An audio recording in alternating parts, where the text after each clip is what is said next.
Welcome to the day 2 of the Congress. And please kindly to start the introductory lecture by Professor Andrzej Nowak. He will be speaking about the war and memory and their influence on the archives.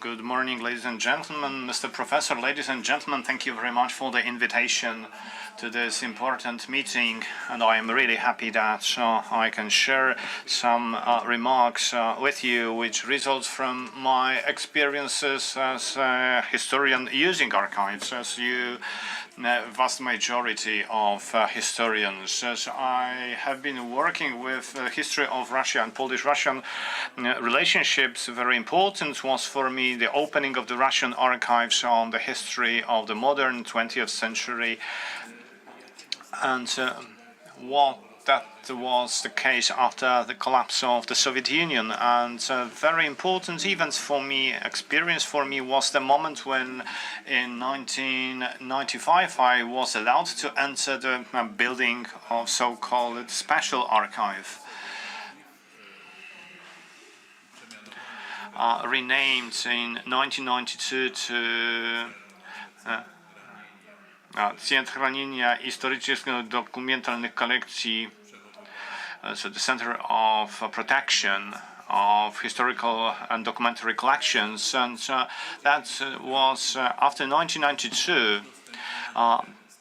The special holdings was opened, and as most of you may know, let me remind you just that it was based on robbery and majority of European countries, which was done by the hands of Hitler Germany and Nazi Germany and their allies in the Second World War, and next simultaneously or later by the Red Army for the Soviet Union and the terminal part of the war. What was extremely important for us, the Poles, but also you also may know that a couple of Polish authors were writing, like Professor Dariusz Patelski was writing about this. Also, other historians and archivers, like Patricia Kennedy Grimstead, was writing on this. These archives include some basic sources to understand the history of Poland from the 16th century or from the late 15th and early 16th century. What in this holding can be found, I will be speaking about this later, but let me first share with you my experiences from 1992. I was looking for some materials on the things I was working on the year 1920. That was the conflict, the Polish-Bolshevik conflict at that time. This is what was interesting for me at that time, and the Eastern policy of Józef Piłsudski at that period of time. And the vast majority of basic materials, some Polish materials, are stored in Moscow at Wyborska Street in this special archive. I was sitting in a small, not heated room close to a New York Hasidy who was working on the history of his community, Jewish community in Słonim, and a specialist and expert. I think there were 3 of us, and then the third one was an expert on the history of Masonry, as the most important archives on European Masonry are collected in Moscow, as they were interesting. SS Chief Heinrich Himmler, who was robbing them, and the Red Army also collected this, took it over and brought it to Moscow. Let me just remind you this very particular constellation, if we can call it, of historical interest, which were concentrated in this small reading room in Moscow, to show how different materials, not only Polish ones, are collected in that trophyjne what collected my interest in that archive, that absolutely was materials on Piłsudski. And analyzing those materials, there were no particular limitations in access, but somehow I was shocked by the fact that you can find the sources of the most fundamental for our identity, national identity. In those sources, I found a letter by Józef Piłsudski in 1908 as a testimony or a last will, made shortly to the action or the Bezdany action. It was aimed at getting Russian money from the post railway wagon in Lithuania, to use the money for starting, to some extent, construction of the independence formation, which 10 years later, in 1918, to some extent was finished triumphantly when Poland regained its independence. And let me quote this letter for you to hear this pathos and also the understanding in terms of the identity of the letter for the Polish history. And I'm fighting and dying only because in our life I cannot live. This is something very difficult for me, and I'm here as a slave. Let others play with growing flowers or growing pollinity in the atmosphere of the water closet. This is not a sentimentalism. This is not evolution, social evolution machine. This is a usual humanity. I want to win, and without fighting and without strong fighting, I'm not a wrestler, but I'm a cattle being hit by a stick. And this is written to Felix Perl, who was to implement this last will. He was Piłsudski's last friend, and it is not devotion what I am driven by, but the willingness of winning. So this is a short piece of this long letter. The letter which undoubtedly should be in the center of Polish memory and remembrance. And as in all the nations, all the historical community, the matter of dignity, the matter of, I would say, readiness to fight about subjectiveness and sovereignty is of central role for the nations, the communities, as community of people exist. But this material and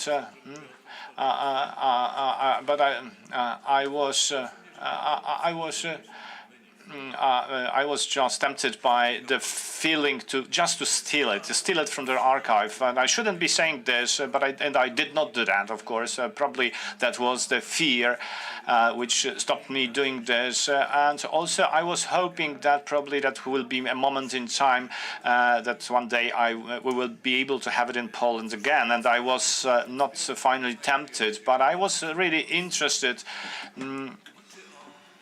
in this collection. There are some catalogs of those holdings, and there are several dozens of thousands of archival units, about half kilometer of archives. But I would say these are materials with the primary importance for Polish history and identity of the recent couple of hundreds of years, and particularly the last 100 of years. There are 194 units of the most important materials for the headquarters of Polish army in between the wartime, 232 of the police acts, 131 units on military units, 5,000 units on the second branch of the general headquarters of the Polish army, and the Polish organizations, which are very important for our regaining of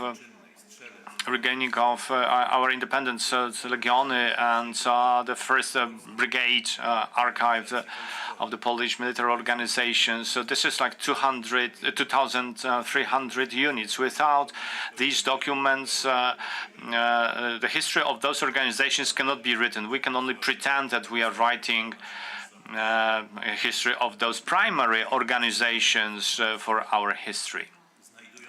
There are also archives of the Polish Sejm, the constituencies, and the Council of Chamber of Ministers from years 1917, 1939, Polish Liquidation Committee here from Cracow, which was building the independence in 1918 for 151 units. Are also older archives like the county archives and the city archives from Podlasie region and the city of Lublin, about 600 archival units. I am listing all these things just to give you an idea on how important these materials are. And I have just learned on them at that moment in time. There were some individuals who were aware of the existence of these archives, and from 1992, this awareness started to be a part of the debate in the very narrow group of experts and also public officials who wanted to take care of restitution of those archives holdings. And at the point in time when there was we are meeting on the 30th anniversary of those very important acts, and two understandings, memorandum of understandings were signed. Professor Wojciechowski and Rudolf Tichoja signed these agreements by the Polish and the Russian party. That was an agreement on restitution and access and restitution of these acts which Poland lost during the Second World War, and which were collected by the Soviet Union, and final disposer of which is now Russia. In June, 30 years ago exactly, there was a military commission established which was working on copying of these documents as that was allowed firstly, and some of these documents were copied by that committee in the years 1993, 1994. And only part of these, not a couple of millions cards were copied, but this is only a part, this is only a small share of this material. The fact that when I understood it, and there was no broader public discussion in the years 1992, 1993, we knew that some agreement had been signed, but what was the agreement about? We were not sure of that, and the public opinion was not aware of that. At the point in time when I became aware how huge the scope of this welfare is, at the point in time when I realized, as being interested in the public debate in Russia, I understood how vibrant emotions it generates in Russian policy at that time in 1995, 1996. I realized that it was worth to appeal to the Polish public opinion, the Polish government, for more energetic actions on that. And let me remind you that in 1995, following publications which made the world community aware how important is the restitution of archives, and this is what you read of Europe, and similar publications on 1995 on movements of archives, let's call it euphemistically, to Russia during the Second World War. And the awareness that we were discussing the restitution of collections not only belonging to Poland, but also German, obviously, and also the Third Reich ally countries. They were also covered by this looting, and also many other countries where some lootings were made by the Third Reich, and then it was brought to Russia. I mean France, Netherlands, Liechtenstein, Greece, and they started to discuss on this in the Russian press. And in 1995, the Russian parliament passed a moratorium on returning of whatever from Russia.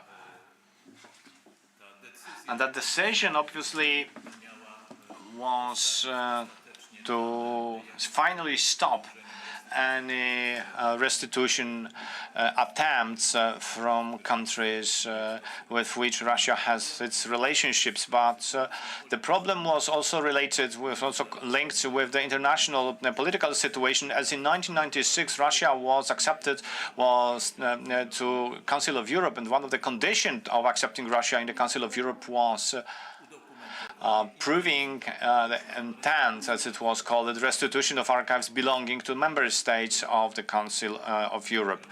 And Russia totally ignored this commitment, ignored, as we know, many others, more fundamental even obligations, starting from the Hague Convention. And the Tsar Nicholas II was the initiator of that. And as you know, Article 56 is a part of it, saying about the prohibition of moving, of collecting of archives during wars, like manu militari.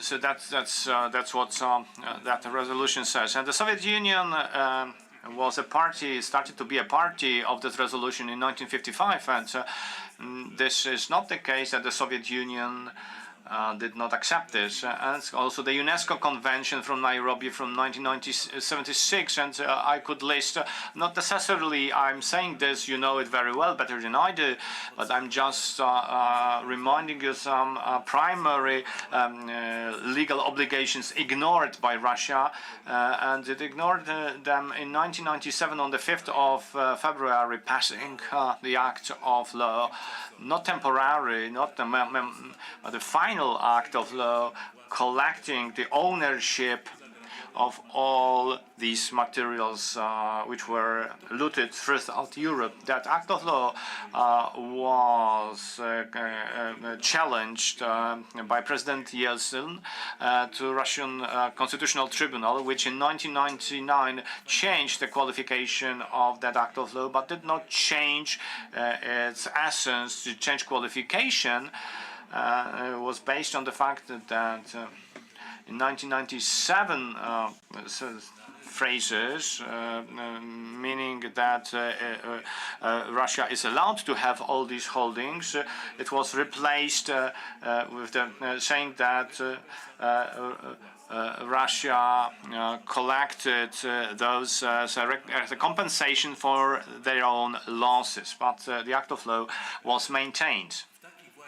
And in these circumstances, in this context, in 1997, I publicly appealed in the press to make public opinion interested in this fact and Polish archives, and ask what are the rules and how can they return to Poland, and how Russia, what are the arguments of Russia to protect their rights. Let me just remind you one more thing, that Russian lawmakers in 1999, when they made the amendment to that Act of Law from 1997, made a division, separation to countries of the Third Reich and their allies like Bulgaria, Hungary, Slovakia, Finland, a couple of other countries, which according to the Act of Law had no option to appeal against the decisions,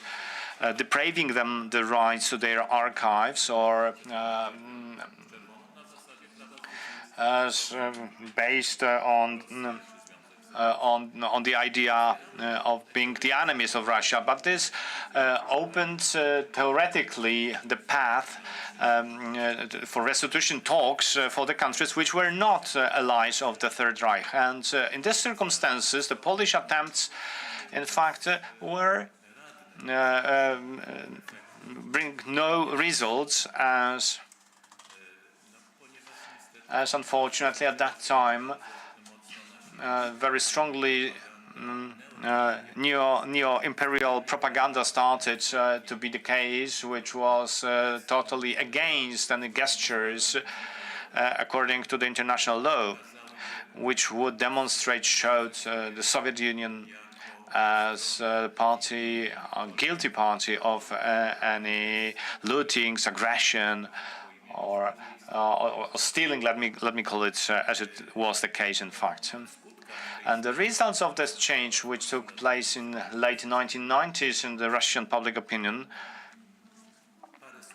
a couple of words now, not to waste more time. So for you to remember how important these archives, which are now stored in Russia, are for policy of remembrance in Russia. And particularly characteristic moments revealing the importance of the archives is all the years of celebrations of when the Second World War broke out. Every time in publicity and scientific, there are some publications, also some museum exhibitions, as in 2019, presenting the Polish guilt in starting of the Second World War, making Poland to be the most important, most guilty country for breakout of the Second World War. And the materials which show this are now in the Soviet Union from 1995, being the ownership of military archive. And the situation where we have publications vibrantly denying historical truth, but also using manipulatory sources to demonstrate that was the main thesis of the publication from 2009, that there was a pact between Bach and Hitler, and Piłsudski Hitler even before the pact. There was no traces, there was no constellation which would create military aggression, as it was the case with the Ribbentrop-Molotov pact. And using different materials from those archives, Russians tried to generate the impression that even if there was no document, we can create a structure based on these sources which were available for Russia to make it more reliable, the version that this act must be somewhere, but those smart Poles must have hidden it somewhere. And the problem, even more important to some extent for Russia, or equally important for Russia, believing in this neo-imperial ideology, was the Katyn case, the problem of Katyn. So accepting of the crime and the genocide crime, liquidation of the elite, so national elite. And that fact became a problem from the moment when President Yeltsin transferred, during his visit to Warsaw, the primary documents on that crime. A couple of details are not known, but the most important documents are available since 1992. These are a couple of hundreds of documents, the most important ones, based on which they are not able to build, or with collision with which they are not able to create a reliable structure challenging the truth about the cutting crime and who committed it and to whose request order. There is also a decision of the political office from the 1940 with the exact enumeration of 20,000.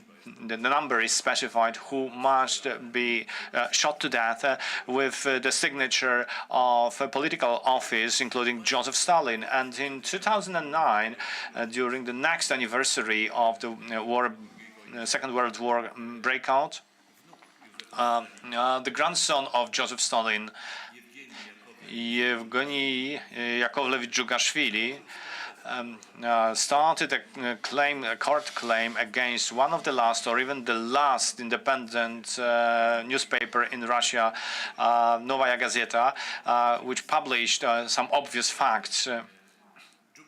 Djugashvili claimed that newspaper had betrayed its grandfather, as there had been no cutting, and it had not been done by Soviet officers, and particularly Stalin had nothing to do with that. Interestingly, was the court proceedings, as the regional court decreed that a newspaper article presents private opinion of the author to which he is allowed. And this is not a historical fact. It was not clear if the cutting had been there or not. So you can say two things. There had been cutting and there had been no cutting. So this is quite specific approach. But it was not the end, as Yevgeny Djugashvili also appealed to the Supreme Court of Russia, and next to the European Court of Human Rights in Strasbourg, which in 2015 rejected his claim. That case, just one case, shows some kind of consequences of disposing of archives, or lacking of disposing, lacking of access. Poland has arguments which can be used by Polish lawyer before the Tribunal of Human Rights, and it is still impossible by this tribunal to confirm that in this factual case there can be two different opinions. There is one opinion. We have documents. It is clear who did it, but the Russian imagination and the Russian I'm not speaking about all Russians, but this dominating stream, this Russian ability to manipulate sources is so huge that I am not sure if we are not going to finish at this stage. And let me just give you just two more examples. The first one, it is a series of presentations of Vladimir Putin himself, who is interested in history very much. And this is not ironical, what I have been saying now, and he proved this many times, and he signed texts which he at least wrote, or at least or written historical text, and almost all the time Poland is one of the main party in those documents as the party preparing the Second World War, very characteristic. And I wanted to emphasize was the most extensive text by Vladimir Putin published last year with the anniversary of German invasion on the Soviet Union.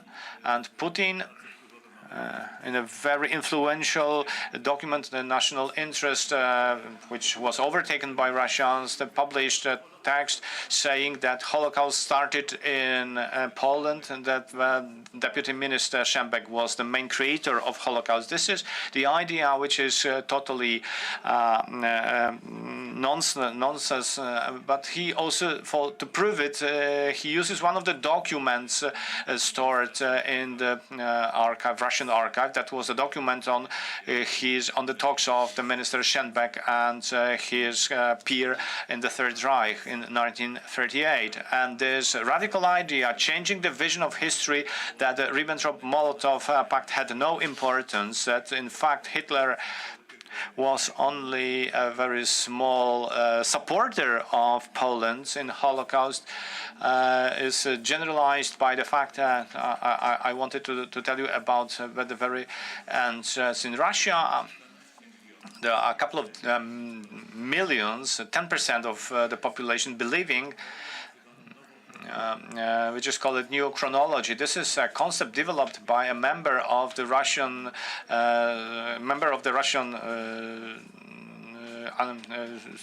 Academy of Sciences, Anatoly Płomienko, a mathematician from the Moscow University, who, based on different mathematical deductions, scientific considerations, drew the conclusion that the history of the world is totally false, and it all started from the Russian Mongolian Imperial. There was no Greece, no China, no Japan, and to change this vision, French falsifiers and Jesuits changed all the sources. And Christ was crucified in 1183 in Constantinople, and Constantinople was Troy and Egypt at the same time. I'm not going to continue these absurds, and also your patience probably is also exhausted, but and millions of people in Russia shared this opinion, like logicians, mathematicians, also heads of important commission of Duma parliament.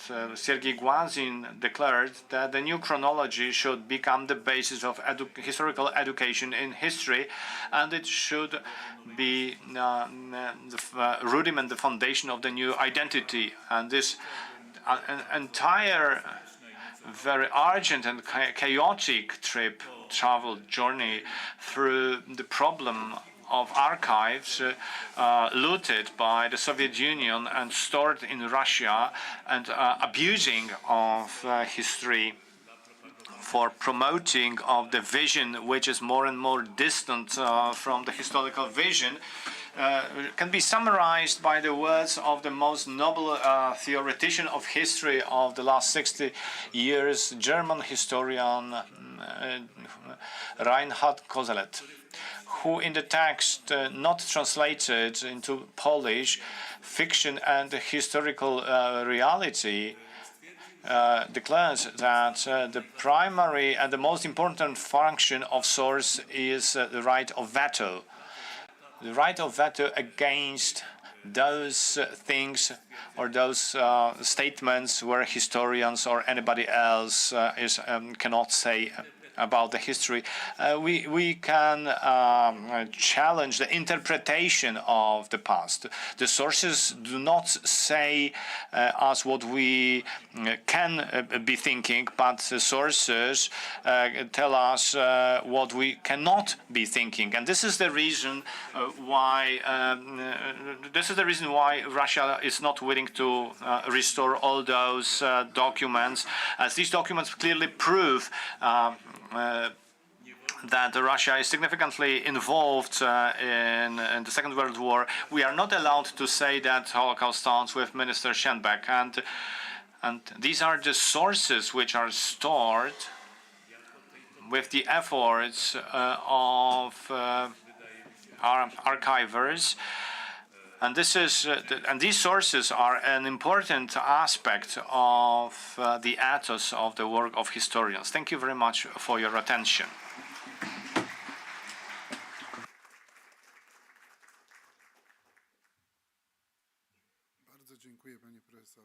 Thank you, Professor. And now, ladies and gentlemen, let me ask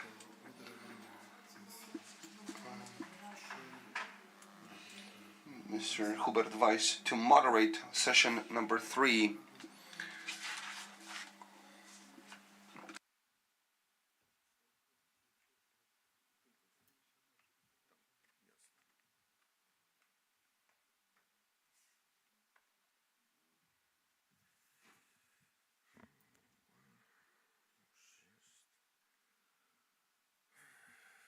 Witam Państwa, rozpoczynamy.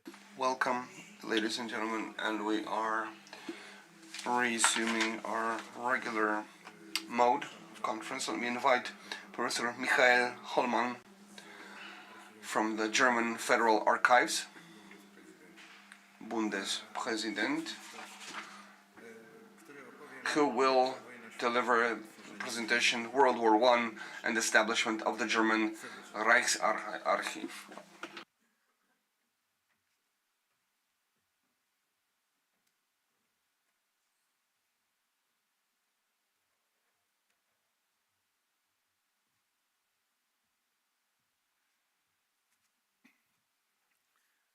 Ladies and gentlemen, first of all, let me say thank you for the invitation to this very interesting conference. I learned it will be the first conference, and by listening to that, I have the hope that there will be a second and a third and a fourth one, and I would really appreciate if we would get invitations to these conferences too. And thank you for making me the Bundespräsident. I have to do it a level lower, but of course I'm convinced that we are important as the Bundespräsident is. Third remark, in order to be in time, I have shortened my presentation a little bit, so I apologize to our wonderful interpreters that I will have to skip some paragraphs, but I think if there will be a written version of the conference, I will give you the full text of that. Well, now I was convinced that my machine would work, but it doesn't. Pity. So, I have a paper copy, to be sure with it. After the German Empire was established in 1871, the idea of creating a national archive was discussed on different occasions. But neither the model of a central archive overseeing the subordinate archives of the individual member states, nor an imperial archive connected to the state archives under presidential power were possible in a confederation of states whose collective sovereign was the Council of Sovereign States.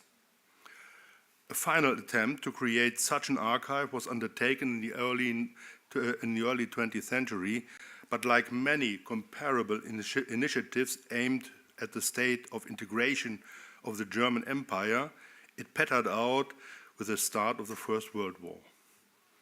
In 1919, in the wake of Germany's defeat in the First World War and the Revolution of 1918, German statehood was completely restructured, creating the opportunity for a modern archive for the central level of the German Empire. And in 1919, the German government was indeed faced with the challenge of dealing with mountains of files and records from the World War that had been created in very diverse military offices, from the Supreme Army Command all the way down to the single and small military units, and as part of the War Economy Administration. These files were now waiting to be transferred over to an archive, but neither this objective necessity nor the question of how to deal with the records of the government office and the central authorities was what ultimately led to the establishment of a national archive. It was instead a provision of the Versailles Treaty, which at first glance seems to have little to do with archives. Article 160 of the Versailles Peace Treaty stipulates in paragraph 3 that the Great General Staff of Germany was to be dissolved at the 1st of October in 1919 and not to be reconstituted in any form. This dissolution would also affect the War History Department of the General Staff. Before the World War, the War History Department had played an important role in officer training, especially in the Prussian army. Once the war broke out, however, it was disbanded and its staff reassigned to various command staffs and other military units. But it soon became evident that due to the war, the volume of official records had grown enormously within a very short time. This is why, on the suggestion of the Prussian Major Hans von Haften, the son of the Prussian state archivist August von Haften, and himself later second president of the Imperial Archive, the Examination Office for War and War Files was established under the Deputy General Staff in Berlin in January 1915. It was charged with compiling documents or military organizations and, in particular, collecting the war diaries of the individual military officers and units to use it later to evaluate military planning and operations for the purpose of military training. Thus, the War Archive of the Great General Staff was in fact founded with the creation of the Examination Office.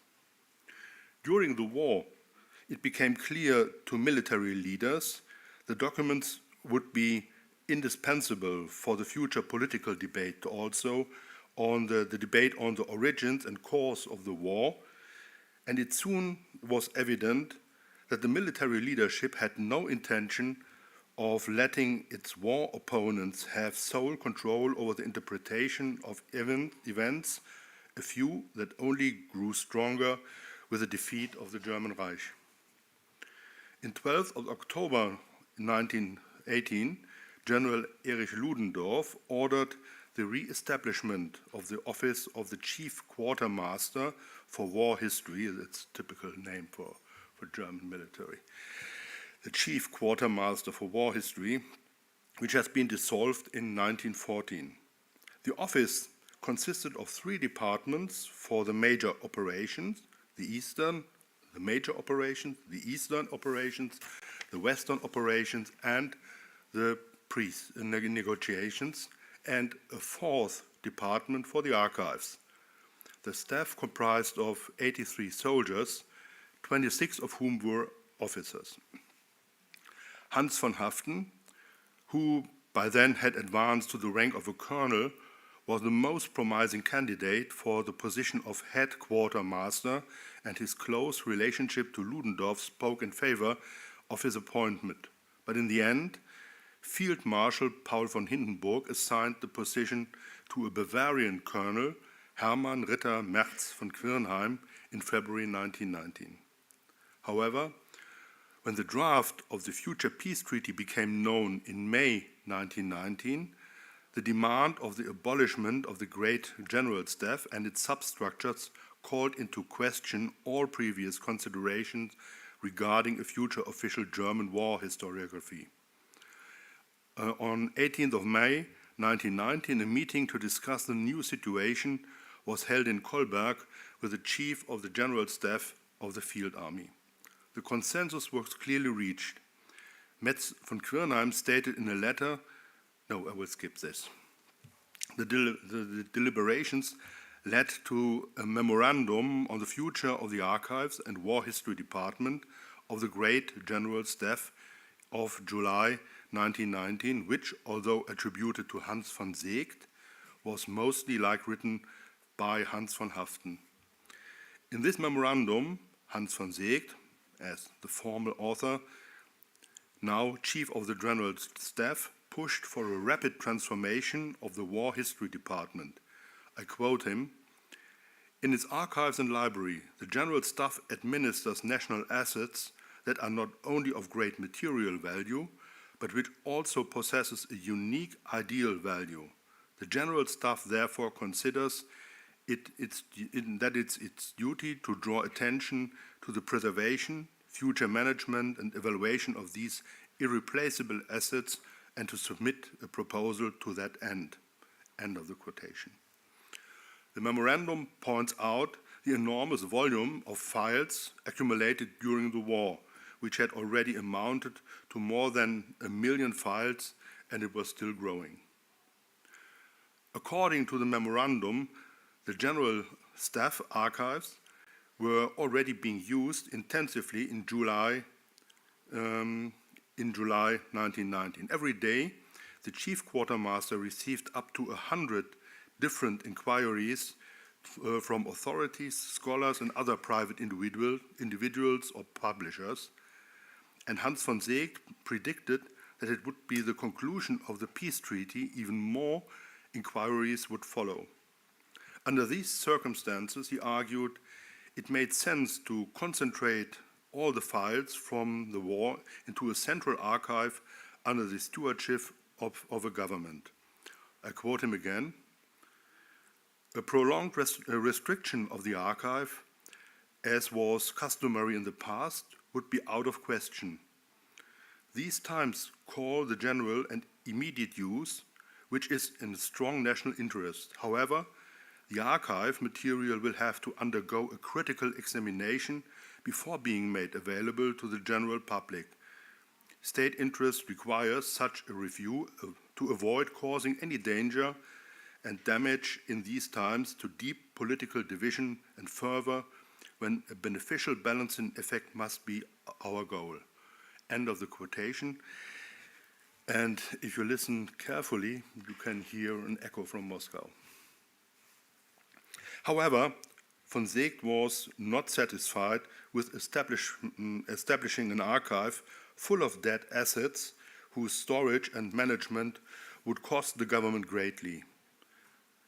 Instead, the memorandum argues vehemently for a privileged evaluation of the war files, the aim of which would be restore spiritually, mentally, and physically broken people and people's faith in themselves. Was a quotation again. This could be achieved most effectively by reviving the memory of the distinguished feats of the Great War. But Hans von Seeckt was reluctant to leave this task to academic science. From the viewpoint of von Seeckt and his colleagues, only an official historiography could truly and effectively counter the campaign of, again a quotation, the campaign of lies from enemy propaganda, which is already poisoning German nature and German name. French literature in particular has already given us a warning taste of what to be expected in terms of lies and slander in enemy historiography in the next few years. End of the quotation.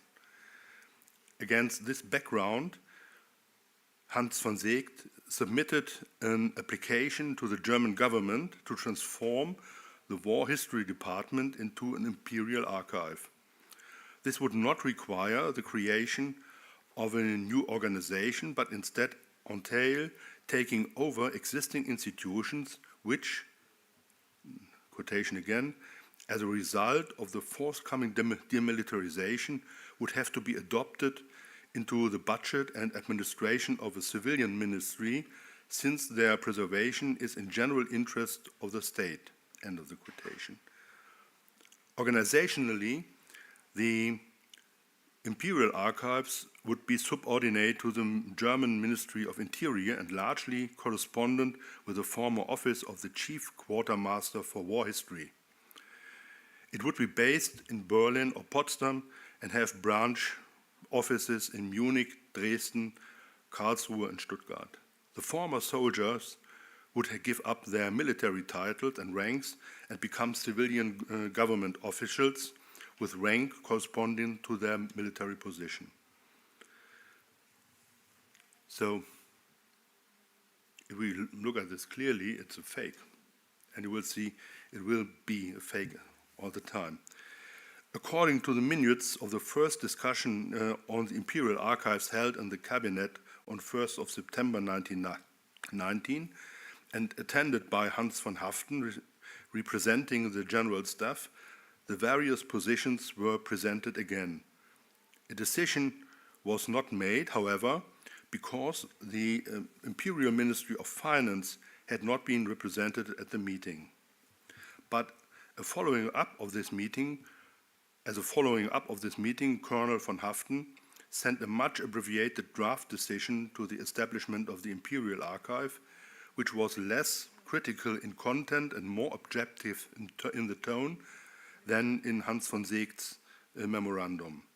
It stated that the budget was now estimated up to 1.4 million marks per year, and that the Imperial Archives would be established with a proper budget from April 1st of 1920.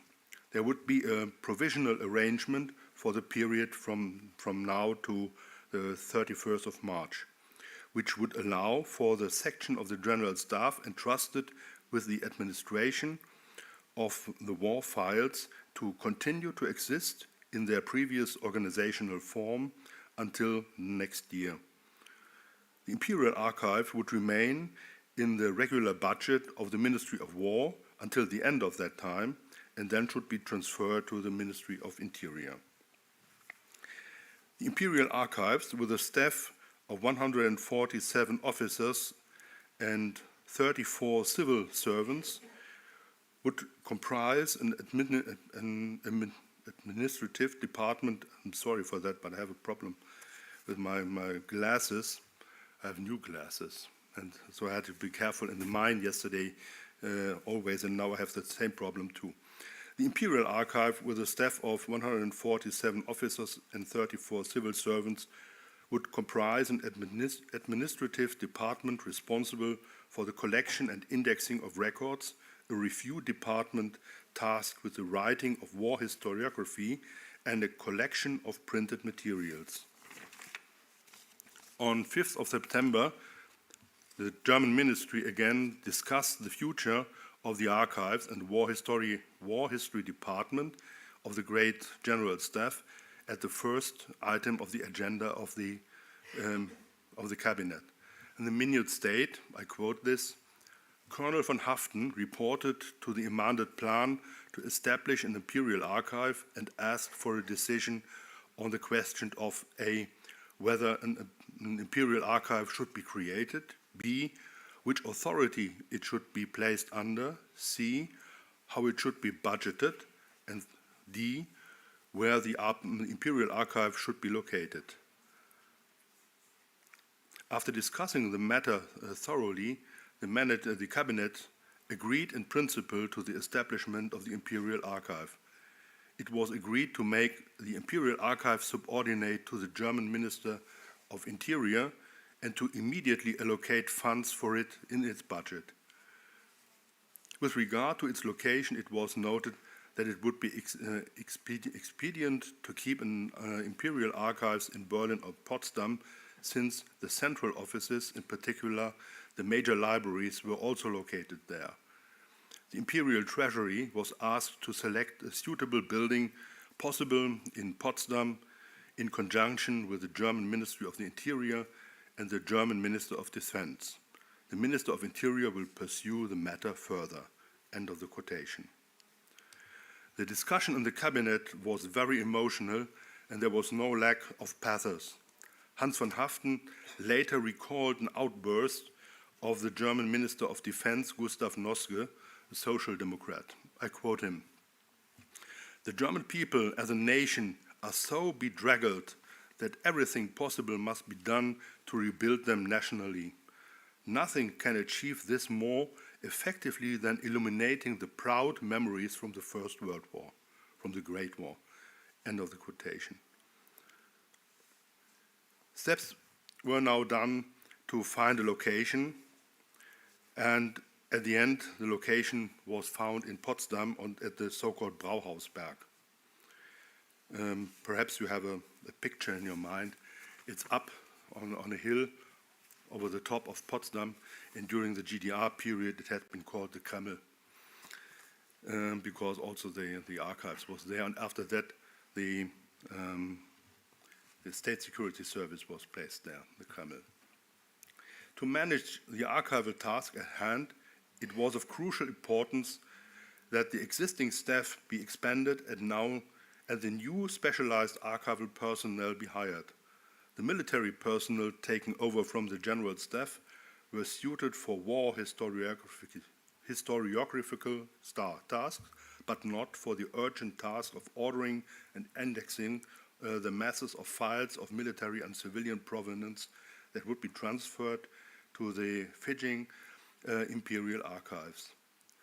Matthias Hermann, a former archivist, calculated at the end of the holdings that arrived at the Imperial Archives in these years at round about 117 wagons, 2,781 boxes, and 10,961 bundles of files. So you can realize how dispersed this all was. The archive was able to manage this huge amount of vastly different acquisition because it had indeed begun recruiting more specialized archival staff in 1920. A large number of former officers were reassigned to other areas, and a significant caesura was marked by the appointment of Ernst Müsebeck, who was previously worked in the Prussian Secret State Archives in Berlin-Dahlem, which is still existing, as a director of the archive department. The Imperial Archive continued to prioritize war history, but under Müsebeck's leadership, it soon became and developed its own archival profile. The shift was also reflected in the decree passed in 1st of January 1921 regarding the organization of the Imperial Archive. During Hermann Ritter Merz von Quirnheim's term of president, the archive consisted of 10 departments. Its staff included 99 scientific employees, 71 of whom were occupied with research tasks, while only 28 worked in the archive, information, and central departments. Over the following years, and I have to shorten it, it's a pity, the division between the civilian and military staff and their respective tasks continued to cause strife. There were intense disputed, especially regarding the method of organizing of the World War holdings. This was further exacerbated by budget cuts and staff reductions in the 1920 years. It became evident that even in the long term, the military was not willing to accept civilian authority overseeing archival material of military provenance. And yet, a general imperial archives, which was primarily concerned with civilian government, ministries and authorities, persevered nevertheless, even when the military under National Socialism succeeded in once again removing the military documents from the archives in 1963. The notable and lasting achievement of the civilian archivists of the Imperial Archives that more than a mere torso was left behind after the military records were removed. What remained was a fully formed German Central Archive, albeit one was limited to the civilian sections of the government and administration. So from the beginning, the Reichsarchiv was a camouflage, we have to say. It was a question of propaganda to have it, to keep it in the struggle against especially the Western powers to talk about whose fault was the First World War. And you can see that it was, and you will see that it was a very serious and a long-term task for our predecessors to change these institutions into a serious and real archives. At the end, we have a very complicated history in Germany. You know, we had a Second World War, we had a German division, and now we just have exactly that what these people try to establish. We have now not a Reichsarchiv, but a Bundesarchiv, and we are not now having all the holdings of all the ministries, except of the Ministry of Foreign Relations, but there is something special everywhere. And we are a national archive in this sense, having all the records from 1971 of all the official and authorities of the upper level of the German Reich, of the GDR, and of the Federal Republic now. So we are the National Archive, we are the Military Archive, we are the Film Archive, and since 1 year we also have the records of the former State Security Service of the former GDR, and that's, I think, now everything is under our roof, and I think we are going to make things secure under our discussion and under our decisions, and that will be archivistical decisions. Thank you for your patience. Sorry for my pity. My tablet won't work. So you will get a better version by reading the minutes of the conference. And thank you very much for your attention.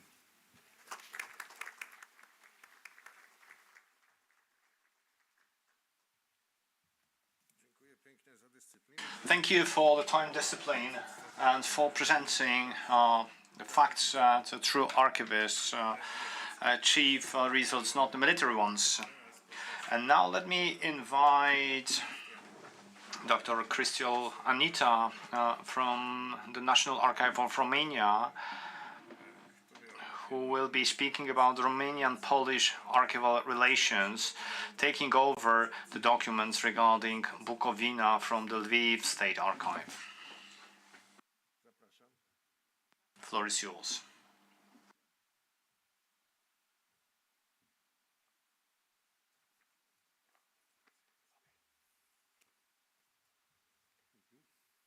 Ladies and gentlemen, dear colleagues, Pavel, Anatoly, I'm glad to be here with you, and I hope we'll be with you in the future, because in 2016 I was in Warsaw when the conference is the last conference, so I hope to be together in next years.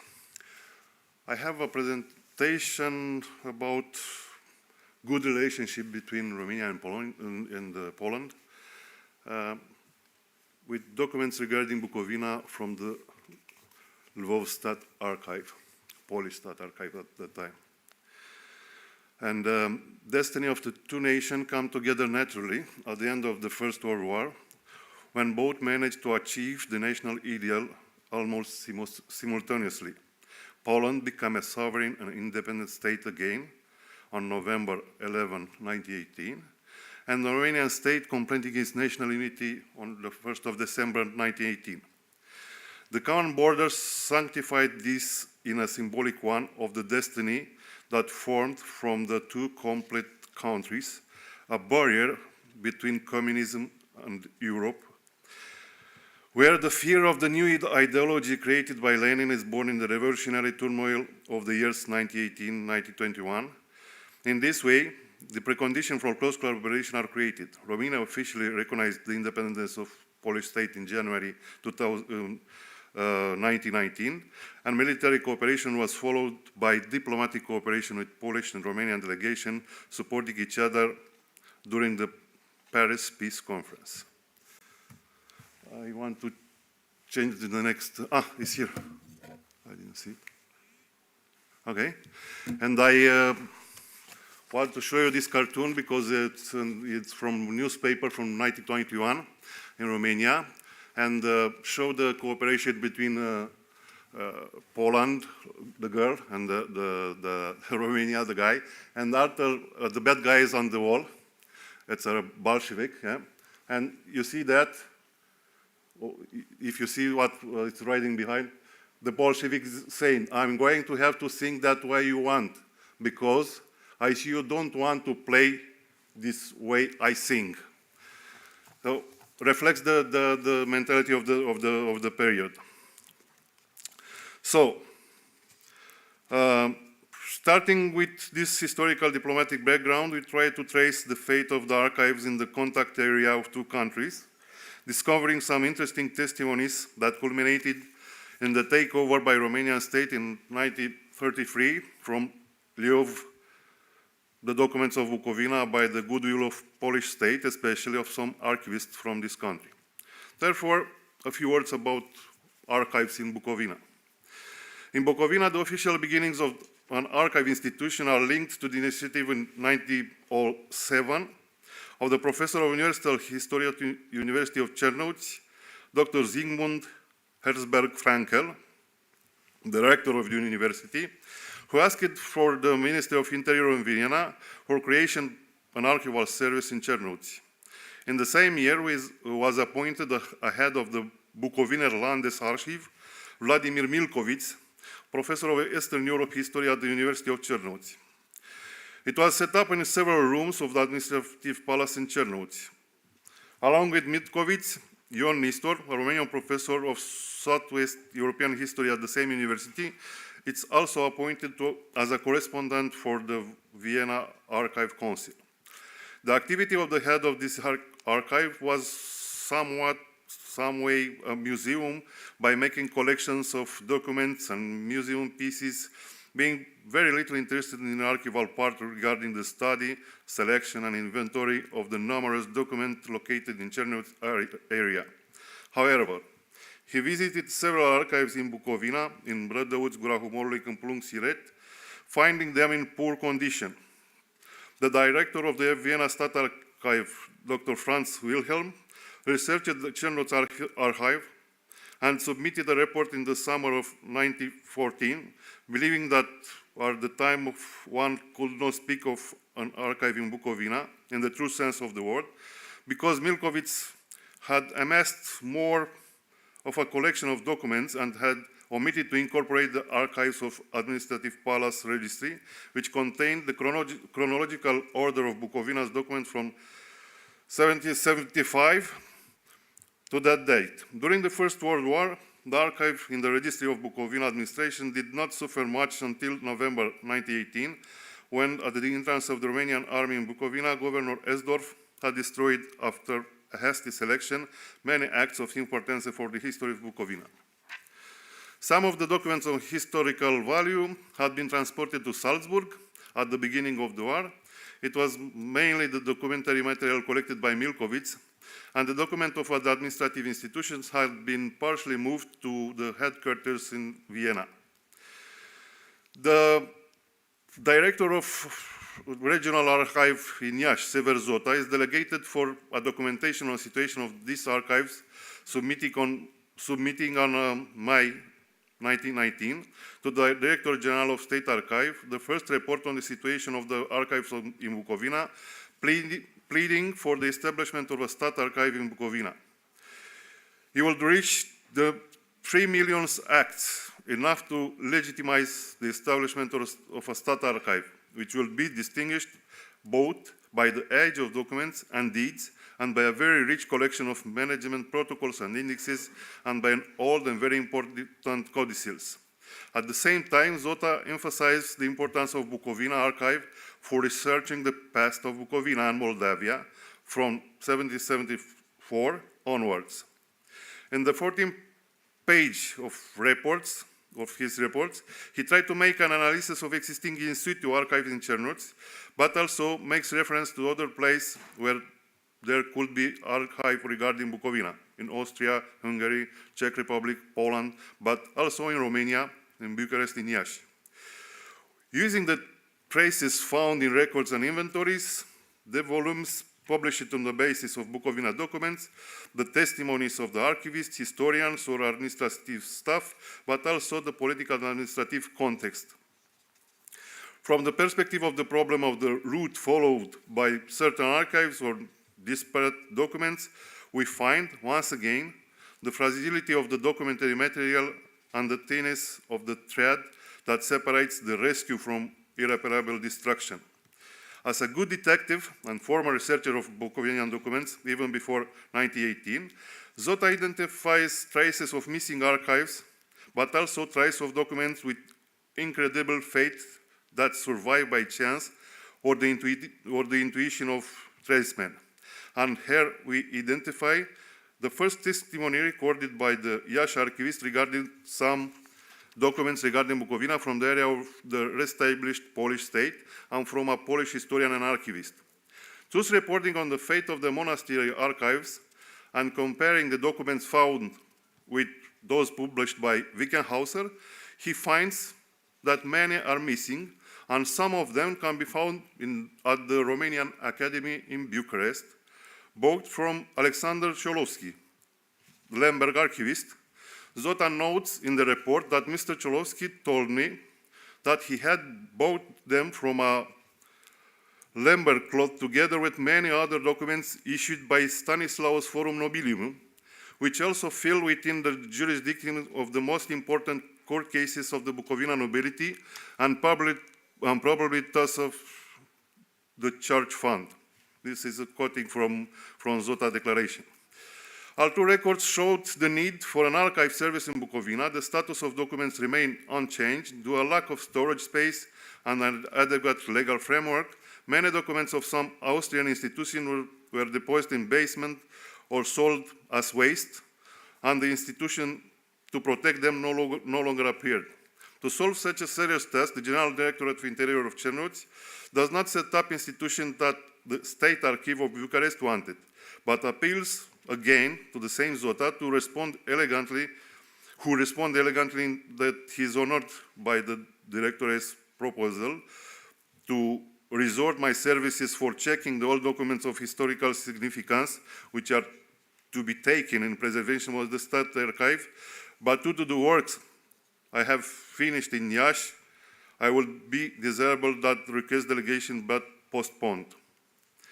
At the end of April 1922, the Director General announced the Ministry of Public Instruction, on which the State Archives depends, that in order to set up the State Archive service in Bucovina, it was necessary to set up a State Archives Commission, similar to those in Cluj and Chișinău, to organize the service of the archives of Bucovina. It is decided that it will be led by Ion Nistor, Minister of State for Bucovina, and due to the lack of money, the members are asked to carry out their activity honorably. So I pass, because it's long material, like our colleague from Germany. And I go and the page 7. Obviously, at the time of outbreak of the war, some of the official documents were moved to safer location in Bucovina. The most important were transported to Vienna, like I said, and some historical documents in Salzburg. According to the committee, most of them active participants in the events during and after the war, the files left in Cernunți were found by Russian soldiers who destroyed or damaged them. And in 1918, when the Romanian army was near the Cernunți, like I said, Esdorf ordered that some documents of administration be burned. It seems that documents from 1910, 1918 have mostly disappeared. The authors of report rendering extremely plastic the way are destroyed. In the days of November 1918, destroying an excessively expensive archival material.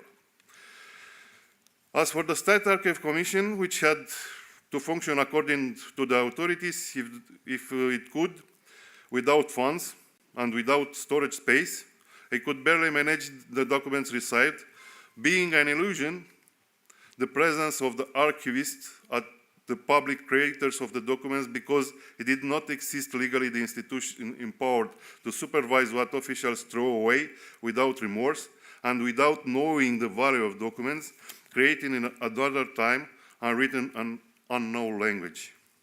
However, the Commission has tried to manage both the problem of the archives in Bucovina and the archives of Bucovina in other countries. Thus, even the second meeting, according to minutes of December 1924, Teodor Balan, a Bucovinian historian and archivist, presented a report on the archival material regarding Bucovina, which is in different localities in Poland, respectively in Galicia, especially in Stanislav, Lemberg, and Przemyśl. And the member of the commission decided that a copy of the report should be sent to the General Directorate of State Archive in Bucharest to intervene with the Ministry of the Foreign Affairs to take necessary steps to the Polish state to return to Romania, respectively the State Archive of Bucovina, all documents and documents of historical or legal interest concerning Bucovina, which are in the archives of the various Polish authorities or institutions in the former Austrian province of Galicia. This issue is reiterated before the Director General Constantin Moisil in the meeting of April 1925, when, I quote, "It's established the need to claim through diplomatic channels from the Polish state the following acts and documents regarding Bucovina. 1. Documents of the Court of Appeal of Lvov regarding Bucovina. 2. The acts of government regarding Bucovina until the year 1844. Based on this report, in January 1925, the State Archive in Bucharest requested the Ministry of Foreign Affairs to be in discussion with Polish authorities to conclude a convention on Bucovinian documents and return in Chernow's archives will identify documents for Galicia to be transmitted to the Polish side, which is in Bucovina.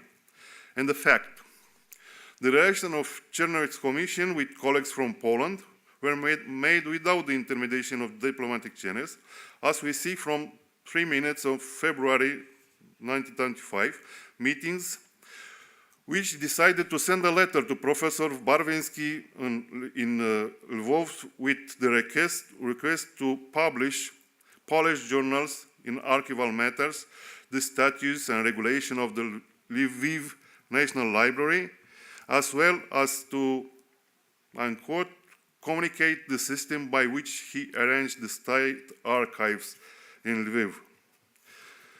We would like to mention that in December 1925, Constantin Moisil, the Director General of the State Archive, asked for the Foreign Minister officially to, I quote, make a friendly intervention with the Polish government in the sense that Polish scholars researching archival repositories and museums in Russia to find out about the fate of our archives that were transported in Russia during the war, and to let us know if they still exist and in what condition they are. I finish the quotation. The request was based on the information from a reliable private source that the Polish government had managed to obtain from the Soviet to return all the archives and museum objects taken from Poland and transported to Russia during the war, and moreover, I quote it again, Polish government agents also ransacked Russia with the permission of the Soviets, identifying objects of Polish origin and transporting them home. I finish the quotation. Returning to the Romanian-Polish exchange of documents, we find that at the end of May 1925, the Romanian legation in Warsaw informed the central that following the request of January 26, the Polish government agreed to exchange of documents and at the same time requested the introduction and exchange of personal military documents of Romanian citizens in the Polish military archives against analogous document of Polish citizens against other military files concerning Poland, which would be in possession of our government. But about the exchange of military archive, a new research should be opened based on the documents in MFA archive and in the archive of the Ministry of Defense. As a result of agreement, the General Direction from Bucharest sent to the Chernow's Commission to propose a measures it deems more appropriate and practical to be able to bring that archival material into the country, and if it's necessary, to propose a competent person to investigate and upload the archive on Bucovina. The Chernow's Commission said that it's not clear what records and documents concerning Polish citizens in former Galicia are in the archive of Bucovina that could be handed over to the Polish government. This can only be done after the documents from the institutions in the area have been taken over and inventoried. And for bringing the documents on Bucovina into the country, a member of the Commission should be sent together with an archive official experienced with the registry and Polish and German speakers to research and find in the public archives of Lemberg and possibly in Stanislau the most important materials for us according to a well-established picture of the archival materials is in the archives in Poland in Lemberg. Following the timing, deduced from the response of the Chernowitz Commission and the fact that the Ministry of Foreign Affairs has focused on the exchange of military archives, there is a disappearance of evidence on the exchange of Romanian-Polish civilian archives for 5 years. And the issue of taking over documents is resumed in late 1920s by the Lvov Consul General George Traian Galin, who had been in office since the establishment of the consulate on June 1927. A career diplomat with excellent reference, I have to change. Okay.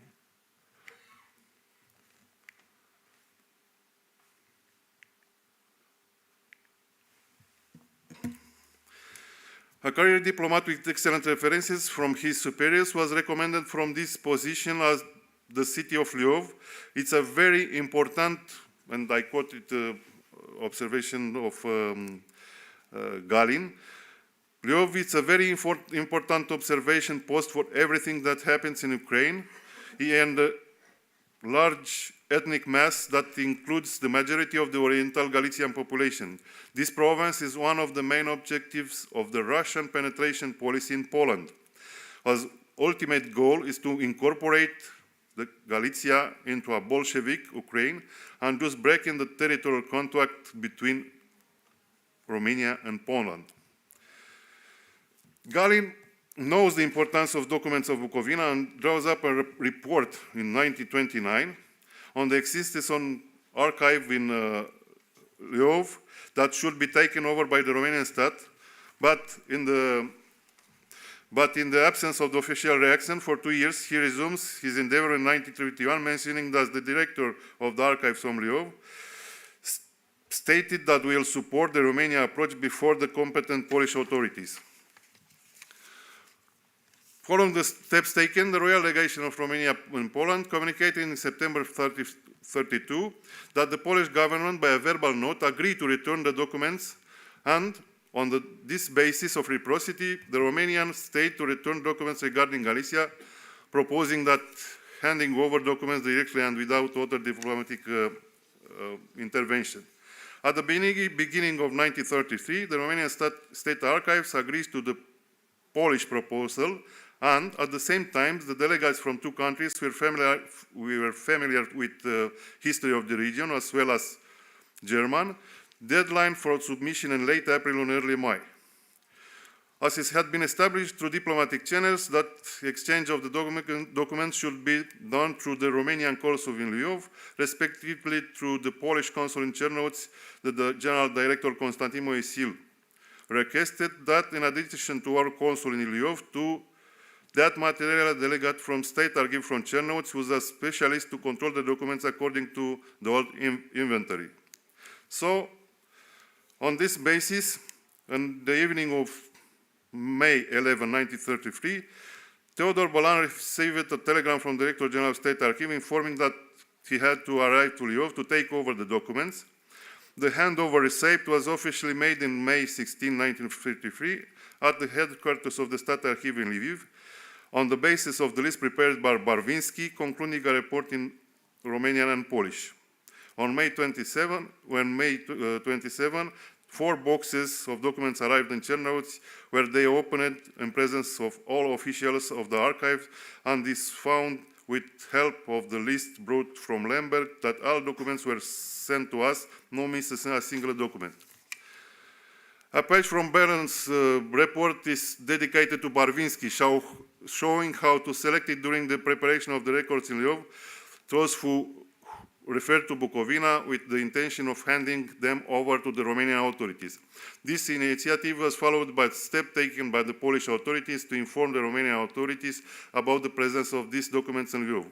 Bolan considers the gesture extremely friendly, especially that the material taken into account by us cannot be considered as a documentary fragments, but we were handed voluminous file, very valuable regarding the administrative, judicial, ecclesiastical organization of Bucovina, with document annex starting from Alexander the Good, from 40th century. In view of these circumstances, Balan and Galin agreed to make arrangements with Romanian authorities to award the distinction to their Polish colleague. The initiative materialized the following year when, by decree of July 1934, Charles II conferred the Order of Cultural Merit in the rank of Knights, Class 2, for letters to Barvinsky. And this is the end of my presentation, and I show you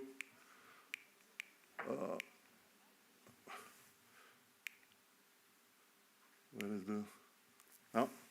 the document, the decree of King Charles II for Barvinsky.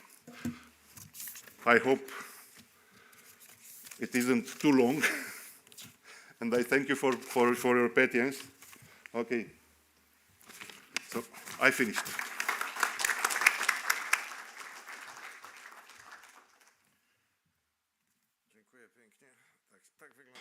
Thank you very much. These are our common joint experiences with Austria-Hungary. So we are in the same area. Mr. Bojan Cvelfar from Celje, from the archives of the Republic of Slovenia, who will talk to us about displacements and the recoveries of archives. Please perhaps don't be quick enough, but let's shorten clearly the pages.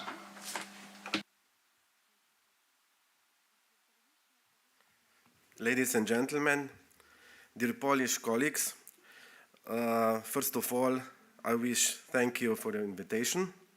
And the total title of my presentation is Agreement between the government of the Kingdom of Serbs, Croats and Slovenes and the Austrian federal government in 1923.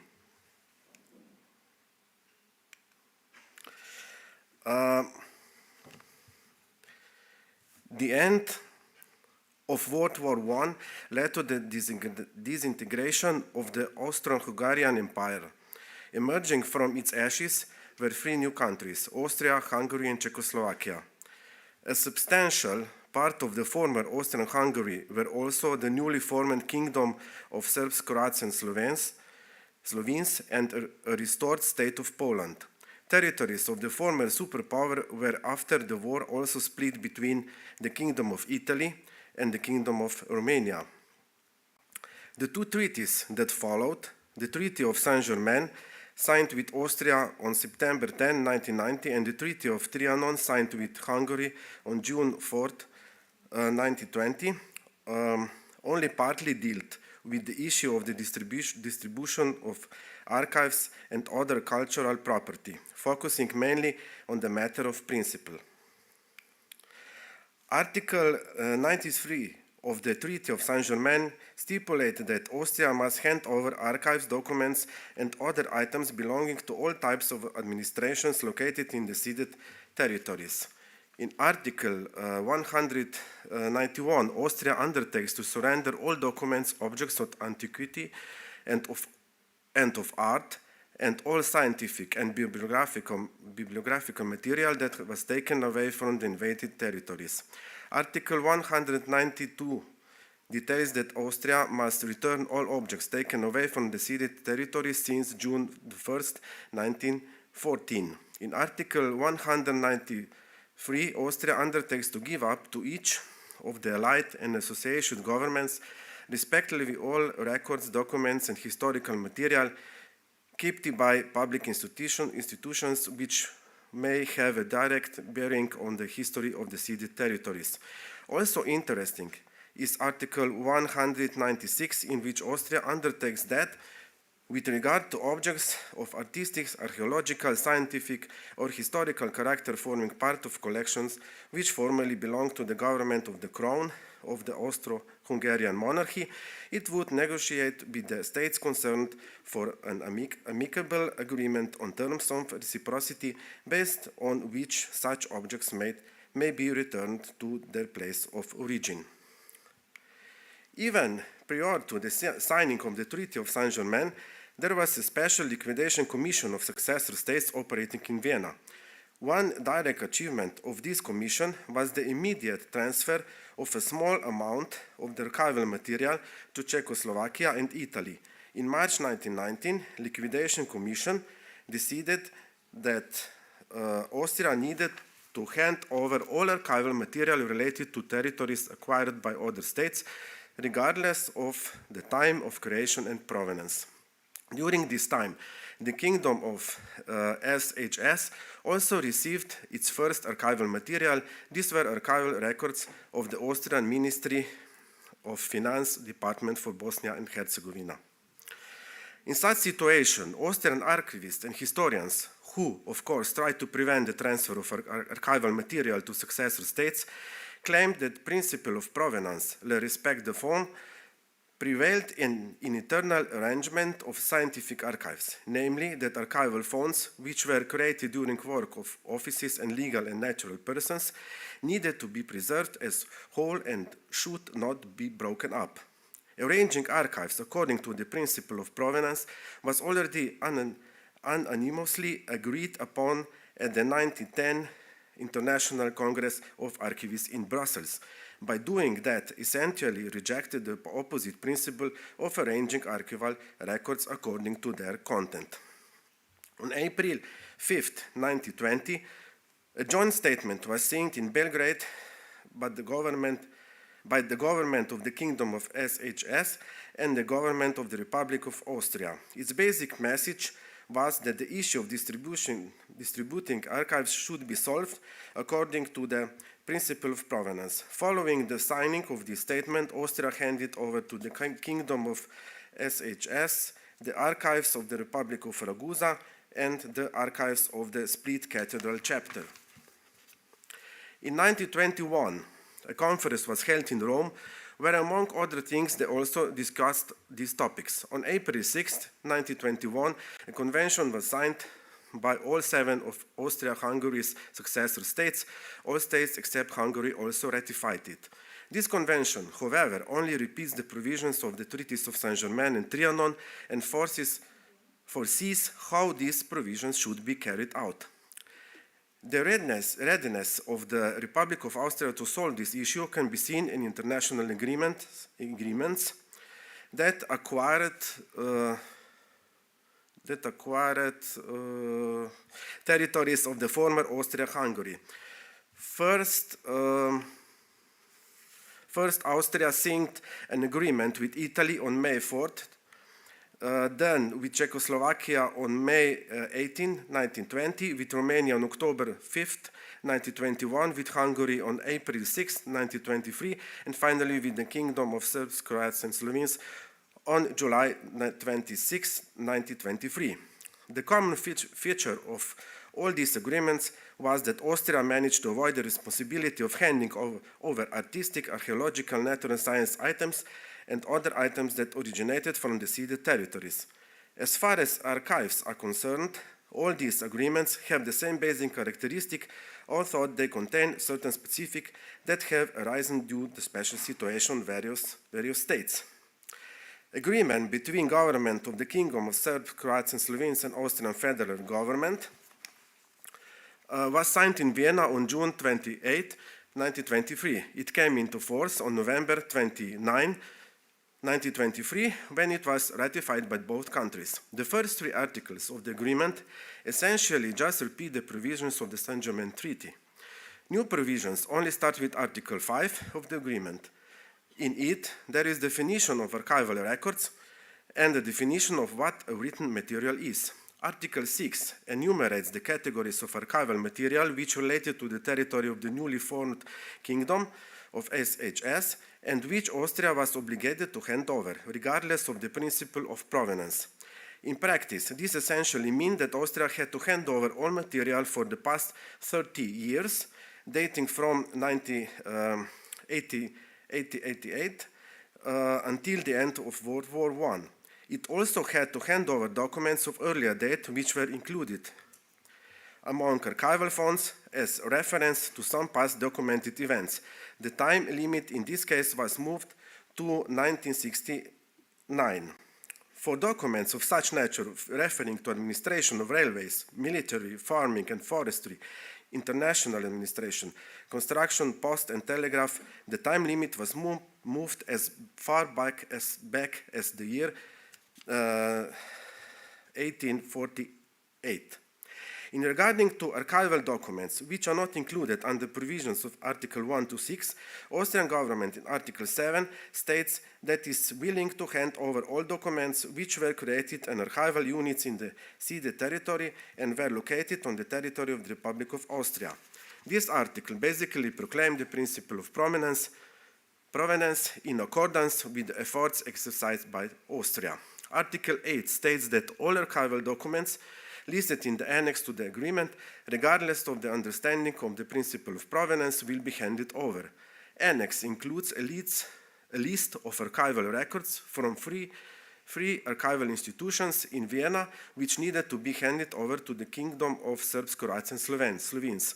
Archival records from the State Archives, Staatsarchiv, from the Military Archives, Kriegsarchiv, and from the Archives of the Internal Affairs and Jurisdictions Authorities.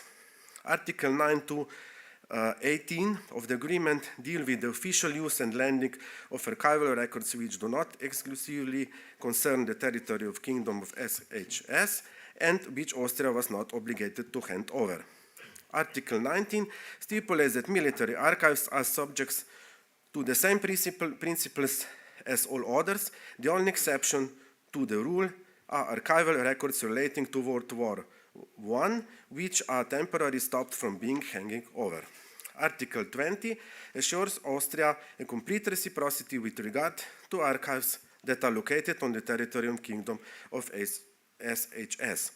The second half of the agreement stipulates that Austria is obligated to preserve all other cultural goods in collections which are owned by the Crown of the States and are connected to the Kingdom of Serbs, Croats and Slovenes, either on account of the place of origin or on account of their creators. Austria must not alienate them with 20 years of the signing of the Treaty of Saint-Germain, and acknowledges that the Kingdom of Serbs, Croats and Slovenes has preemption right and must allow the research of such goods. Reciprocally, Austria enjoys the same rights. The third part of the agreement include provisions on the transfer of cadastral records. Due to the specific nature of these records, Austria's obligations go far back, up until 1919, including Josephian cadastre and measurement made by French at the start of the 19th century. The final articles of the agreement deal with examples when other countries could also be interested in the material that is being handed over, and include provisions on potential arbitration as well. What is interesting is that the agreement does not contain any deadlines after which these obligations could become statute-barred should they not be fulfilled. However, it took quite some time before the agreement was even partially realized. It is true that a part of the material was handed over between 1923 and 1938, but the amount was negligibly small. All other activities were carried out on the diplomatic stage.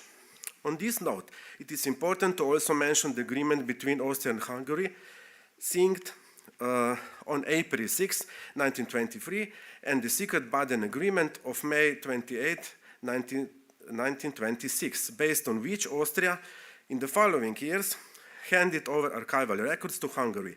Agreements signed after the Second World War between Yugoslavia and Hungary about the solving of archive-related issues show that, in accordance with this Baden Agreement, Austria handed over to Hungary archival records that referred to historical Hungary and not only to Hungary of that time.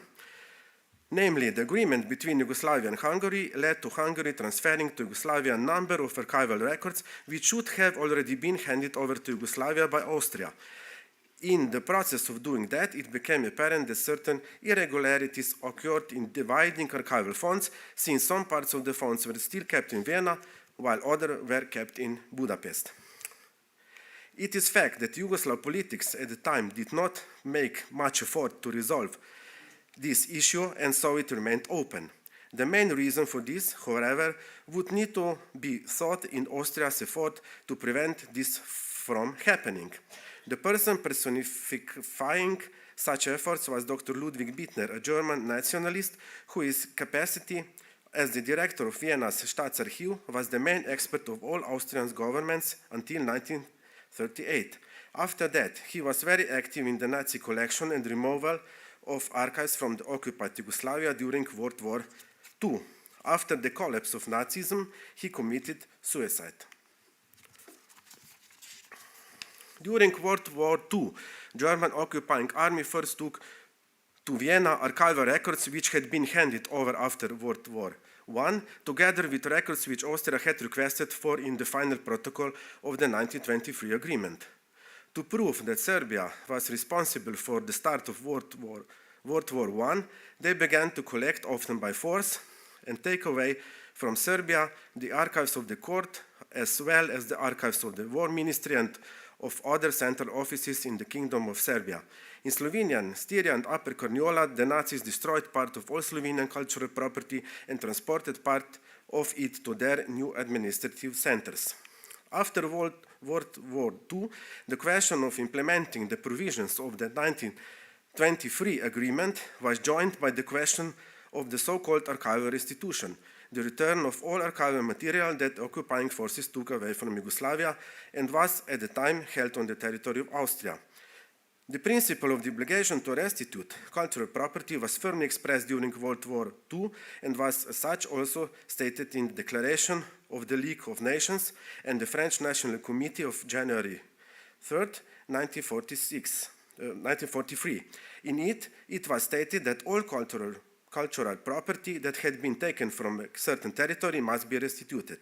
Based on this declaration, several delegations were active in Austria after 1945. Between 1945 and 1947, a certain amount of archival material was returned from Austria to Yugoslavia, and thus also to Slovenia.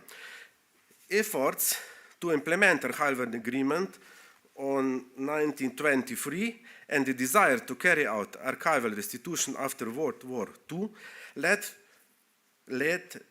to the signing of the Yugoslav-Austrian Commission on April 19, 1958 in Belgrade, the so-called Belgrade Protocol. A few days before April 1st, 1960, the Yugoslav side submitted a list of their demands. From April 6 to May 25th, 1961, a joint Yugoslav-Austrian Commission met in Vienna, but negotiations were interrupted before the talks about the actual demands from the agreement of 1923 ever began. Since there was no progress on the resolving of the matter because the 5th anniversary of the signing of the agreement was approaching, the Archival Society of Slovenia decided to broadcast the matter.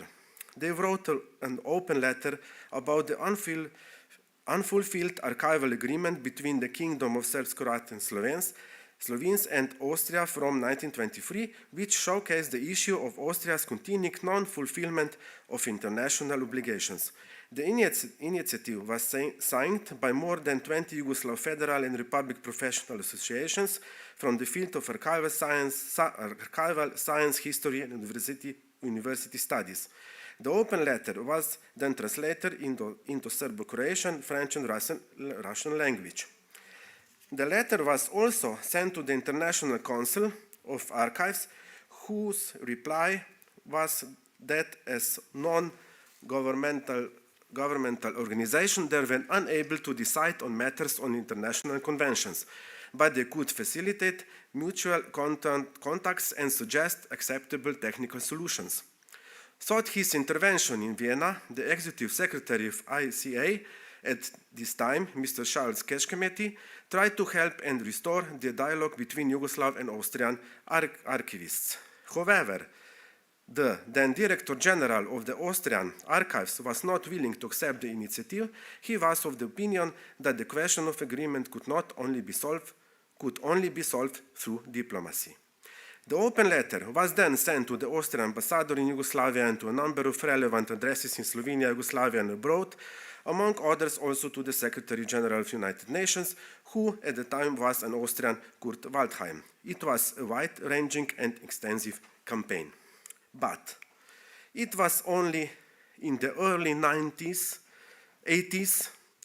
that the first major results of all three international agreements took place, as well as the actual returning of archival material into Yugoslav and Slovenia, and mostly in Slovenian archives. In total, in Slovenian, 3,000 charters dating between the 12th and 18th centuries were returned. 79 manuscripts dating between the 13th and 18th centuries, 1,300 fascicles of written records between the 16th and 20th centuries, more than 400 business books, 56 construction plans, and 1,000 units of the Josephian Cataster will return only in Slovenia, in Yugoslavia more. So, the question of returning archival material from Slovenia, from Austria to Slovenia, is now considered closed. Still open is the question of returning archives from Italy and the question of the implementation of the agreement of succession issues of the former Socialist Federative Republic of Yugoslavia.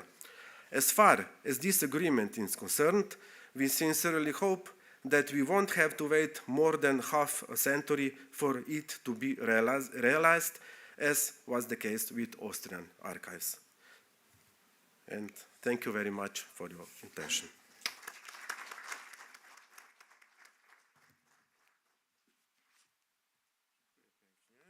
Thank you very much. As a railway station, we are delayed. And now let's go northwards. Let me invite now Dr. Brigitte Kibol from the Estonian archives. She will be speaking about the Estonian archives in the interwar period, samples of relocation of archives.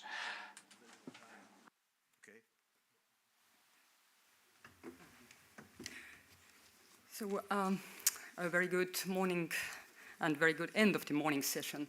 So I think that, I have only like 5 to 10 minutes, but I tried to be in time and skip over some of the papers and some of the information. So I'm representing the National Archives of Estonia, and so I will talk about a little bit over the relocations of the archives in the interwar period, in our case quite far in the north, considering this area here. So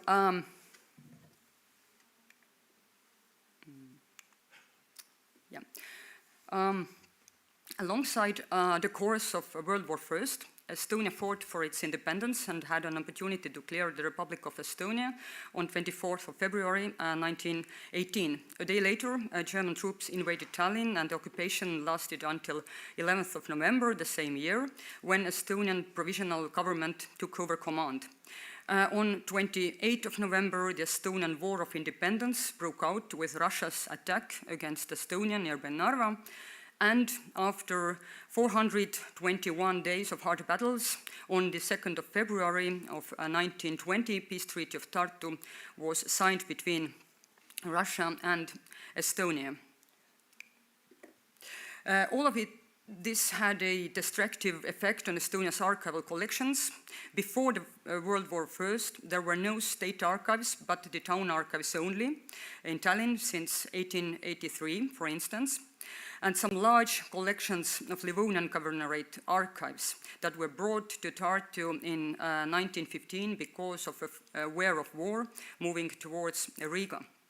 Of course, some of the archival records were destroyed, used as fuel for stoves, or just damaged before and during these moves, including evacuations to Russian towns as Ryazan, Stavropol, and Yaroslav, as well as re-evacuations from these locations in early 1920s. Therefore, during the World War I, in 1915 to 1918, some first actions were made by the Estonian National Museum on preservation of the archival material in Tartu and in southern Estonia. And a little bit later, between 1917 to 1918, similar actions were stepped in Tallinn or arrangement of the archives of Estonian nobility. So, in December 1918, Provisional Government of Estonia decided to give the information of a state archive to the Minister of Interior to arrange the archive of Governorate of Estonia in Tallinn. However, creation of an independent institution didn't happen, but it was the beginning of arrangement and description of the archival records. In the autumn of 1919, alongside opening of the National University, active preparatory work was done to save archival records that were in danger of perishing. Since there was a shortage of archival experts in Estonia, it was quite natural that the Finnish historian Arno Rafael Cederberg became the head of Estonia's archival system. Cederberg was elected professor of history of Estonia and the Nordic countries at the University of Tartu, and his passion was organizing Estonian archives administration. Cederberg announced upon arrival in Tartu why and how Estonian archives administration needs to be built up. And I quote, "It is absolutely essential that Estonians establish a national archives and find a suitable up-to-date location for it, which must be done as soon as possible. No educated nation can get by without its own national archives," he said. And here is the Professor Cederberg on this photograph as well, visible. On 3rd of March 1920, the first meeting of the Archives Committee took place. Future of the national written heritage and formation of the state's archives were the core topics. When we celebrate the date as a birth of the today's national archives as well. Professor Cederberg was elected chairman of the Archives Committee. His proposals were based on his corresponding experiences in Finland, and they played a decisive role in the nation's subsequent organization for its archives. For instance, Cederberg proposed that there should be two central archives in Estonia, the governmental archives in Tallinn and the historical archives in Tartu. And both of these institutions were formed in the early spring of 1921. And the idea was that the state archives should act as a keeper of records of active state agencies, and the historical archives should act as the holding place for historically significant institutions' records. And both of these central archives had its statutes since 1922, and these formed the legal basis for every aspect of the archival activities, including acquisition, preservation, access, but we all understand that a large-scale daily work covered the very basics.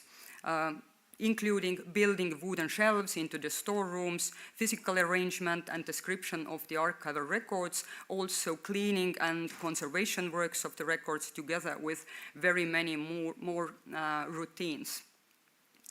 So, and in parallel with saving archival records, that were scattered around the country, that were a constant question about finding suitable rooms for the archives, both in Tallinn and in Tartu. And even the premises were found quite easily for the state archives in Tallinn, which was a former province of Estonia, the archive of the former province of Estonia, but the situation was much worse and much more complicated regarding the historical archives that was planned for Tartu. And finally, in March of 1922, government decided to affirm this building, a former 4-story dormitory building of the Tartu University, to the historical archives building in the very center of Tartu. And the elementary conditions had finally been established for organizing a large quantity of valuable archival records and for making them available to scholars. And yeah, just some more photos, which are quite similar to each of the archives, I guess, but it was the picture that we had in southern Estonia in Tartu. So, and now a couple of words about Archives Council, which had its main task to coordinate archives administration in Estonia, and as well as there had to be dealt with evacuation and exchange of records in cooperation of 2 central archives. And according to a recent research, it was similarly important to reach an agreement with Latvia on the principles according to which archival records could be exchanged, since due to a lack of storage space, both sides needed to offload archival records of lesser importance and to gain possession of sources that shed light on the history of their own country and people. And from the aspect of scholarly research, it was no less important to at least agree on a convention with neighboring countries on the basis of which reciprocal lending of archival records could take place. And even in 1925, the Archives Council insisted that a regulation on reciprocal lending of records must be invented with countries as Finland, Sweden, and Denmark. But of course, the biggest interest towards a cooperation of this kind considered to be settled with Latvia in our case. And delivery of the collections from Estonia to Latvia and vice versa was constantly in the air in the 1920s, but the work was not done quickly enough as the archivist could extract the records nor compile inventories during several years. And now perhaps the most important slide, just to give one example how the relocations of the archives could happen over the centuries.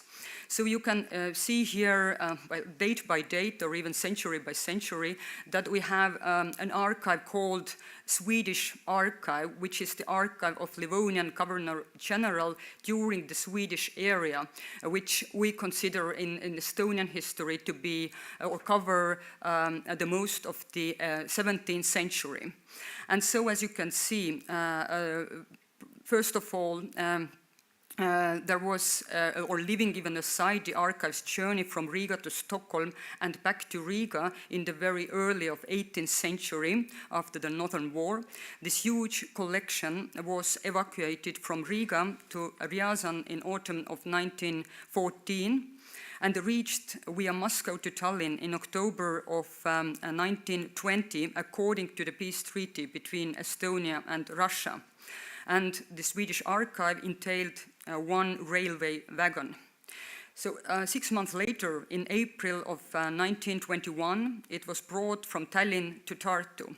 While the negotiations continued between Latvia and Estonia, and Latvia, of course, was interested in to get back the archive as it was created and preserved historically in Riga, the Swedish archive stayed in Tartu throughout the interwar period.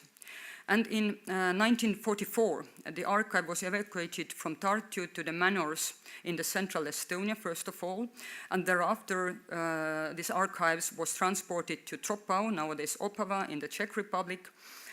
And very finally, the collection found its way back to Riga after the Second World War, and a joint commission of Latvian and Estonian specialists and even the Moscow's interference solved this case in 1946 in a way that the Swedish archive with 50 three boxes, remained in Estonia, but were separated according to the scholarly needs between two countries in late 1950s, so that the story even went on afterwards. And I must say that perhaps the story even goes on nowadays as well, but of course, living in the digital era, we can solve the problems now by a more simpler way, and no huge discussions needed anymore.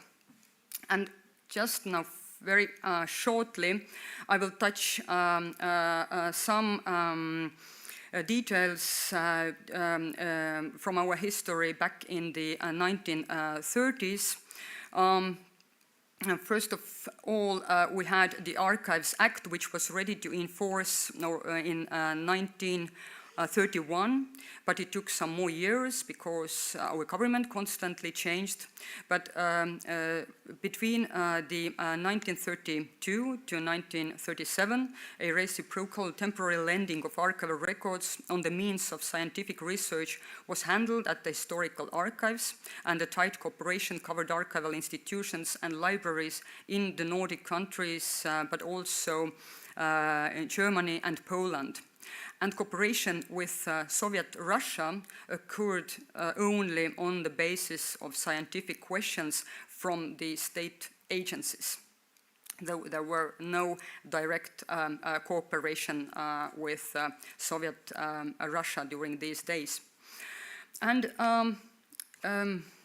I think that I will skip over the Archives Act, but just to mention that besides the basic works and regulations of the archival activities, there was even a development of archival education in these days with the cooperation of University of Tartu, and also a kind of inspection over the state agencies using also a network of so-called trustworthy persons of archives was invented. And what is perhaps also important about the Archives Act of 1935, so of course the Archives Council had a significant role over the two central archives, and also the Council had the right to make decisions over protection of the records.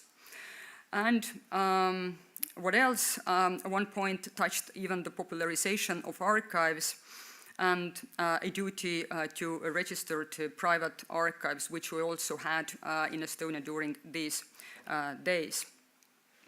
And very lastly, as we all know, and at least in the Baltic states, we have experienced that the development of a normal archival management was cut through during the times of Soviet occupation in 1940 and 1941, when very similar interruptions in the Baltic states followed, including the Sovietization of archiving, meaning all the archival system, since the September of 1940, when the 4th of September directive nationalized whole the archival system. All the collections were merged to the USSR's archival fund. Principle of a joint ownership of the documented cultural heritage was taken over, and it included a centralized administration of archives. And a Soviet view in the very basics was invented, meaning that the archival records were classified, were restricted, and access to them were rather exceptional, but not usual as we count in a normal democratic world. And last but not least, the genealogical research was banned also in Estonian archives in 1941, and so it stayed over the 50 years. So thank you for your attention, and I think that we all must, at the moment, stay united in the Europe and support Ukraine as well. Slava Ukraini!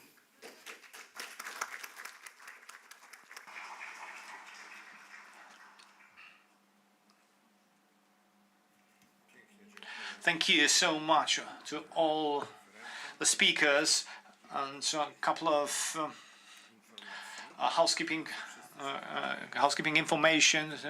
So, of course, for those of you who are willing, yes, the visit to the archive was yesterday. So, yes, it was yesterday. So that there was a change in the agenda. Okay, so a brief information. So we have half an hour, 25 minutes, in fact. That's a coffee break. Thank you so much for the first part.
Ladies and gentlemen, we are resuming our meeting, and let me invite the first person, Dr. Karol Biernacki, representing the National Archives of Hungarian, Csongrád County Archives. He will present to us a speech on the relationship of the archives of the South Great Plain region with the Serbian and Romanian archives across the border. Doctor?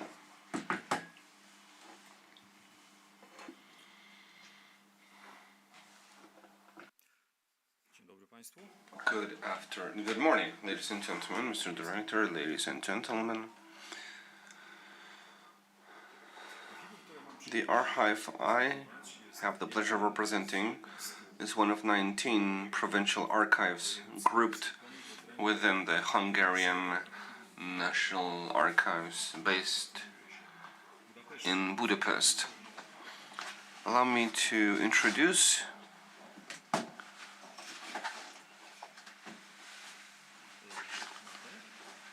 you to the map of Hungary, where you see the location of the archives.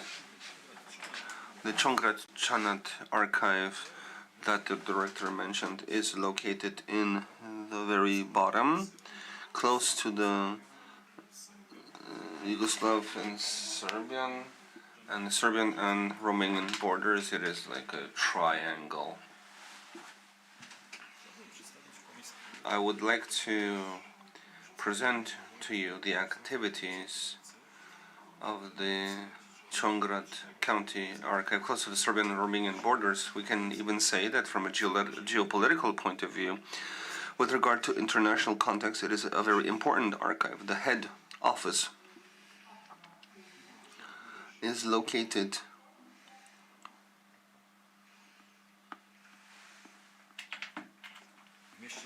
in the city of Szeged.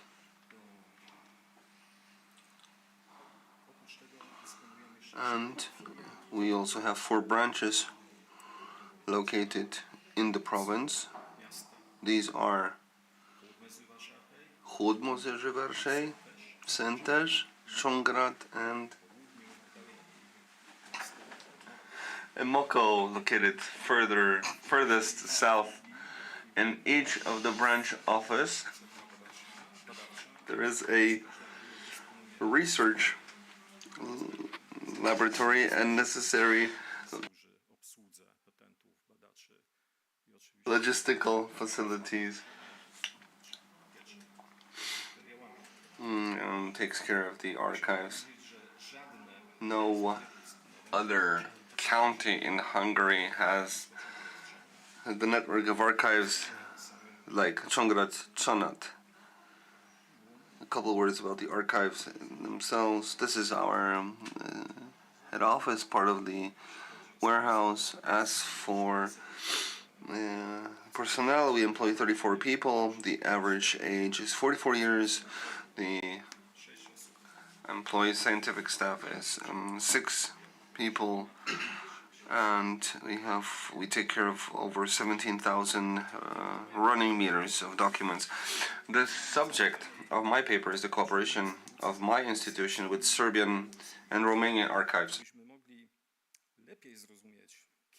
In order to better understand the directions and conditions of such international cooperation, please look at the map of Hungary from the period before signing of the Trianon Peace Dictate Treaty, which we've heard already took place on June 4, 1920.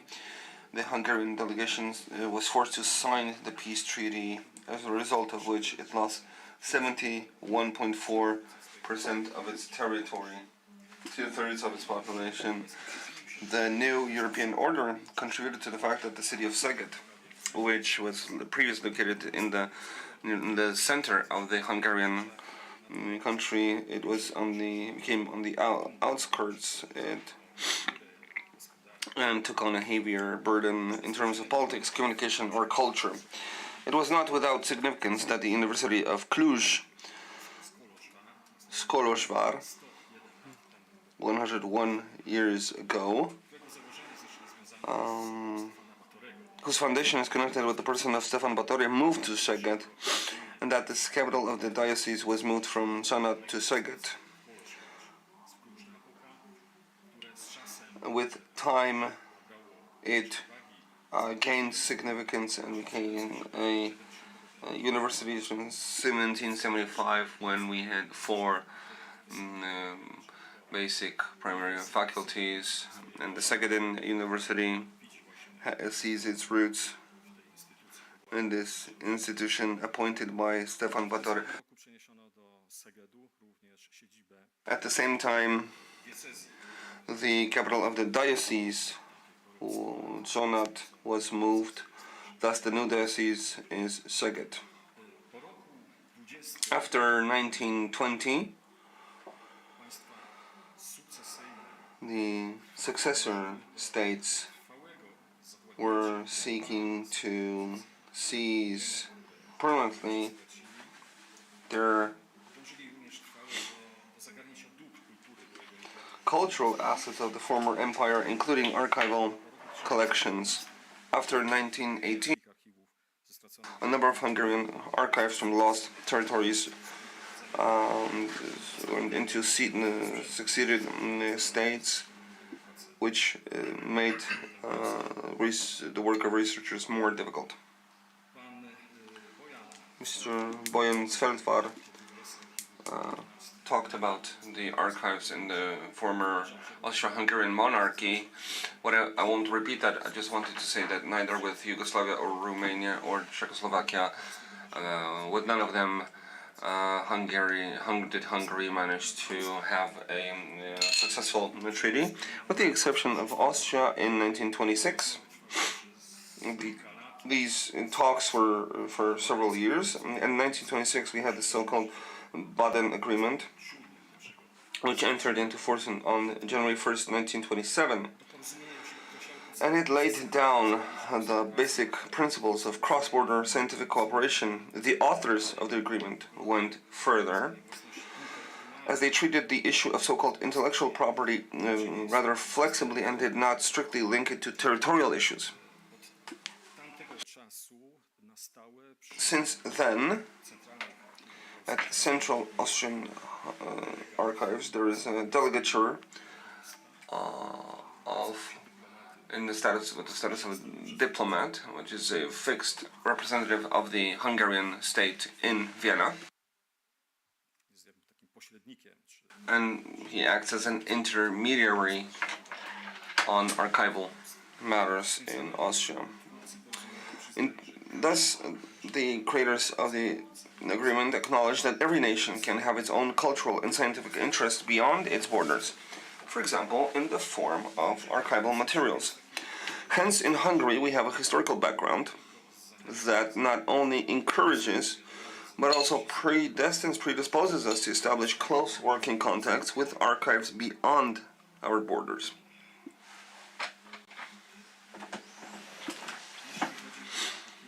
As for Romanian archives, a couple of words here. Unfortunately, our institution has sporadic contact with Romanian archives. In 2010, one of our colleagues, fluent in Romanian, took part in a project to process documents from the period of the Hungarian uprising in 1848-49 at the Museum of Relics, Complexul Muzeal in Arad. The University of Szegedin and Babes Bollier signed a cooperation agreement in which one of the collaborators of the university archives, our former colleague, is conducting systematic research and digitizing documents in Cluj, in Moroș Varaș, and the goal is to collect university documents. The university archives up to 2020 were part of our collection, but as a result of new legal regulations, we have been obliged to turn the collection over to the university archives in Szeged. Serbia is more active as a partner, contacts between Serbian contacts date back to the 70s, but they have gained in impetus in 2009 when we managed to sign a cooperation agreement with archives from Sułatice, Zenta and Zrenjanin. The cooperation gained momentum, and it should be stressed that the Hungarian side was the initiator of that cooperation in Csonat.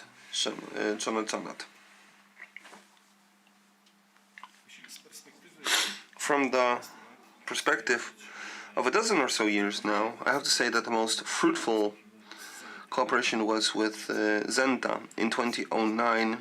Together, jointly, we organized a conference in Zenta titled Change of Empire in Vojvodina, 1944-1945.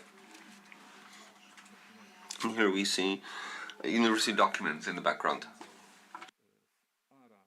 from the museum in Arad.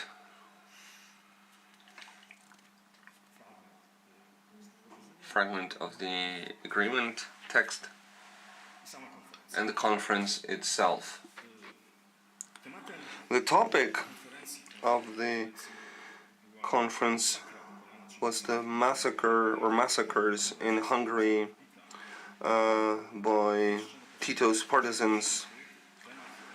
In the early 1990s, it was still a taboo subject, reluctantly taken up, if only because of the large Hungarian national minority living in the southern province. It was not without significance that we were very pressing to organize this conference. I called the director of the archives in Zenta, and I organized this conference, and after a moment of silence, he asked me, or he stated, "Karol, I have 3 years to my retirement," but he thought for 3 days, and we decided to organize the conference. It was important, and it turned out later, several days after the conference, that more or less at the same time, the presidents of the Serbian Republic and in Hungary met, Tadic and Laszlo, and an agreement was signed as to a joint academic committee on researching difficult topics in the history of Serbia, Yugoslavia, and Hungary. Almost at the same time, the conference took place in the city of Zenta, and it should be noted that young historians from Serbia took place in the conference. They were very open to discuss difficult topics. Dan Cvetkovic, Janetovic. There was a large interest in the conference. It was very much promoted. We decided to issue a conference volume in 2 languages.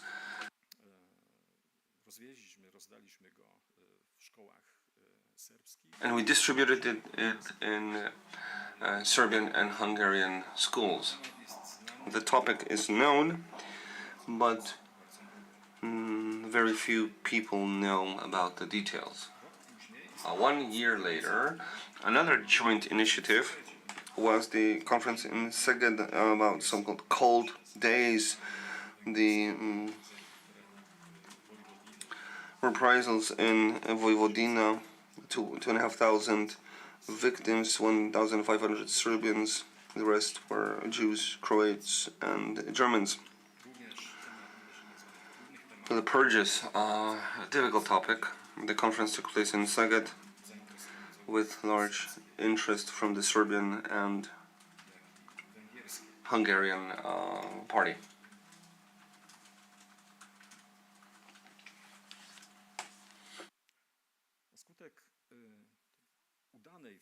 As a result of successful cooperation, we have decided to intensify our publishing efforts with volumes both from conferences and research results, which we wanted to present to a broader audience. Over a few years, we've managed to publish 5 or 6 volumes.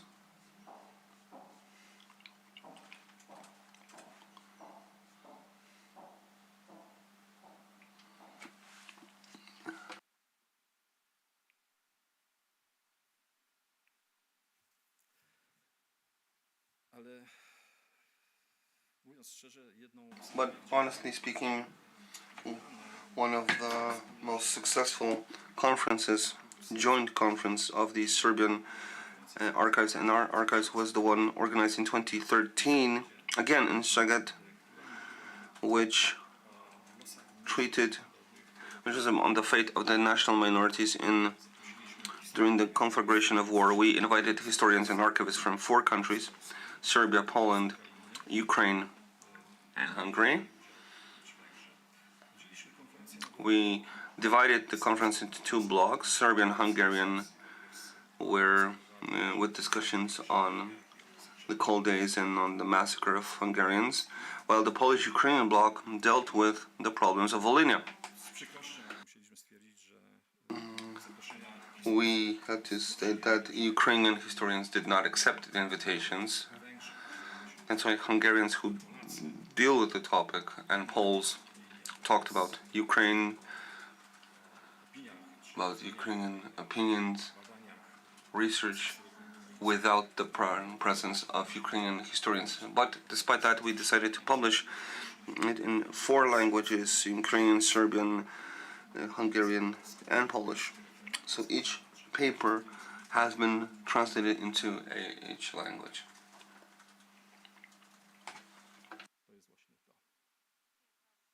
Yes, that's what I'm talking about. It turned out that both Serbian as well as Hungarian historians know very, very little about what happened in Volhynia. But Polish historians knew very few about the fate of the ethnic minorities in Hungary or in Vojvodina. This was a very much needed conference. I think it was the first one about Volhynia in this part of Europe. The book, the conference volume, was distributed to all schools where possible, both in Hungary and in Poland. It did not go into Ukraine, but in Serbia it was handed over to libraries, universities as an auxiliary handbook for teachers of history. Ladies and gentlemen, there are many topics which we try to touch upon in Serbian-Hungarian or Serbian-Romanian relations, but there are certain topics that are some, let's say, sensitive issues, and this problem of repressions made by Tito's partisans is one of them. Without these documents, writing a textbook or a relation of the Serbian-Hungarian relations would not be possible, as Professor Nowak mentioned, until we know the contents and have all the documents which are in Wyborska Street. Until then, we can only speculate about some of the events, and we'll never be able to tell the full story, and the same goes for Serbian-Croatian relations. These documents that are very hard to access by researchers or historians, documents, I'm talking about this partisan purges or repressions from 1934, they are not made available. They are hidden away, and it's hard to base anything on them. Instead of testing these documents, unfortunately, some historians are forced to bid for numbers as to how many victims are there, but we don't have full data. What is very important in such research in Serbian-Hungarian relations is so-called political will. But times are changing, And it seems that making these collections available will be more and more easy. As for access to certain materials or literary studies, there were never any problems there. But in case of any documents which would point to a previous Hungarian homogeneity, then unfortunately Hungarian researchers come across a certain wall. This condition is slowly, very slowly changing, and it's moving towards a better situation. An example of such documents which are hardly available are metric books, both in Romania and in Romanian archives and in Serbian archives. And research on metric books is characterized by this Hungarian homogeneity approach. So that would be it. I think I've kept to the time regime. Thank you very much for your attention. Thank you for the invitation.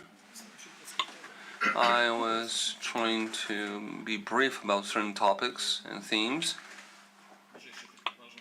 One more important piece of information: in such contexts or relations, personal contexts are very important. We, as the archives, have the advantage of having people both speaking fluent Serbian and Romanian, and we have very good personal relationships with representatives or employees of archives, mainly in Serbia, because those are the archives we work with mainly, and that translates into the results, joint conferences and publications, accessibility to certain materials. But like I said, there are materials which are not available, and supposedly nobody knows where they are. They're somewhere. Sooner or later, they will be made available. Again, thank you very much for your attention, and I wish you a good day.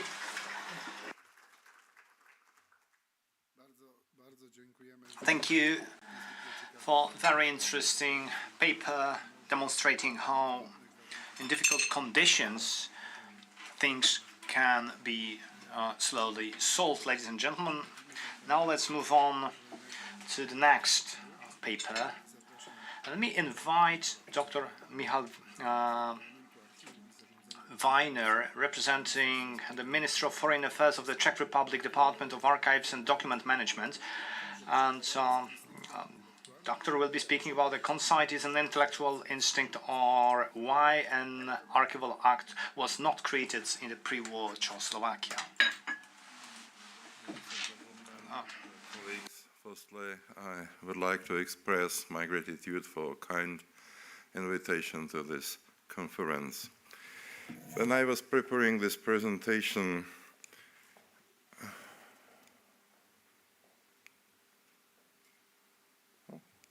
it doesn't work.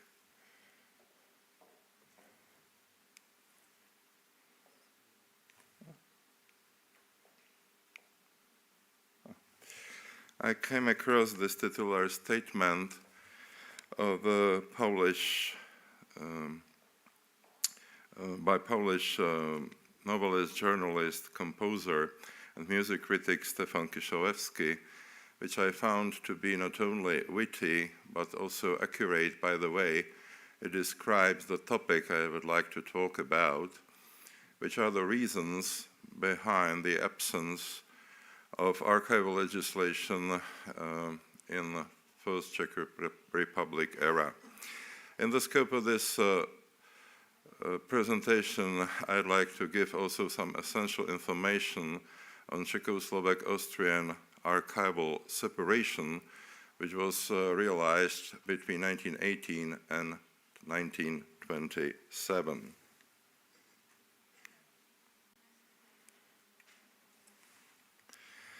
During the Austro-Hungarian period, no generally binding legislation regulating the archives was established in the Czech lands. Their activities were governed exclusively by professional methodology creating bodies. In 1872, a special third section for the preservation of written monuments was established in the Central Commission for Research and Preservation of Artistic and Historical Monuments in Vienna.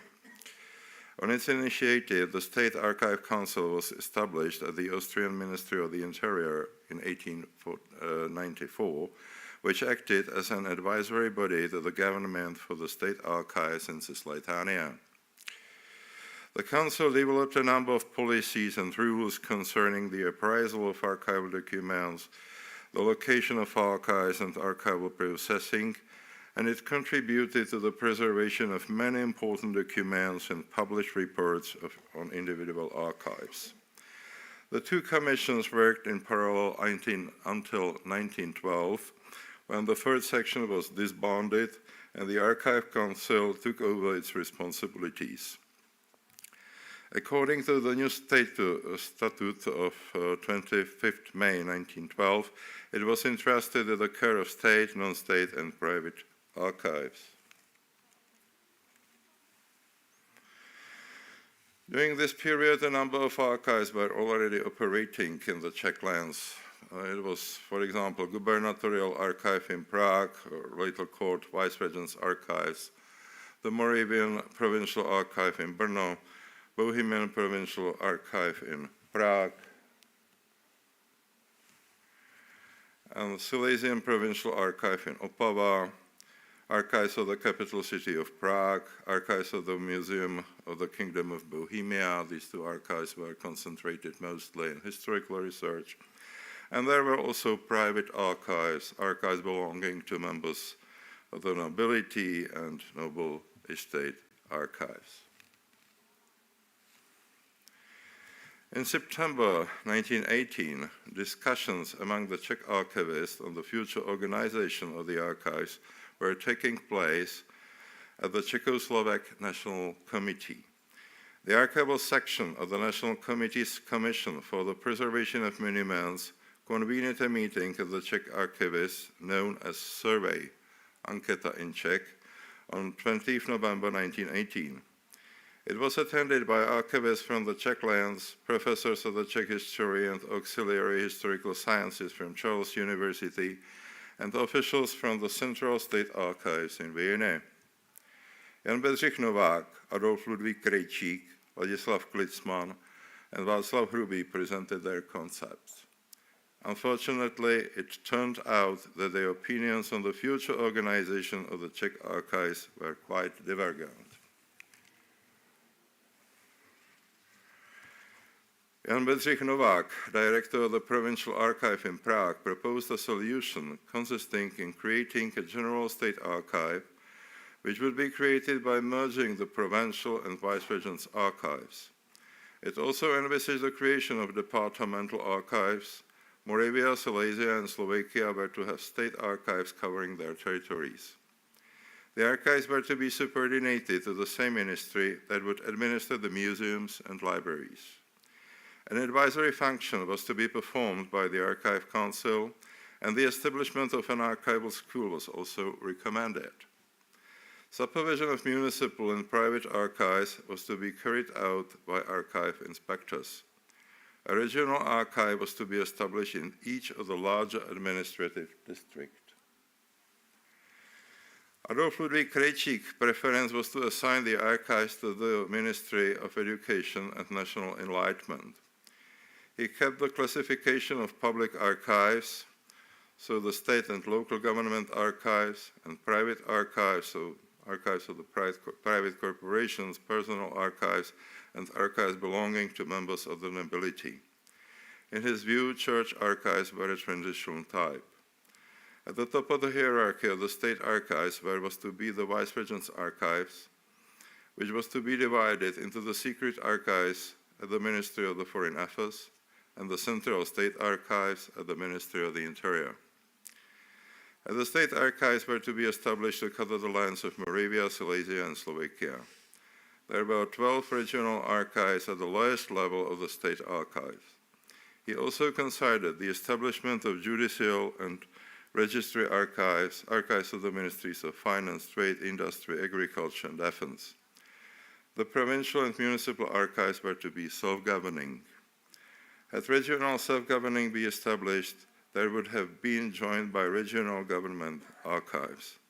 Private archives were to be supervised by the state administration in cooperation with the provincial government. Ladislav Klitzmann, director of the Vice-Regent's Archive, preferred the creation of separate departmental archives, e.i. the archives of the Prime Minister's Office, and the archives of the Ministries of the Interior, Justice, Military, Agriculture, Foreign Affairs, Finance, Railways, and Public Works. He stressed the need to build new archives in Bratislava. In his opinion, the State Archive should have been managed by the Ministry of the Interior or the Presidium of the Ministerial Council, with the Archive Council serving as the professional body. At that point in time, the survey did not yield fully developed opinions. Most archive professionals were inclined towards the idea of a general state archive created by the merger of the Land and Vice-Regent's archives.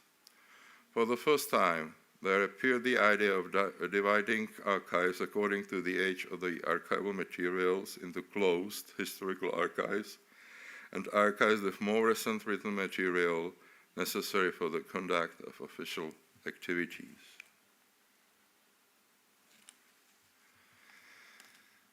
After the establishment of Czechoslovakia, the debate took a new dimension as a result of the issuance of the two mutually contradictory regulations with ambiguous interpretation.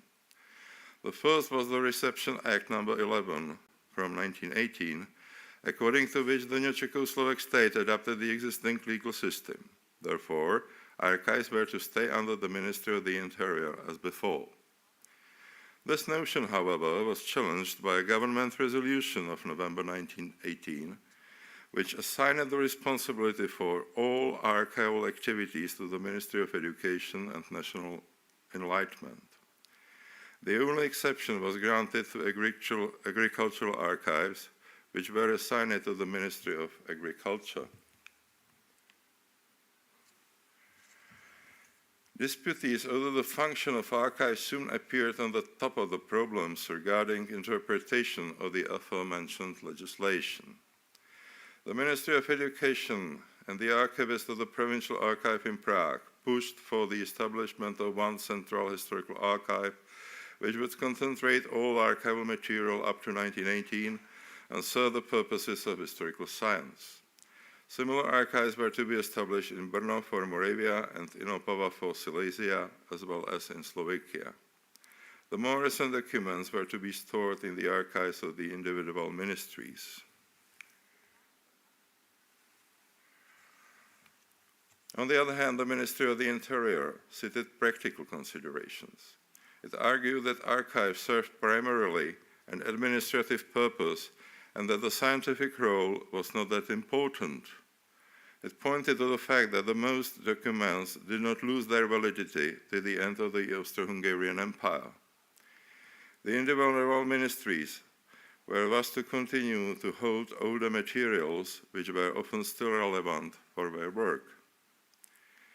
That is why they advocated having departmental archives where both historical and modern archival materials were to be preserved.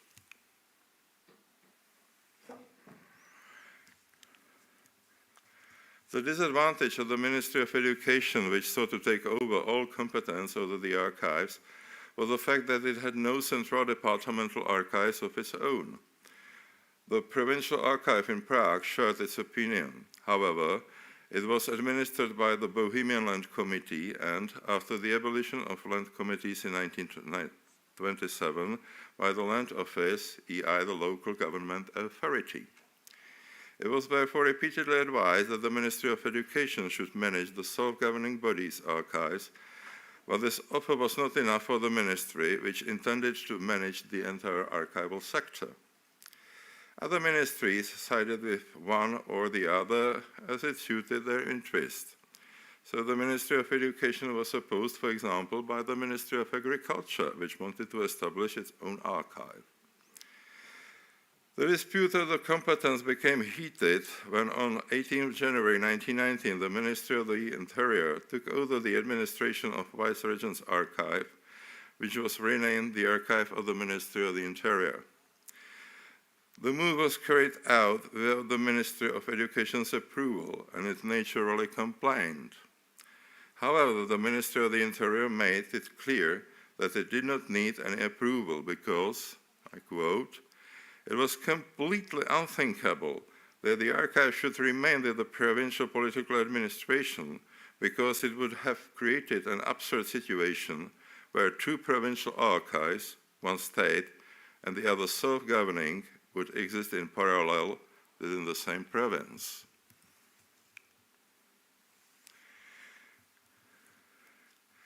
One of the issues of the new Czechoslovak Republic had to deal with right from the start was the separation of its archives and files from Austria. Two expert groups were essential for the future formulation of the Czechoslovak demands concerning the division. The first group included Czech archivists who had worked in the archives in Vienna prior to 1918 and who started working for the Czechoslovak Republic immediately after its establishment. There were Václav Kratochvíl, Josef Malota, and Jan Morávek. After the early death of Václav Kratochvíl and the departure of Jan Morávek to Prague, it was now virtually unknown Josef Malota, who from the beginning of 1990 began to systematically submit proposals for the takeover of some archival collections. The second group consisted of the Prague art historians Zdeněk Wirth, Karol Boromejský-Mádl, and the aforementioned Jan Morávek, who occupied the influential position at the head of the archive department at the Ministry of Education, and at the same time head of the newly established archives of Prague Castle. The basic idea, which was gradually put into practice, was the physical separation of archival and file resources, and they transferred to Czechoslovakia.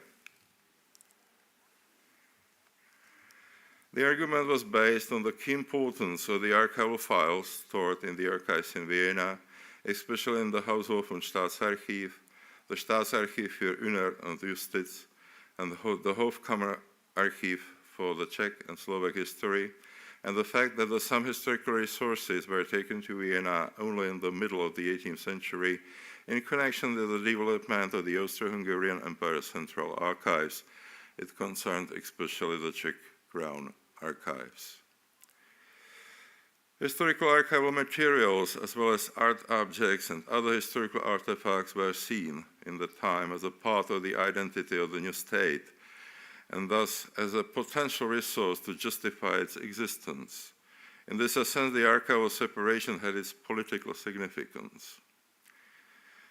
Regarding the separation of files, on the other hand, the rationale consisted in the administrative need to use files concerning active cases, especially of personal, property, or legal nature. This need was formally justified by the Reception Act No. 11 of 1918, which adopted the Austro-Hungarian legal order and was the provisional form of the administrative apparatus. The thus-conceived archival and file separation was enshrined in the Treaty of Saint-Germain-en-Laye of 10 September 1919, and especially in the Prague Intergovernmental Archival Convention of 18th May 1920, which became the fundamental document for the Czechoslovak Republic for further progress in the separation. On the basis of this agreement, Czechoslovakia took over about 600 running meters of documents. The archival separation took place essentially in 4 stages. The first can be defined from November 1980 until the conclusion of the Treaty of Saint-Germain-en-Laye with Austria on 10 September 1919. Basic legal framework in that period was the State Act No. 5 of the Austrian Republic concerning foreign ownership in the territory of the Republic. In this phase, the separation was realized by the International Liquidation Commission in Vienna, which was founded from common liquidation sources. The second period can be defined from the conclusion of the peace treaty through the conclusion of the Prague Archive Convention to the end of 1921. Legal framework was the Treaty of Saint-Germain-en-Laye, and in practice, this separation was realized by the Austrian section of Allied Separation Commission in Paris. The third and the most important period is dated from the end of 1921 to the end of 1923, when the separation was completed. It was realized by the Office of Czechoslovak Reparation Commissioner attached to the embassy, the Czechoslovak embassy in Vienna, and in practice was realized first of all by Karel Kazbunda, probably the best Czechoslovak expert who well-known Vienna archives. The last period is from ended in 1927, but in that period Czechoslovak offices were concentrated mostly in systematic research of the Czech, Moravian, Silesian, and Slovak records, and performed also scientific tasks. The liquidation commissioners for cultural assets in the Czechoslovak embassy in Vienna, who were responsible for taking over archival material relating to Czech history from the Austrian archives, also took part in discussions on the organization of archives in Czechoslovakia. In their memorandum, they expressed the opinion that all archives belonging to the defunct administrative bodies should merge into one historical archives. Authorities and institutions working in the new state after 1918 could set up their own archives. The question of to whom the archives would be subordinated was not considered important.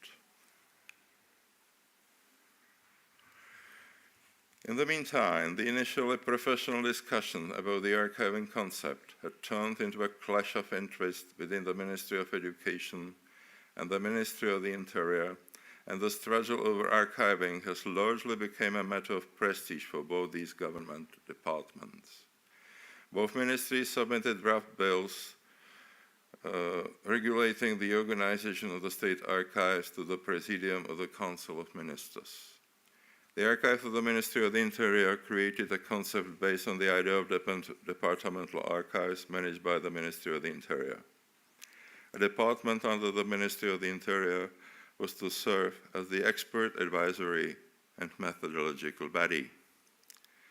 The Ministry of Education was to be entrusted with the authority of the non-state archives, the training of archivists, and the scientific utilization of archives. The Ministry of Agriculture, which agreed with the proposal, was also willing to leave the methodological competence to the Ministry of Education. The Ministry of Education outlined the principles of legislation concerning more than just archives.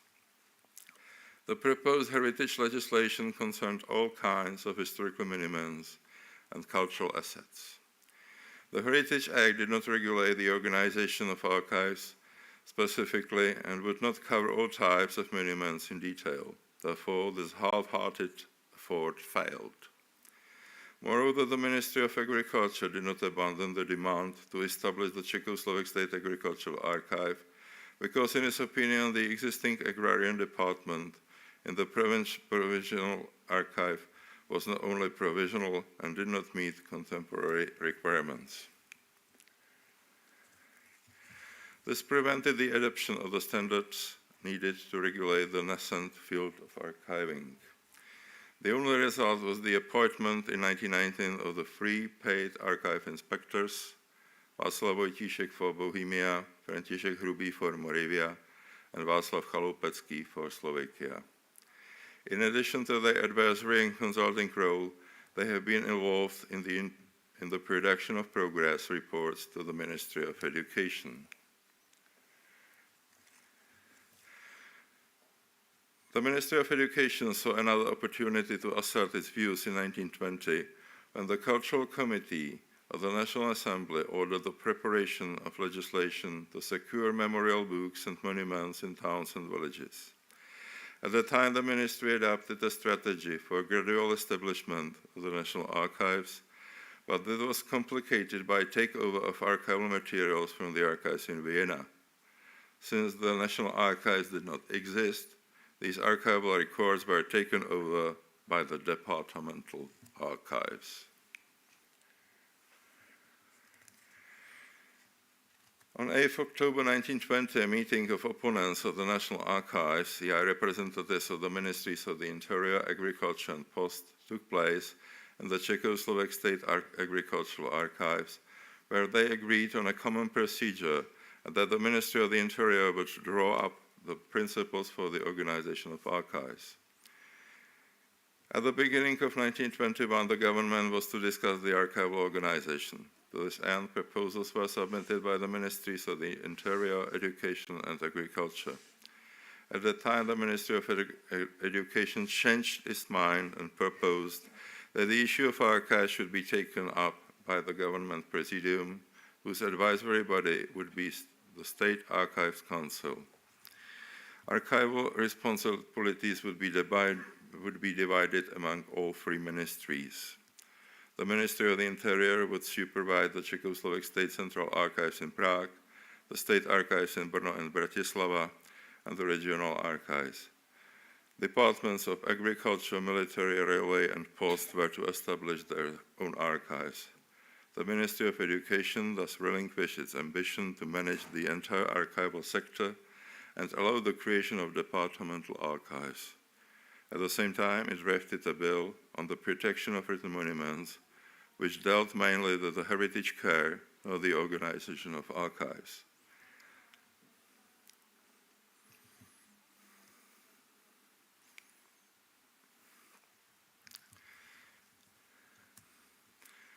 However, on 1st February 1921, the Ministerial Council, on the proposal of its presidium, found the creation of the proposed unified archival organization too costly. Financial demands and difficulties in obtaining archive buildings led to a provisional solution. The existing organization was retained, and internal guidelines for work in the archives were drawn up. The Presidium did not have to find a solution because it relied on the opinion of experts, and these experts were divided. The conclusion rather favored the concept of the Ministry of the Interior.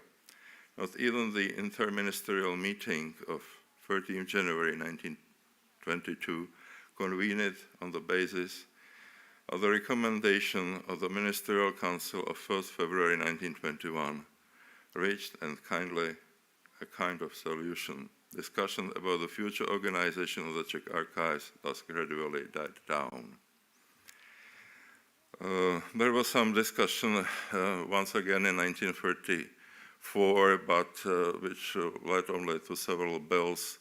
I think there were 15 of them, but none of this bill was adopted before the Nazi occupation.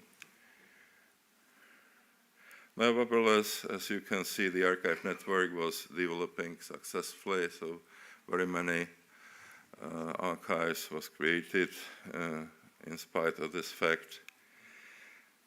And discussions about the nature of future legislation continued even after the war, at the time when the organic growth of regional, municipal, and occasionally even district archives deepened the fragmentation and multiplicity in the organization of archives, further aggravated by the individual archives' different departmental affiliations.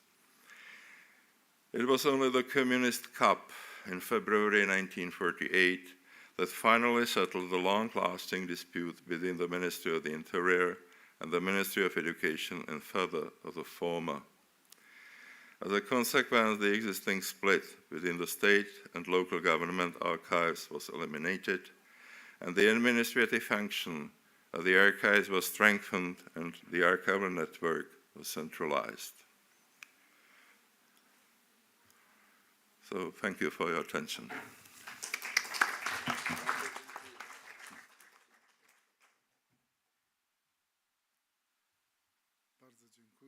Thank you for bringing us closer about the interwar period in Czechoslovakia. Ladies and gentlemen, and let us move on to the next paper, to Mr. Ginter Druckus. A few remarks concerning the Lithuanian Central Archives establishment and activities 1918-1940. Please. Dziękuję. Thank you. First of all, dear organizers, dear colleagues,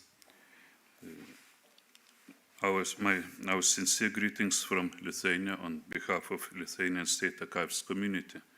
Secondly, my special words of gratitude to the organizers of this conference for gathering us all together and for providing opportunity to attend this meaningful event. It's my pleasure and privilege to be with you. I'm very pleased to meet my old colleagues whom I haven't seen for the entire COVID quarantine period, as well to meet new ones. And of course, special words of our condolence, support and encouragement to our Ukrainian colleagues. So, the aim of the report is to share certain insights concerning Lithuanian Central State Archives establishment and essential features of its activities in the interwar period. A brief remark on the terms and abbreviations used in the report. Lithuanian Central Archives, LCSA, was originally called the Central State Archives, CSAs, for some time. Therefore, in the report, these terms and abbreviations mean the same object, Lithuanian Central State Archives. So, in parallel with regaining its independence, Lithuania started laying the foundations for the future political administrative structure of state power and governance, including the management of archives at state level. On September 22, 1917, the Council of Lithuania, since July 11, 1918, Lithuanian State Council, the highest body of the recovering Lithuanian state, was formed. Just a few months later, January 16, 1918, the Council formed the Archives Commission. The purpose of the Commission was to organize management of archives and documents. We know only so much about the activities of the Commission that its members prepared a short report on Lithuanian libraries, archives, museums, etc. The report was presented to the members of the Council at its meeting on July 23, 1918. Nevertheless, on July 30, 1918, Archives Commission was closed. The other attempt to organize rescue and management of archives was establishment of new commission on archives. Such a commission was established in November 1918 by the order of the Minister of Education. The purpose of the commission was to take over museums, libraries, and archives from the retreating German army. Unfortunately, in this case too, we have no evidence of how long this commission has been operating and what it has done. Considering the circumstances of that time, the fact that a few months later, due to the geopolitical circumstances, all the administrative institutions of the restored Lithuania had to move to Kaunas urgently, it's difficult to expect that this commission would have managed to do something significant. Finally, a group of well-known authoritative public figures of that time, General Military Dr. Vladas Nagys-Nagevičius, painter and archaeologist, head of the Kaunas City Museum Tadas Daugirdas, engineer Valerijonas Verbickis, at a meeting on May 28, 1919 in Kaunas, decided to establish Archaeological Commission. At the next meeting, which was held on May 31, 1919, the statute of the Commission was discussed and Tadas Daugirdas was elected the chairman of the commission. Few months later, on the August 18, 1919, the State Archaeological Commission was legalized. It became a state institution by special law signed by that time President and Prime Minister. Thus, the State Archaeological Commission became a state institution maintained from the state funds and supervised by the Ministry of Education. According to the law, the State Archaeological Commission was to establish central as well as local archaeology and history museum and archives, to take into its possession all existing collections of Lithuania's past, with the right of expropriation, to have at its disposal and management their gathering throughout the whole Lithuania. The rules of the Commission, approved on January 27, 1920, by the then Minister of Education, further specified the functions delegated by the state to the Commission, specifically to keep archives in their custody and protect them from destruction, and, among others, to organize central historical archives. All this allows us to conclude that the emerging Lithuanian state, having just regained its independence, understood the importance of supervising archives and made efforts to address this at the state level. Another thing is that in order to achieve this goal, the emerging Lithuanian state has had to face a number of obstacles and heavy complicated circumstances.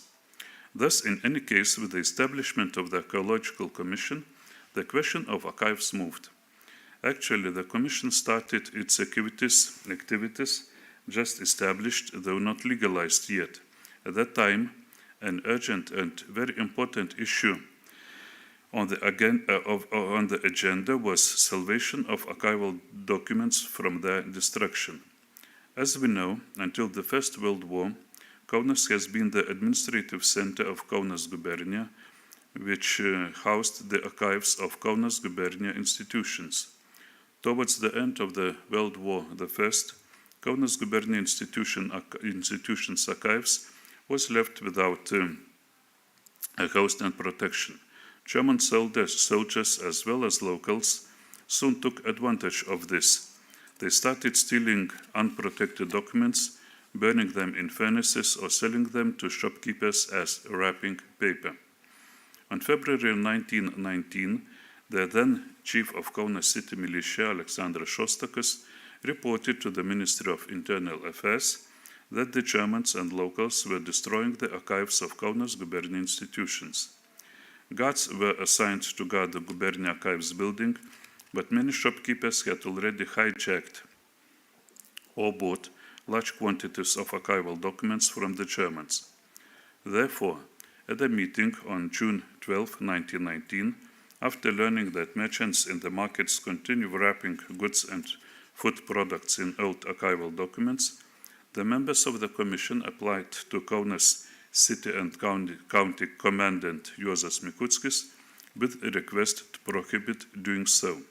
On the June 27, 1919, in response to the request of the Commission, the Commandant issued an order concerning archival documents.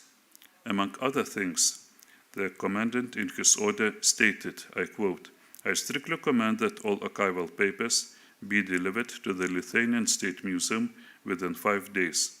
Anyone who fails to comply with this order will be fined up to 10,000 auxnas or imprisonment for up to 3 months, or both." About 32,000 kilograms of archival documents were collected in a short time after the order was issued. Actually, such an amount of documents was not expected. The museum premises were too small to accommodate such an amount. From now on, the search for the premises for archives has become one of the main items on the Commission's agenda. This means that since July 1919, the search of premises for archives has been carried out in parallel with rescue of documents. we should acknowledge that both have been quite difficult to implement.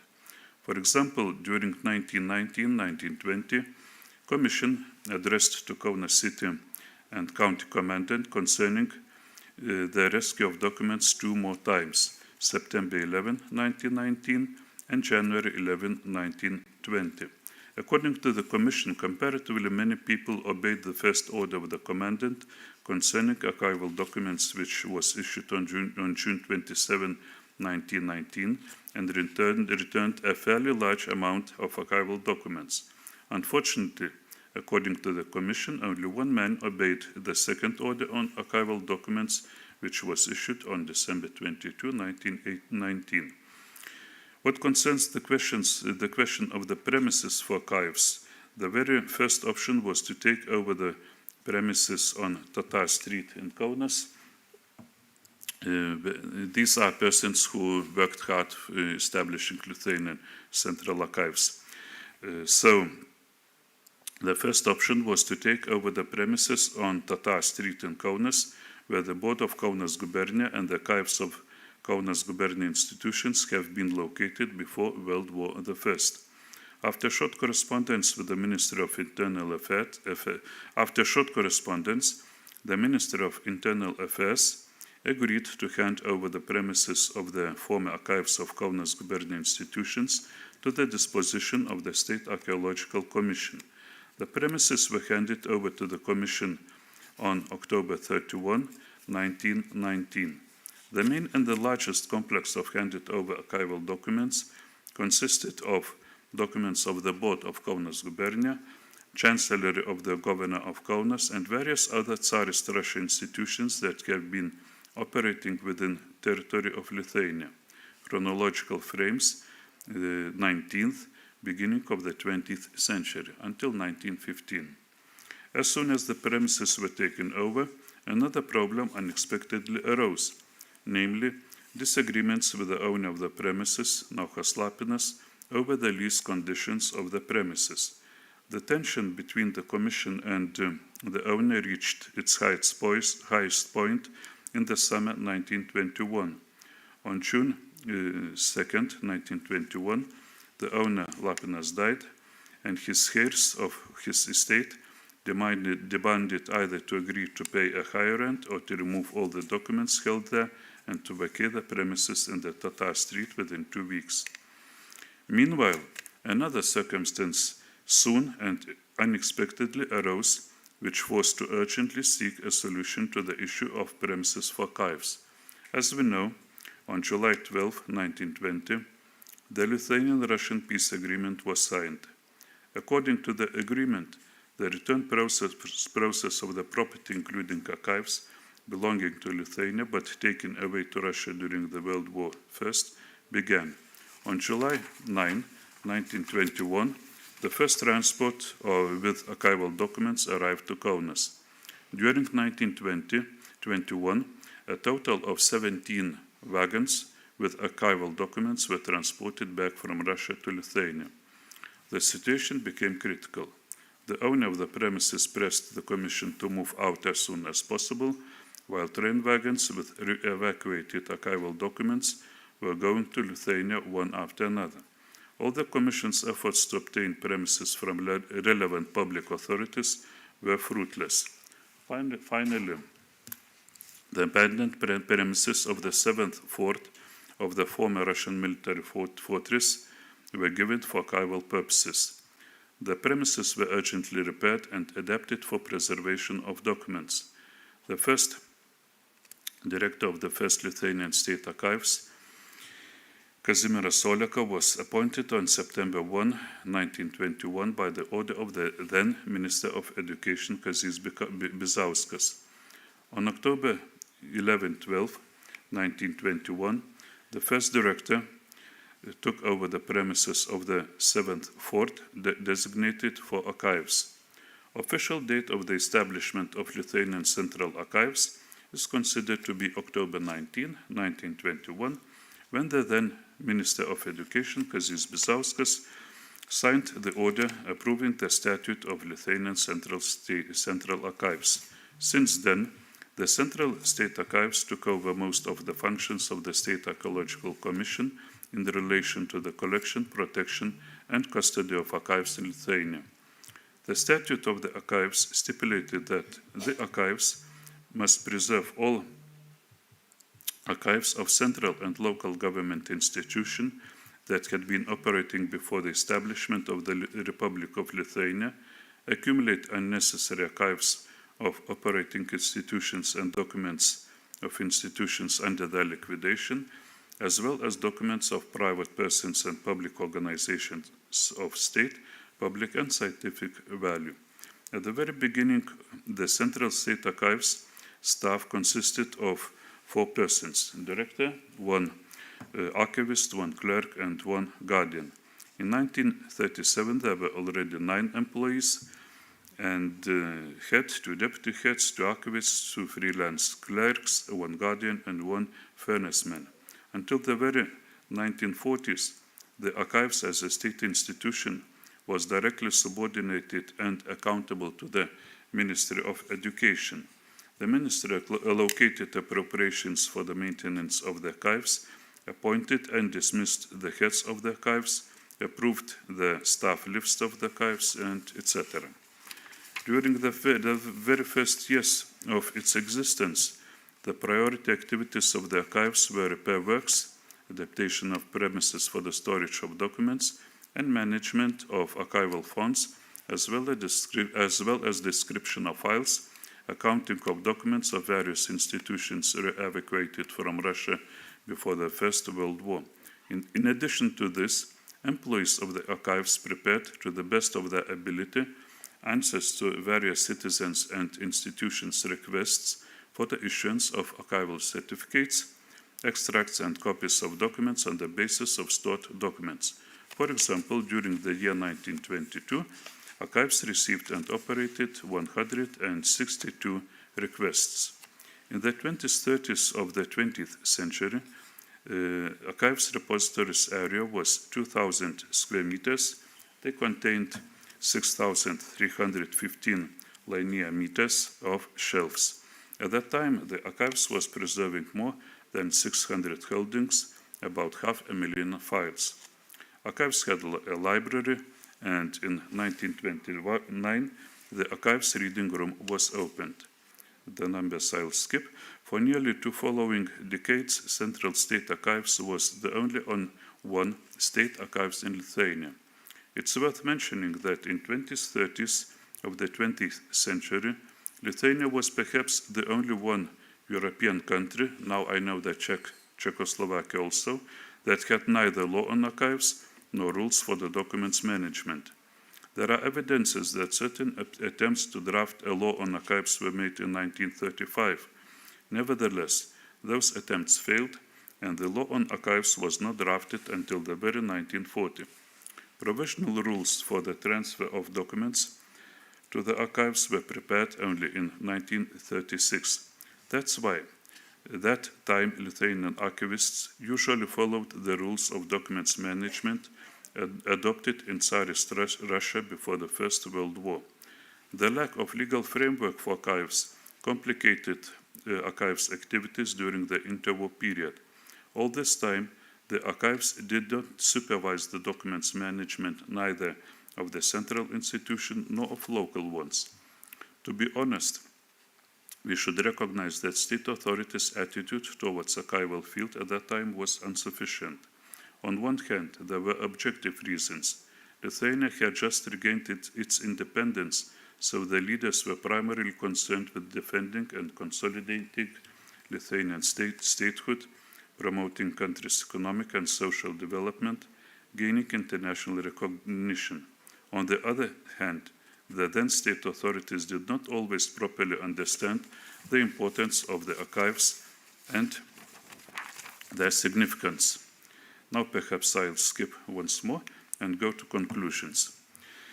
So, Lithuanian state authorities understood the importance of preserving archives and put efforts to address this at the state level. The question of archives moved on since the summer of 1919, when the establishment of the archives was entrusted to the State Archaeological Commission. Despite the fact that the Commission has been given the appropriate powers because of various unfavorable circumstances, the process of establishing the Lithuanian State Archives took for Commission nearly 2.5 years, until October 19, 1921.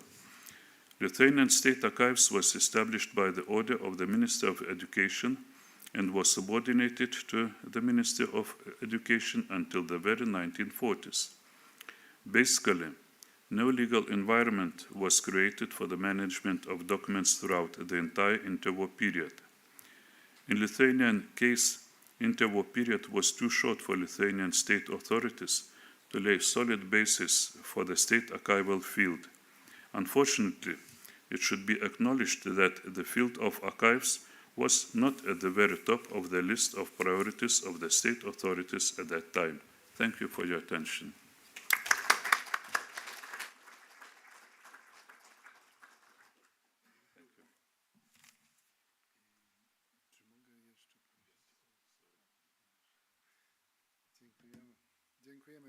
Thank you.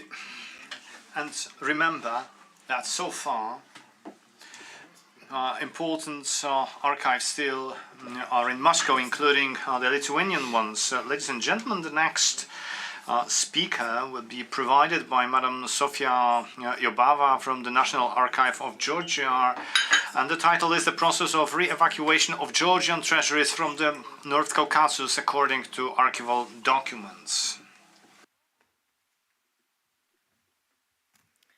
Dear colleagues, before I start my presentation about Georgian archives, I'd like to take this opportunity to thank our hosts for this wonderful event, for your fascinating solidarity to Ukraine and the chance given to us to be part of this. I want to especially greet our Ukrainian colleagues. I'm extremely happy to see you here today. We are touched with the news from Ukraine and with your bravery every day. We stand with you and hope to meet you in Ukraine very soon. Thank you. Slava Ukraini.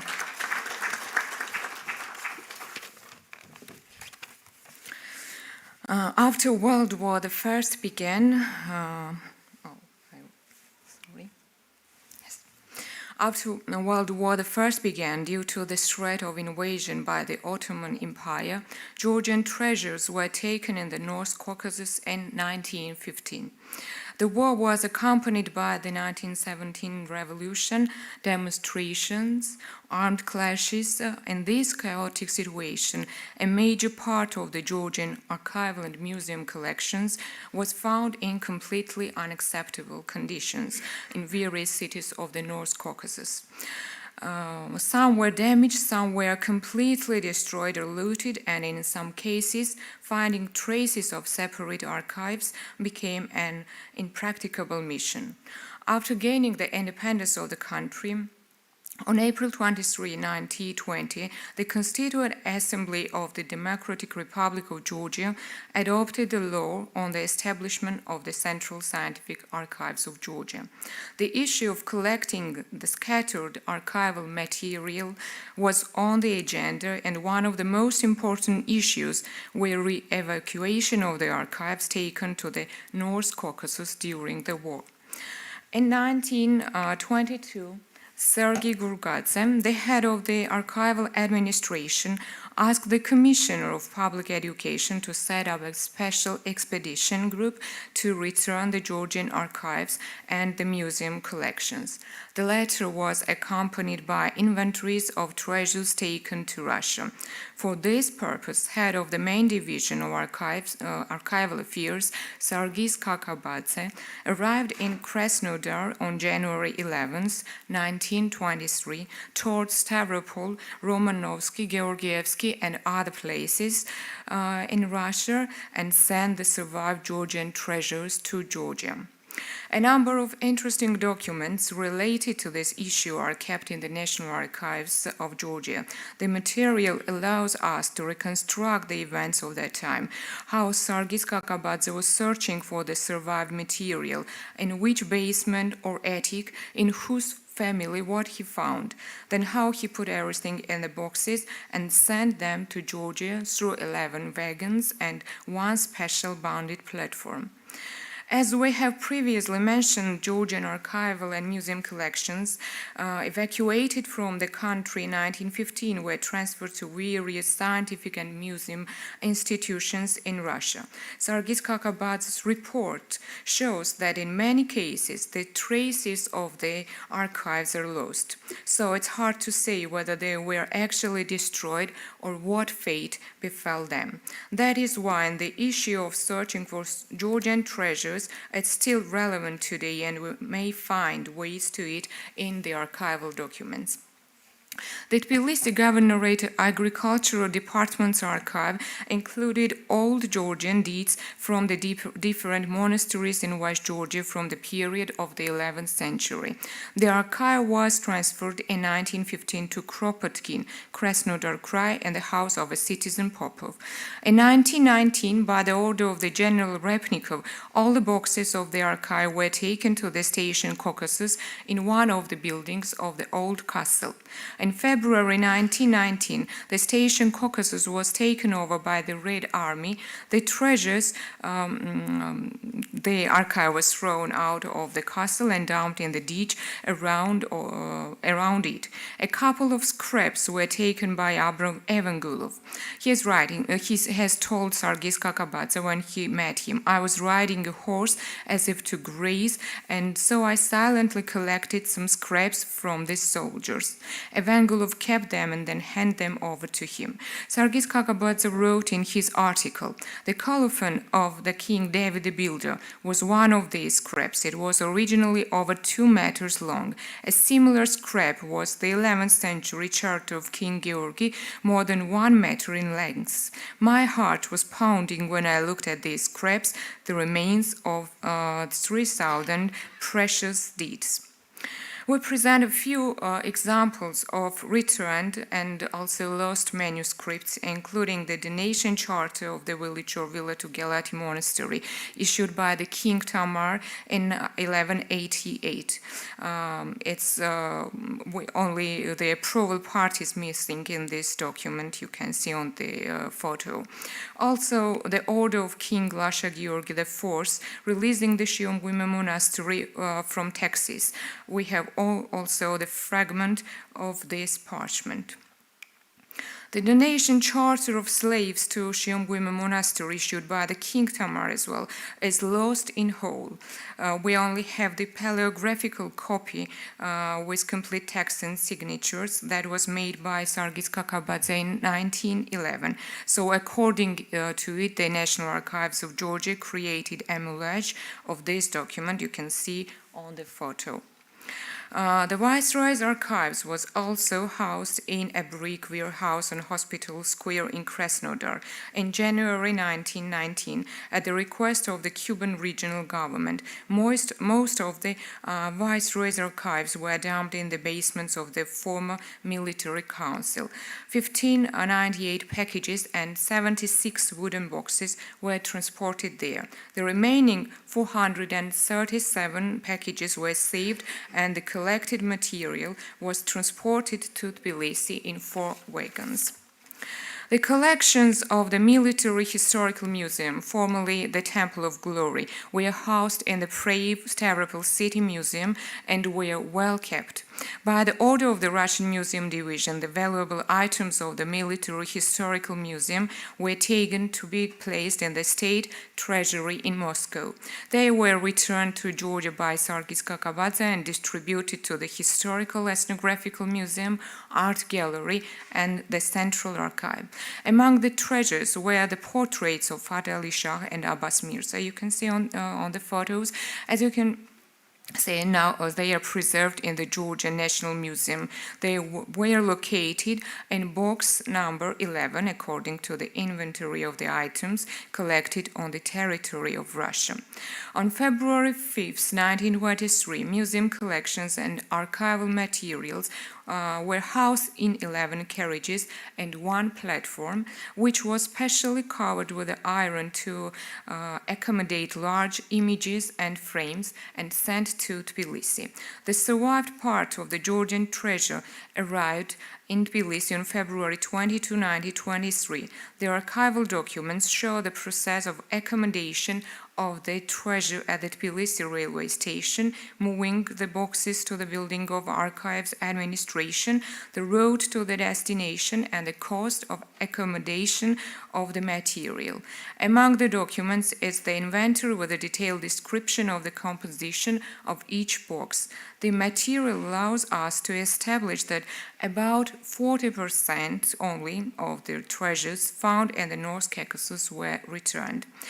Reviewing of the inventories of evacuated and returned archival collections and museum items, as well as other archival material, can make sure that such traces that was unknown to we can find such traces that was unknown to everyone until now.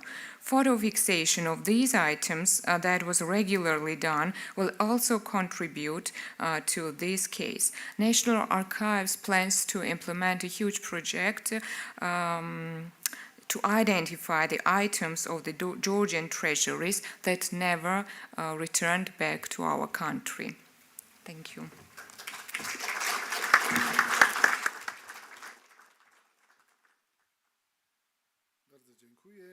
Thank you, ladies and gentlemen, and now let's move on to the last presentation. In this part, let me invite Madam Enia Rubina from the Latvian State Historical Archive. And Enia will be speaking about the recovery of Latvian archive from the Soviet Russia in the years 1920-1933. The floor is yours, madam.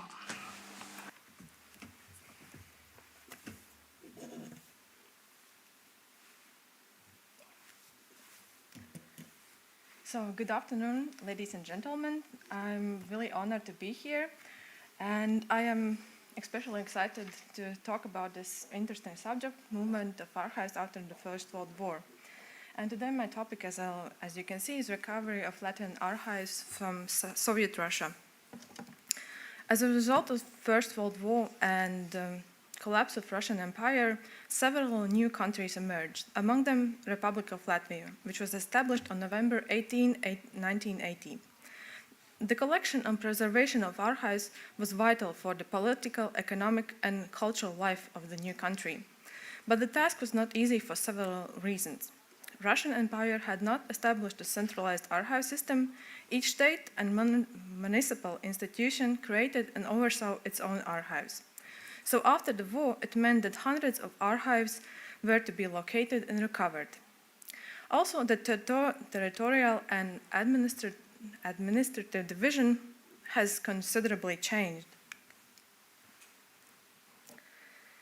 Before the First World War, the territories that later formed Latvia were divided between 3 governorates: Kurland, Livonia, and Vitebsk. The governorate of Livonia included territories that later belonged to Latvia and Estonia. As a result, both countries had claims to the same archives. Similarly, documents about the district of Daugavpils, Ludza, and Rezekne were mostly held in Vitebsk, which was now part of Soviet Russia. But the most difficult challenge was the state of archives after the war.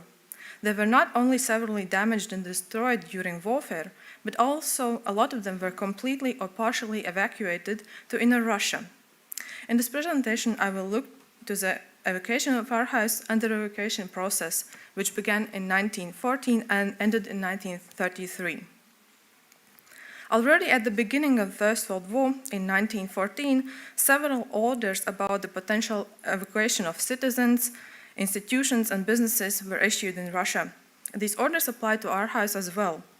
As the first in autumn 1914, the historical archive of the Swedish-era governor-generals were sent from Riga to Ryazan. But a wider evacuation was not yet started. The situation changed in 1915 when German army launched an offensive in the Eastern Front and rapidly approached the borders of Russia. At the beginning of 1915, the institutions of Governorate Kurland and their archives were hastily evacuated. in April 1915, when hostilities reached Kurland, a frantic evacuation of governorates of Livonia as well as districts of Daugavpils and Ludza and Rezekne was started. Among the institutions that were evacuated to Inner Russia were state and municipal institutions, courts, police, district doctors, posts and telegraph departments, railway boards, forestries, churches, educational institutions, banks, credit unions, factories, and etc.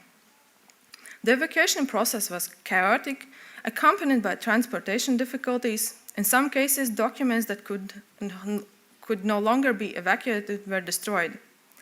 Much of the archives went to Tartu and Moscow, while the rest was scattered all over Russia. I made this map to show just some places where the archives from Latvia were brought. As you can see, the geographical scope of the evacuation was quite extensive.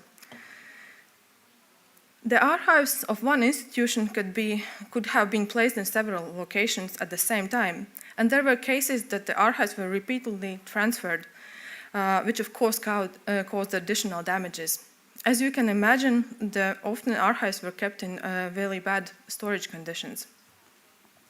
The first attempts to recover archives took place already in 1917, when the territory of Latvia was occupied by German forces. As first to draw the attention of German authorities to the need of revocation of archives was the head of Riga City Archive, Arnold Feyereisen.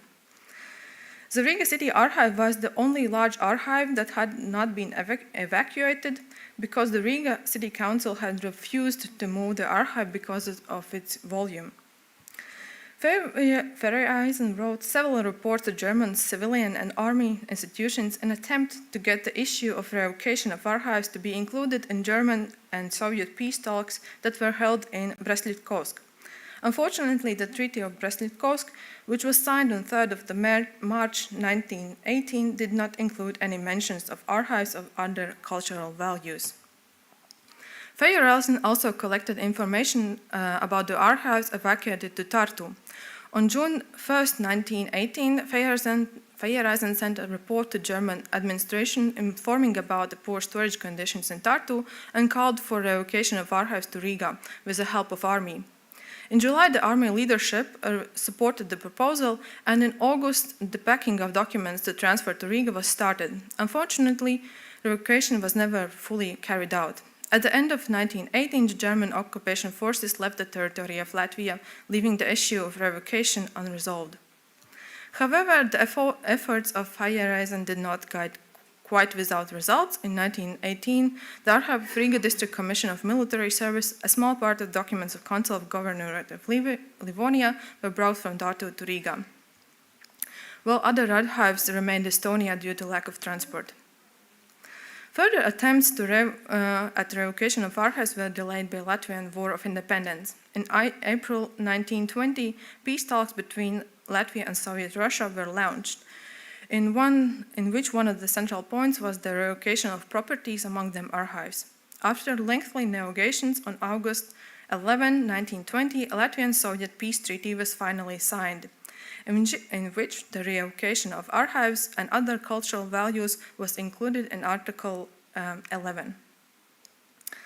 The treaty defined three types of archives and documents that should be returned to Latvia. First of all, archives and documents that were evacuated from 1940 to 1917, archives of scientific and historical significance that had been moved before the war, and documents from archives and central and municipal institutions of Imperial Russia directly related to the territory of Latvia. Article number 11 included other provisions as well. For example, it stated that Russia committed to cover the cost of revocation. However, the archives could not be subjected to return if they were not at the disposal of Russian state and public organizations. This provision later opened up ample reasons for delaying the return of archives. The revocation under the peace agreement was entrusted to a special revocation commission of both countries. Latvia was the last of the established Baltic states that concluded a peace agreement with Soviet Russia. This delay was particularly unfortunate in the case of archives.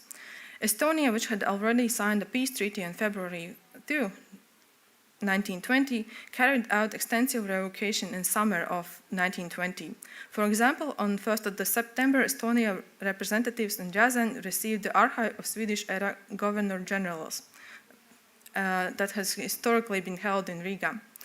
And on 1st of September, several parts of archives of institutions of Governorate of Slovenia, which was also originally from Riga, were sent to Estonia.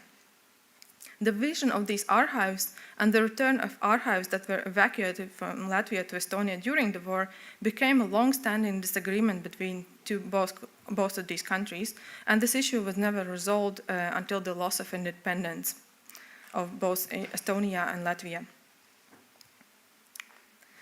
On November 1920, Latvian and Russian Revocation Commission started work in Moscow. The Latvian delegation was tasked to accept the revocation request from Latvian institutions, collect necessary information on the location of values, negotiate with Russian representatives, and transfer the values to Latvia. In order to facilitate the work of the Commission, 4 subcommissions were set up, including Subcommission of Cultural Values, which was entrusted with the revocation of archives. Financial Subcommittee was responsible for recovering the archives of financial institutions. The work of Revocation Commission and its subcommittees proved to be difficult and fruitless. By the end of 1921, 46 submissions for recovery of archives had been submitted, but only 5 archives had been sent to Latvia. By April 1921, the Finance Subcommittee had agreed to of issuance of archives and values of more than 70 financial institutions, but only 9 archives had been brought to Latvia. There were several reasons for the failure of the Revocation Commission. The revocation application process itself proved to be complicated. The institutions in Latvia often lacked the information necessary in the application form. They did not know where and when and where the archives were evacuated and lacked documentary evidence of the fact of the evacuation, which was often requested by the Russian side. Many Latvian institutions did not respond to the Commission's requests and delayed the submission of the application, missing the deadline that was set for 1st of July 1922. The revocation process was also negatively affected by frequent changes in the staff of the Commission and subcommittees. This was particularly true in the case of Subcommittee of Cultural Values. The frequent changes in staff did not allow to delve into the problems, and in addition, the replacement of members was often accompanied by conflicts between them. However, despite all the problems caused by lack of experience and neglect of Latvian institutions and officials, the main obstacle for the revocation turned out to be the unwillingness of Russian side to help. In the start, a Russian delegation was cooperative, but in the spring 1921, the attitude changed dramatically, and a clear desire to delay the revocation process appeared. The Russian side often used to plead that archives could not be found, while Latvia was often banned from sending representatives to search for them. Sometimes the Russian side changed the decisions taken jointly, but most often the decisions by the Commission were simply not enforced. The Russian authorities undoubtedly were also hindered by objective difficulties. In the post-war circumstances, the location and collection of archives were not priority for the state, and in many cases, Russian authorities lacked the information about the location of the archives. At the meeting of the Revocation Commission on April 5, 1923, the Russian delegation announced that the work of Commission was considered terminated. With this, Commission has been declared dissolved as of April 1st. Only a small part of archives, mainly documents of financial institutions, had been transferred to Latvia. The outstanding case could be further resolved diplomatically through Ministry of Foreign Affairs and Latvian Embassy in Moscow. This opportunity was used by a number of institutions, and small-scale transfers of archives took place in following years, although in most cases the efforts remained to no avail. Delay in revocation of archives caused practical problems for Latvia. For example, in 1924, a government was forced to issue a special law for restoring destroyed records and land books of senior notaries of Latgale. These land books contained information of the sale, exchange, and other transactions of real estate, and these books had not been fully recovered. A significant milestone in the process of revocation of archives took place in 1927. The foreign policy course of Soviet Russia had changed, during which it tried to improve relationships with neighboring countries, including Latvia. The Ministry of Foreign Affairs of Latvia again actively addressed the issue of re-evacuation. Historian and journalist Juris Vīgrabs, appointed Secretary of Latvian Envoy to Moscow in April 1927, played an important role in solving this issue. The revocation of cultural values, especially archives, became priority of his activities. On April 16, 1927, the Latvian ambassador to Moscow sent a wide-ranging request to the Commissariat of Foreign Affairs for the return of various archives, listing the requests submitted until 1927. Already on May 18, 1927, the Latvian envoy to Moscow reported the Soviet government had prepared several archives for transportation to Latvia, which were located in Moscow, Vitebsk, Pskov, and Smolensk. On August 5th, a meeting of representatives of USSR and Latvia took place. Representatives of USSR expressed their readiness to give over documents of the institutions of former Pskov and Vitebsk governorates requested by Latvia. And the Russian side also offered 32 small archives, which Latvia itself had never requested. Latvian representatives were also given the opportunity to visit several Russian cities. During these visits, however, it turned out that the decision to issue or not to issue archive ultimately depended on the representatives of the local archives and not on the promises made in Moscow. The re-evacuation of archives was, however, delayed by unresolved issue by the covering of transportation costs. The Foreign Affairs Commissariat refused to cover the costs, even though this obligation was included in peace agreement. The transfer of archives was eventually paid by Latvian authorities. The transport of archives mainly took place by railroad, but from Vitebsk they used River Daugava and used barges. And in one case, descended unsuccessfully as one of these barges sank, destroying part of the archives of City Council of Daugavpils. This active revocation process continued till 1933. The greatest success for Latvia was the recovery of archives, the historical archives of Dukes of Kurland, documents of institutions of Governorate of Vitebsk, documents of the Governorate of Livonia and Kurland were also partially recovered. However, Latvia also suffered a number of setbacks. The medieval documents of the Riga Cathedral chapter, which were stored in St. Petersburg's public library, were never recovered, as they had been issued to Poland, together with other documents. The archives of Peasant Improvement Committee of Livonia and other archives of temporary Governor-General of Baltic Governorates also remained in Russia. By the 1933, the process of evacuation of archives had practically ended.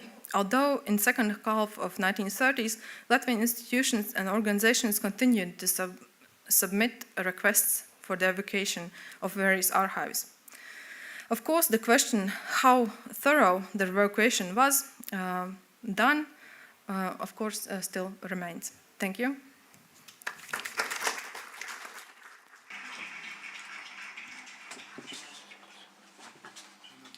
Ladies and gentlemen, I'd like to say thank you to all the speakers. And now in the agenda we have the discussion.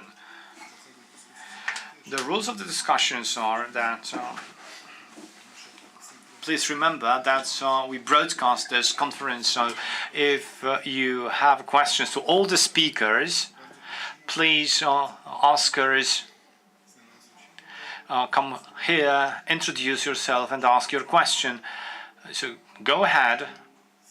Are there any voices in this discussion? We have had very interesting papers, interesting subject matters. I am not sure, Mr. Director. Piotr Zarzycki is approaching, and you will have a question.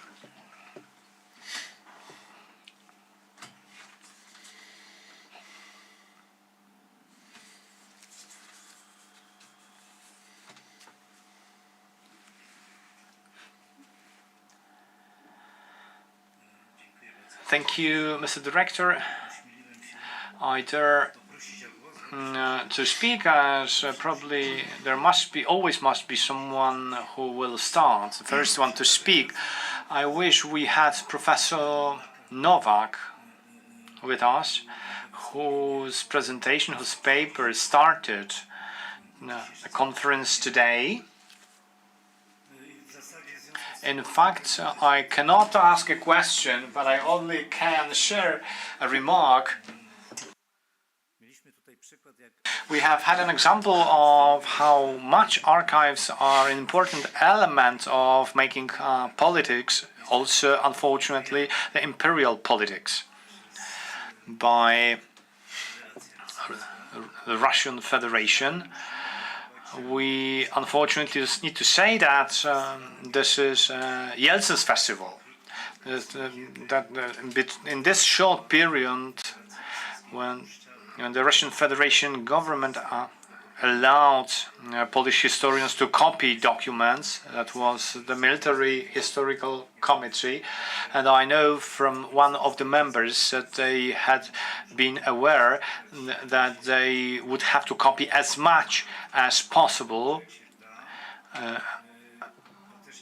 and that was not free of charge.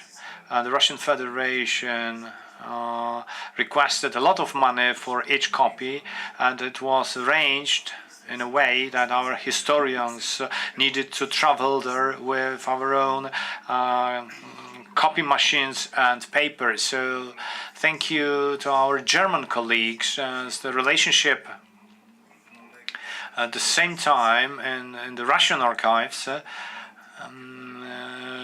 there were also German historians copying their documents at the same time. And when we were rejected, but smart Poles were asking our German colleagues to request the same document, and Germans were able to achieve to get these documents for us. And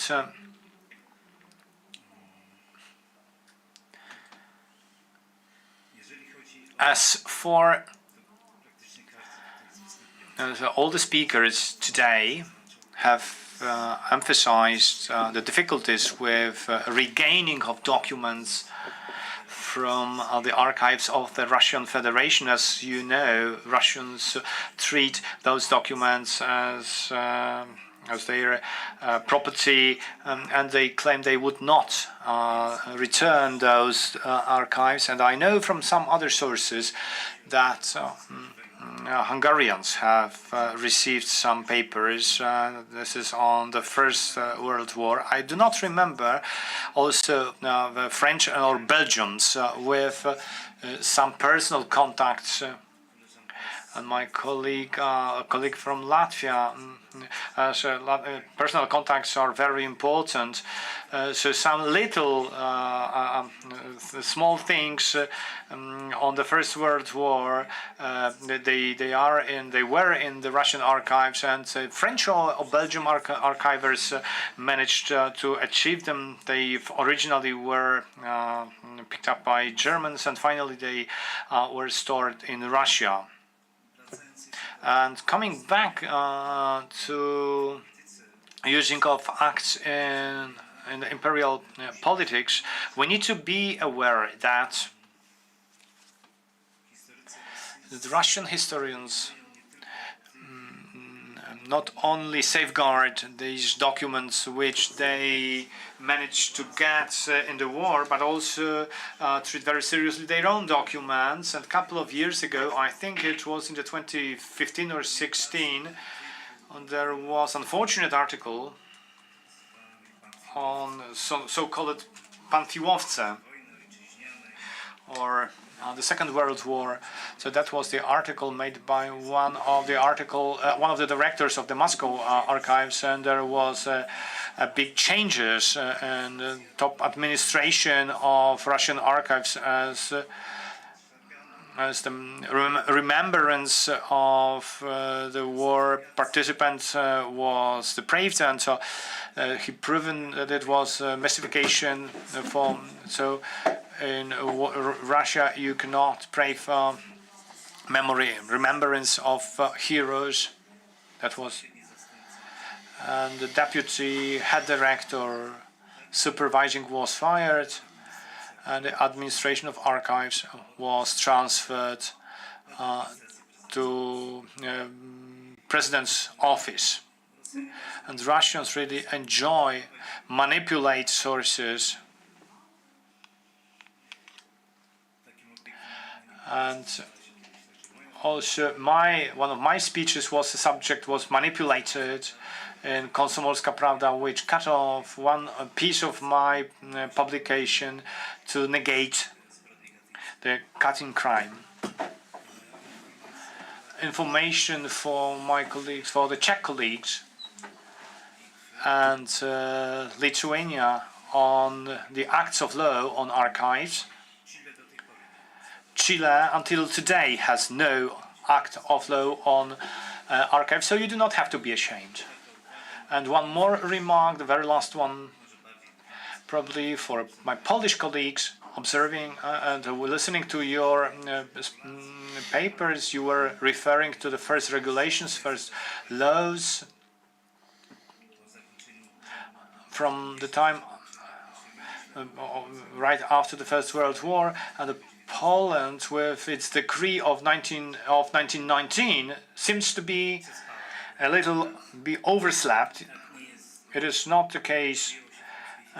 In Polish historiography, we refer to all these legal documents after the 11th of November 1918. That was the day of our regaining of independence. We unwittingly use other regulations. We had a Regent chamber, and the first decree on archives was published in July 1918. That's all, and I'd like to encourage others to take the floor. Thank you, Director. That was not a question, that was a small speech. But indeed, yes, absolutely. Please, if you have questions or additions, that's the best moment to ask your questions.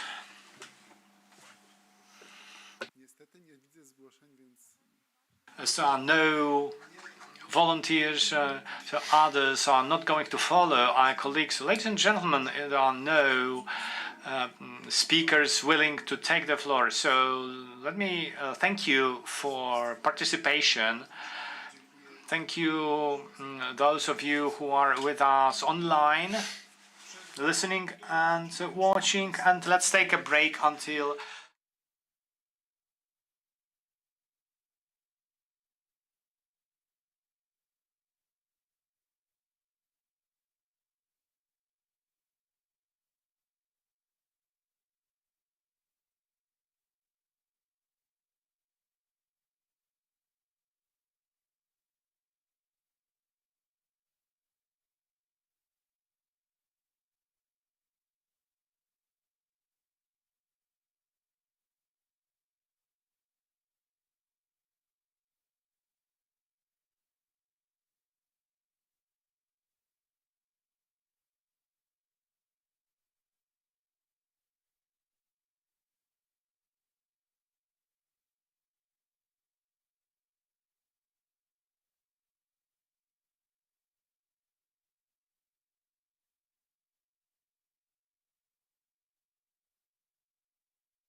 Ladies and gentlemen, welcome to the last session of this conference, fourth session.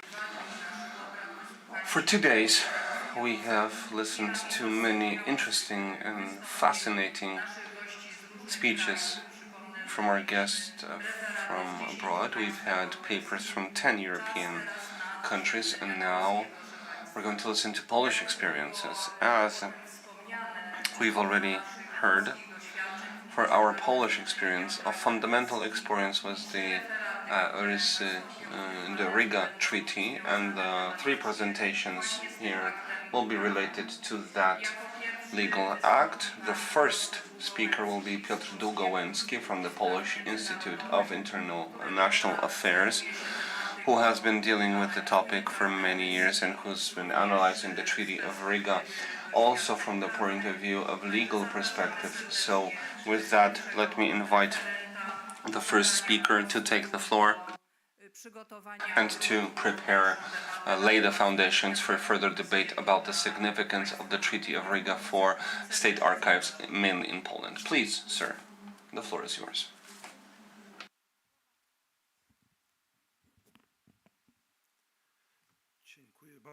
Thank you very much.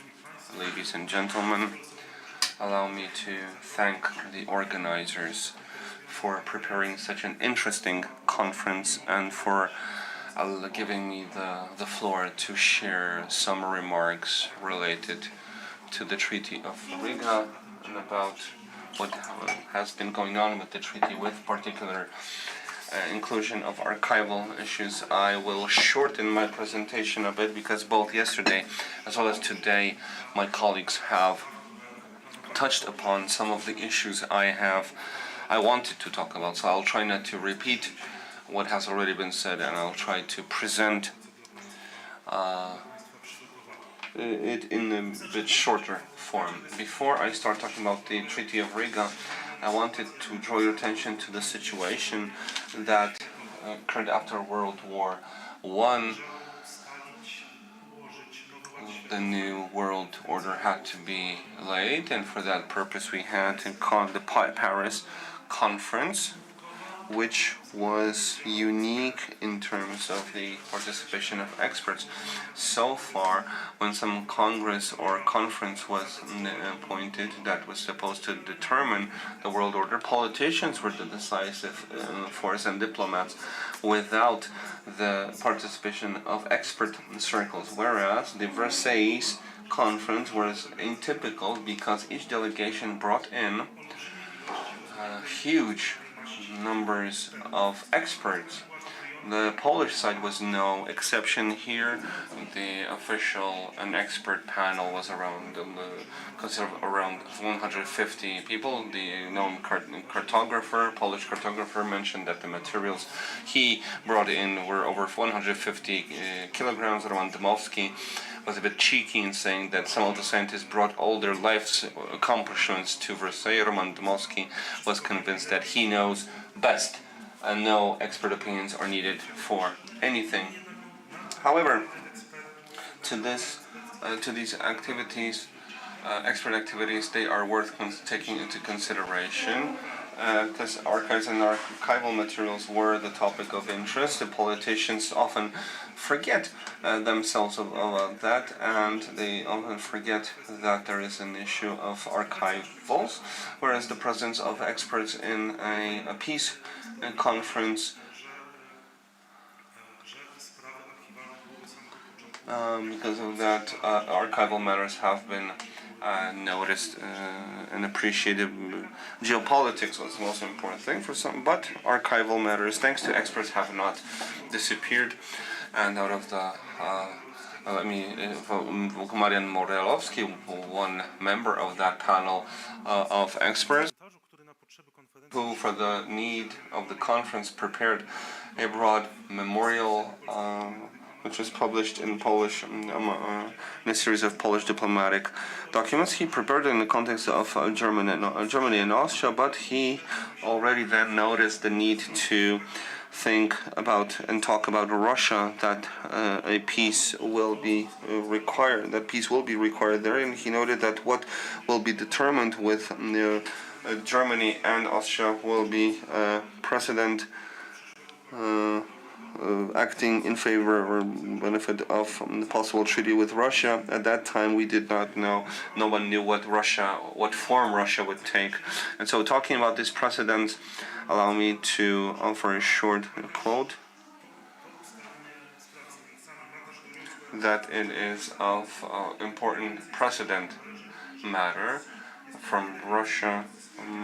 There's a lot more to recover from Russia, and we cannot count on too much support from the Entente countries. Already then, it was seen that it would be a problem that we would not be able to gain the support of Western countries, and that is something that would have to be thought of in more broader terms. This way of thinking was important because Professor Nowak, as Professor Nowak mentioned here, the transfer of museum holdings was of a mass nature. This was not about one folder, one archive act to be brought out, but all events from partitions through the 19th century and uprisings had was of mass nature, of looting and removal of Polish treasures of culture, but especially today we're talking about archival materials in the Dutch Duchy of Warsaw, on all the uprisings. The result, as the repressions were included, and more of that looting and more of that removal, not only related to state provenance and documents created by the First Republic of Poland, but it was of confiscating private holdings, libraries, or archives related to the functioning of universities or schools or higher education facilities. So let me evoke Modelowski again, who, when talking or when summarizing the necessity to take action, said that the looted archivals are very precious, and he said that without them Poland would remain a cultural desert or wasteland. Coming back to the treaty itself, we had a 100th centennial anniversary of the treaty signing, and we've heard a lot of different varying opinions, from the most extreme that this was traitors activity, through up to opinions that it was a diplomatic masterpiece, with all the different tints and hues of other opinions in between. I will not go into assessment of the Riga Treaty. Let me just invoke reminiscences of the first American diplomat representatives in Poland, who, after the signing of the treaty, said that there is a smile on Warsaw residents' face. This peace was very much needed for Poland, even if the Bolsheviks needed it more. The most important political resolution was the end of the Polish-Bolshevik War and delineation of the eastern border. And it's worth noting here what Professor Bruski mentioned at the very beginning, that the Polish party was differed in its assessment a lot as to how this eastern border should look like, that they were people or landowner circles who thought that this border should be pushed to the east as far as possible in a known memorial the Polish outskirts. We had an opinion that the Polish Republic had to be brought back to life in the form from the 18th century, but Other circles said that this border should not be pushed too far, because then the new Polish Republic would be one in which Poles would be an ethnic minority, and the parliament selected by such Polish residents would mean that Polish parties would not have the majority in the Polish parliament. And so some of the political circles in Poland did not want that border to be pushed too far. And so this discrepancy among the Polish delegation that negotiated the treaty was very much visible and did not, let's say, help in achieving or reaching various beneficial opinions. Of course, Article 11 should be, with the executive instruction, should be invoked. It's about the archival resources, but also cultural heritage, and this Article 11 and its instruction is like 20% of the treaty content. Restitution was something that 1/5 of the document was devoted to. Article 5 and 11 with its executive instruction, they were precise in determining what, when and how would be returned to Poland. Of course, a mixed special committee was appointed with Polish and Soviet representatives, and its task was to restore the collections owing to Poland. It was determined that the seat of the commission would be Moscow. And we see the Polish delegation arrived in Moscow, and the delegation at first had to live in a train because no room was prepared for them.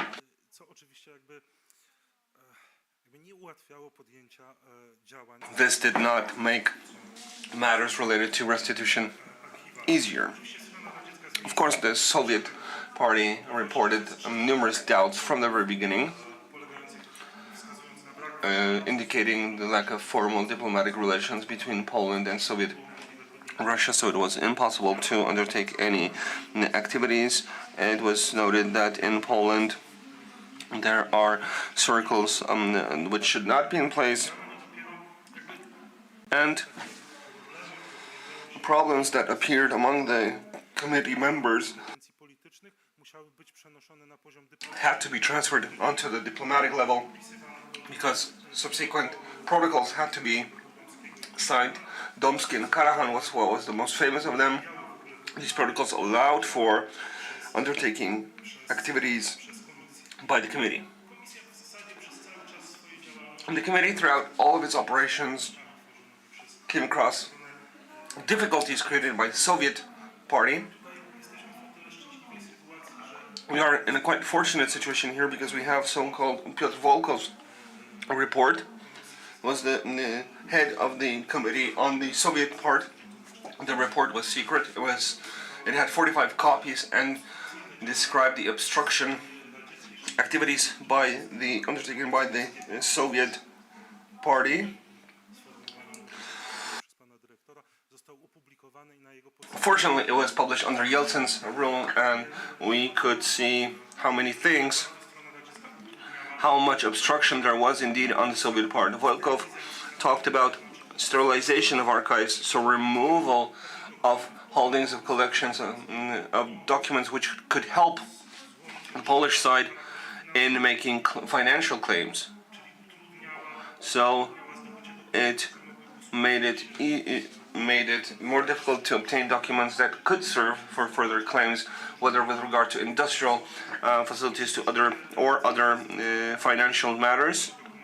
Some documents, it was said that some documents were such that were Belarusian or Ukrainian, which do not belong to Poland, and attention was paid to the fact that collections could not be divided. There were no sheets could be taken out of books in order to give them to Poland, and that the rest remained in Moscow.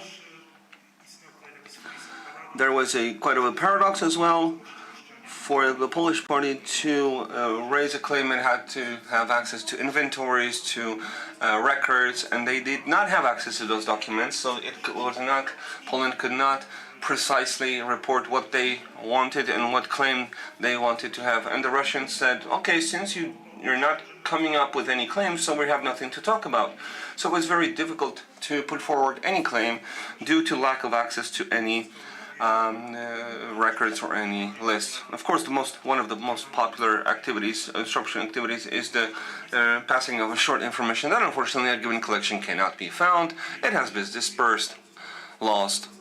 We don't know where it is. Perhaps it was destroyed. So it's worth referring correspondence from the second half of the 1920s, when Wojkow was a diplomatic representative in Warsaw. Szymon Ashkenazy, Professor Szymon Ashkenazy, returned to him for access to some documents. Wojkow wanted to help him. He wrote to the central head office of the Ministry of Foreign Affairs, and he received an answer that he should not help because these are documents that we have, but in the past we told Poland that we do not have them. So,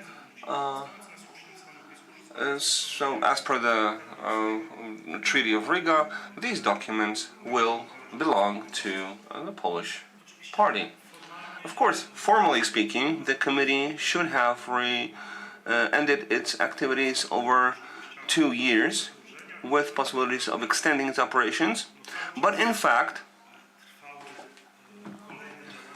subsequent action, talks, and diplomatic meetings were in taking place all the time, and they, as part of them, the Polish party tried to obtain further returns to the General Treaty 1934, and the last accord as part of the execution of the Treaty of Riga was the Leningrad Agreement from 1934, where the Polish party decided to sign it, not because everything has been transferred, but because there was no other political possibility to achieve anything.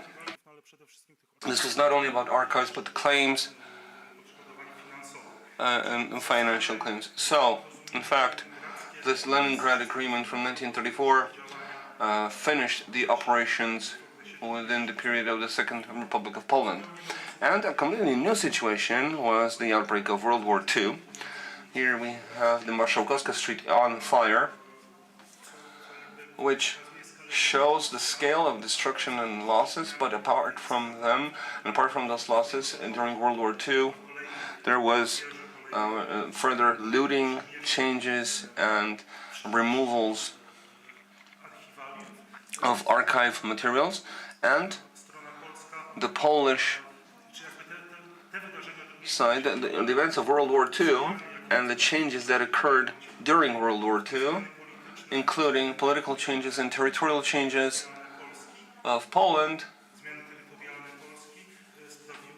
Because of them, the issue of the Treaty of Riga became less significant, because it was more important to arrive at a restitution of documents that changed its place of storage during World War II. And I'll show you, Professor Nowak mentioned documents which have remained in the Soviet Union and which have not been transferred during World War II, during the Second Polish People's Republic. Diplomatic documents had more luck in the 1950s and 60s. They have been passed over to the Polish side, and right now they're in archives, and even on folders we have the annotations in Russian, that Polish ciphers, and that we see that they were read. There's a short note from 1948. The Russian side turned to the Polish side for them to return documents to the Soviet Union, documents from the Jan Kazimierz University, which have been taken over by Germans during World War II, and then as part of post-war changes, they haven't accepted by the Polish side. And this is quite a characteristic notation. Who was supposed to reivindicate whom, which shows what the Polish side thought at that time. I'm not sure what year this note is from. Perhaps it was not 1948, perhaps it was during the ordering and organizing of documents, but it shows quite well the emotions which accompanied the Polish matters, and all the topics of what was in the Kresy, what was related to Polish statehood. These were topics which could not have been, which were impossible to discuss with the Soviet party. We have a note signed by Mr. Rabacki that the issue of memorabilities after Frederick Chopin should not be touched upon during Khrushchev's visit. Perhaps we'll be able to get them later, and some of them were received earlier. And last but not least, let's mention the status, and I'll slowly approach the end of my speech. 2 words about the status. Here we have a photo. It's the internet system of Polish legal acts. The Treaty of Riga has been deemed as an expired act, no longer in force. There are historians, rather not lawyers, because lawyers have no doubts here. So many Polish, Soviet and Polish-Russian documents have been signed that these agreements as to the borders do not exist.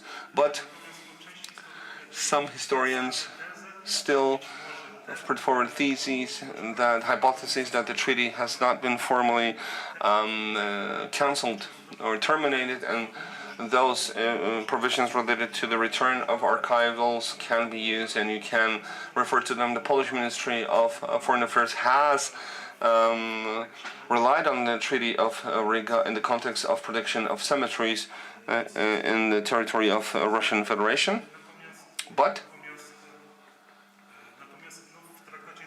in the Treaty of Riga we have a provision that all archivals have to return after 2 years, and if it turns out that something is not returned, you can return them at a later time. So some historians point to that earlier. I think these are purely academic disputes of no importance, because we know that any possible return depends only on the political climate that is difficult to talk about at all. But coming back to the summary of the treaty itself, of course it can be criticized and it can be spoken about in bad terms, but based on that treaty, the Polish side has regained 31.5 train cars of archives. Without this treaty, the train would be much shorter. Thank you very much.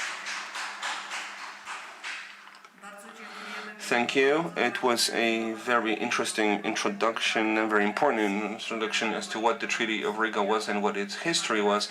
And now we remain with the topic, and we will try to be more precise on the issues that the Treaty of Riga regulated. The second speech will be delivered to the return of archivals to Poland from Belarus, a very important part of the execution of the treaty provisions. And let me invite Eva Rosowska from the Chief Directorship of State Archives. The floor is yours. Thank you very much. Now, ladies and gentlemen, indeed, my presentation will be very much in line with Piotr Długołęcki's. I will show how reivindication or return of cultural property to Poland from Belarus looked like in practice, and what was the context and the course of activities of Belarusian activities related to the mixed special committee. The issue of return of property from Belarus has not been widely covered in historiography, neither Polish or Belarusian.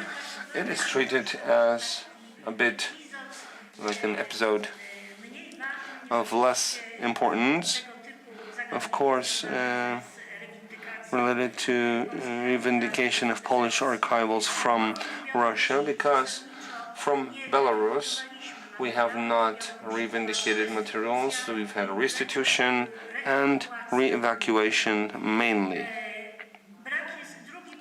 The second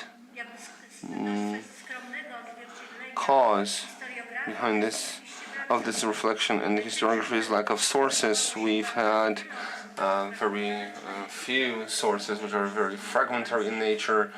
and these are information private collections of experts, of members of the committee who worked in Belarus, whereas as for the Belarus sources, we have a dozen or so folders which have survived in the Minsk State Archive of the Central Archival Department in Belarus. So, ladies and gentlemen, in order to fully understand the course of the revindication work in Belarus, allow me to first offer some remarks as to the general historical context when this revindication, these works on preparing the return of the property took place. In the First World War I in Belarus, that was an area of war activities, and these sites were under the administration of German or American, German or Polish or Soviet armies. Undoubtedly, all these armies, perhaps the Red Army least, moved archives and contributed to the dispersion of those archivals. This is the first historical predeterminant characterizing the condition of Polish archivals in Belarus.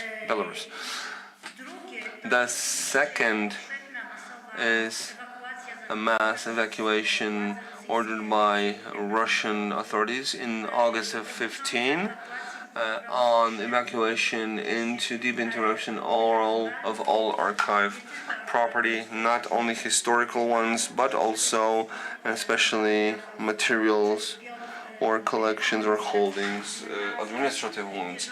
So ongoing documentation from the Duchy of Poland. I wanted to show you some examples. One or two of them will be quite known. This is especially evacuation of deep into Russia, manuscripts from the Wróblewski estate and library in Vilnius, and previously, before its evacuation, manuscript holdings were ported on Pińsk, Nowogródek, Nieśwież, and Słonimski county. Partially, also materials from the Vilnius archive of previous materials, because the topic of my paper is the issue of relations, archival relations between Belarus and Poland. In 1903, the Belarus activity archives included also the Vitebsk materials, and together with them they have been evacuated to Russia. Examples which are not that known to historians, but which I would like to invoke here, is the evacuation from Sztorcy. This is in the place in the Nowogródek area, a library, and which containing quite extensive archival collections of Chreptowicz family, because Sztorcy was the seat of Chreptowicz family in the state. And another example was the removal into Russia of a library and I think very valuable archival collections of Zolman Szmeyerson, who was the founder of Chabadism, from the Lubavitch family. The Lubavitch family from Lubavitch is 9 kilometers from the Russian Belarus border today, but at that time in 15 they were in the Mokilesk governor section, which was later incorporated into Belarus. At that time, any archival service in Belarus, or the beginning of the Belarus archival services in 2022, that's when the Central Archives of Belarus was appointed as Central Archiv, and And at first, the competences, 1922, it returned a part of the Minsk gubernia. And after 1924, when the border between the Soviet Union and the Soviet Belarus was determined, it also included the Central Archive and was created in 9 areas from the Vitebsk governing. What is important from the point of view of my Marxist, the reform in 1927, the structure of the archival Belarus network. There was a reform conducted as per the Soviet model, and the Gospodarczy Archiwny Fund was created, the state archival resource was created, setting, which from my point of view, or our point of view, is very important, the history of its historical part from October of 1917. Hence, archivists or historians who do their studies in or have done their studies in these conditions often come across a situation in which some of the teams that functioned until 1917 and after 17 up to 2021 are split into 2 archives: historical archive and archive from the Soviet period. This difficulty and this seizure are adopted following the model of Soviet archivist movement. The start of works in the Belarus and archives on restitution and re-evacuation of Polish materials is June of 24, and these works started in connection with the head of the Soviet delegation in the mixed commission mentioned by Piotr Wojkow to the Central Archive of Belarus, in which he informed claims to search, and these searches were related to restitution of materials related to the Pinsk and Novogródek counties, which from the Minsk gubernia were included in Poland. The Soviet part opted very much for a quick solution of this problem due to political solutions.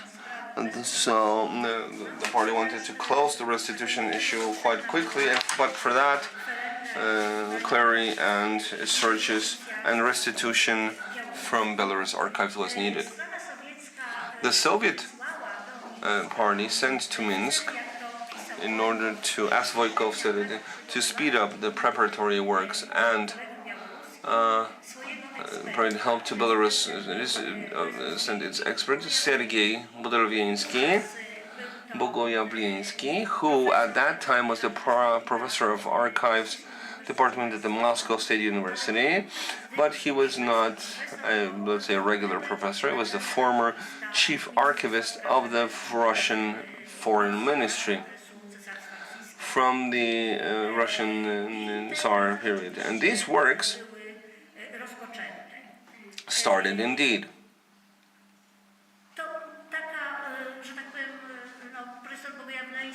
Professor Bogoyavlinsky pushed on the to do the inquiry very quickly. The director of the Central Archive at that time, Dmitry Zhemunovich, so he, and that is a historical anecdote, he won 1,500 ruble to pay for special experts, because it turned out that among Belarus archivists there were no experts or suitably prepared people who could do such service. What was 1,500 ruble at that time?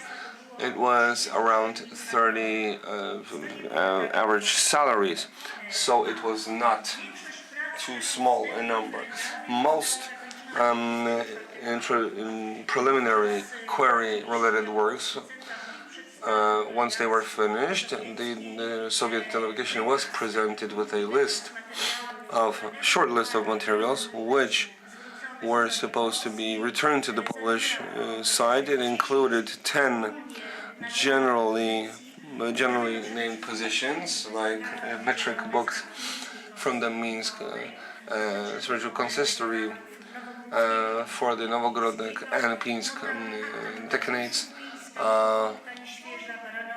from Świeża Baranowicz, court officers from both these counties, from the forestry service in Pinsk, commissioners, Pinsk and Novogrodek, school institutions, state tax chambers in Novogrodek and Pinsk, and there were also 2 positions in the list not related to Russian authorities in the Novogrodek and Pinsk counties. This was the Płock government office for vocational affairs and the office for peasant affairs for the district of Ciechanów.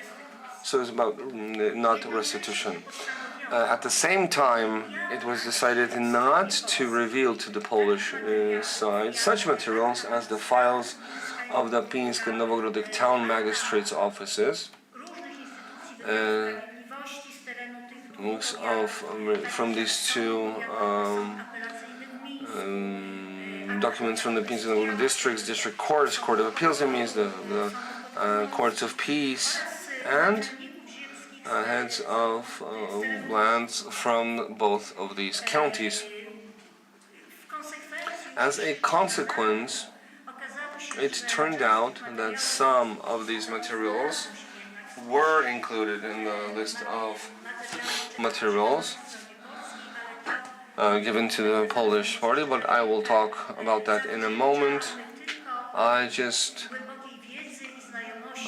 go into the great knowledge and expertise of resources to the Polish experts. Perhaps the attitude mentioned by Mr. Dugowinski, the attitude of Belarus archivists, was impacted by the political operations and public operations of a Belarus historian, Włodzimierz Picheta, who was one of the founders of the Belarus State University, established in 1921, and its first rector. He was an opponent, a very decisive opponent of the transfer of cultural assets to Poland. He was also an initiator. His statement,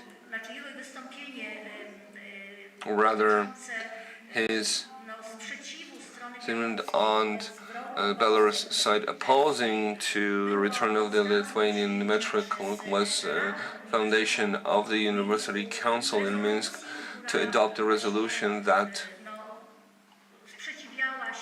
opposed not only to transferring the Lithuanian metric to Poland, but also generally to handing over to any type of acts to Poland, with the justification that is a repetition of the Wojkow's theses, so including the fact that the documents or archivals do not belong to the heritage of Poland, and the rather heritage of many nations like Belarus and many other nations which are no longer part of Poland.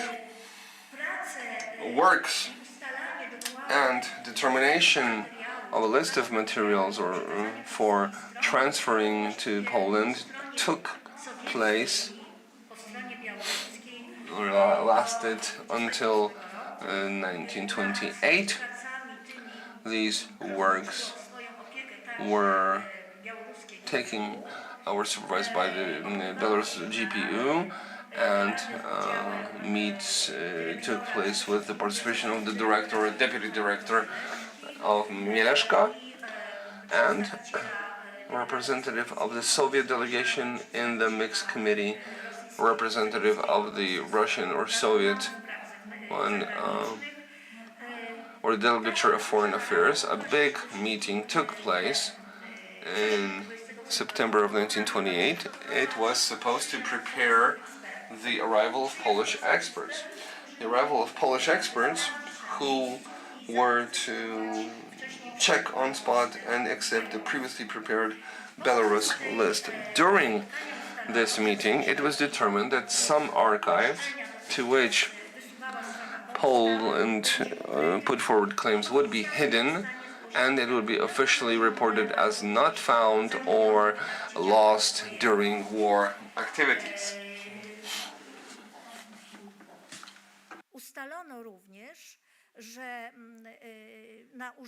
It was also determined that for the visit of Polish experts, these materials, which the Belarus Soviet, let's say, party does not have access to, decisions were made by the Soviet delegation that these materials will be displaced to other rooms.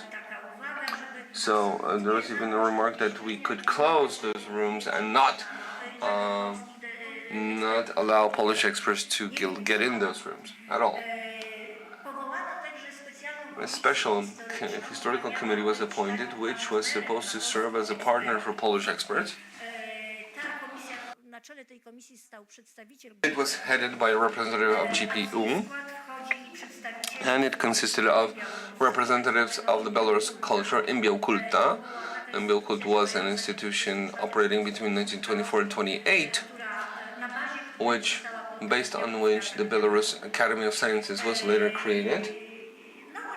Of course, representatives of the Central Archives became part of it as well. And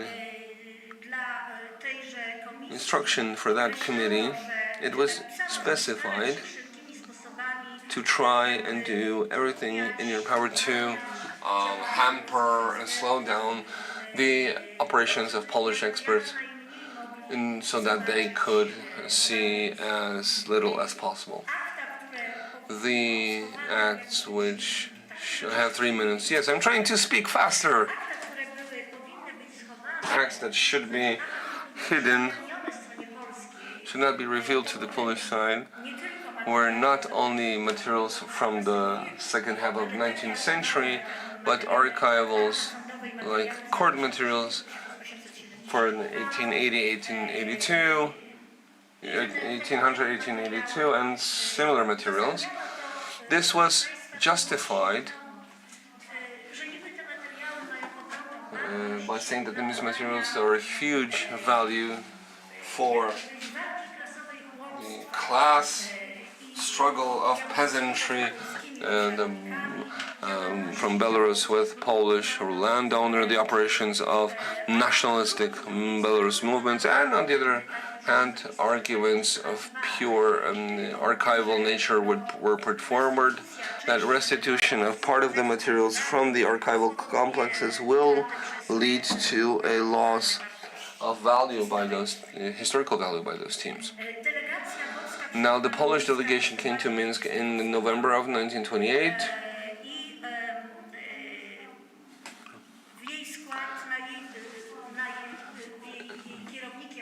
It was headed by Bogdan Suwodolski, and with the General Counsel in Minsk, Henryk Jankowski, and the Vilnius historian and archivist Wacław Wejtko.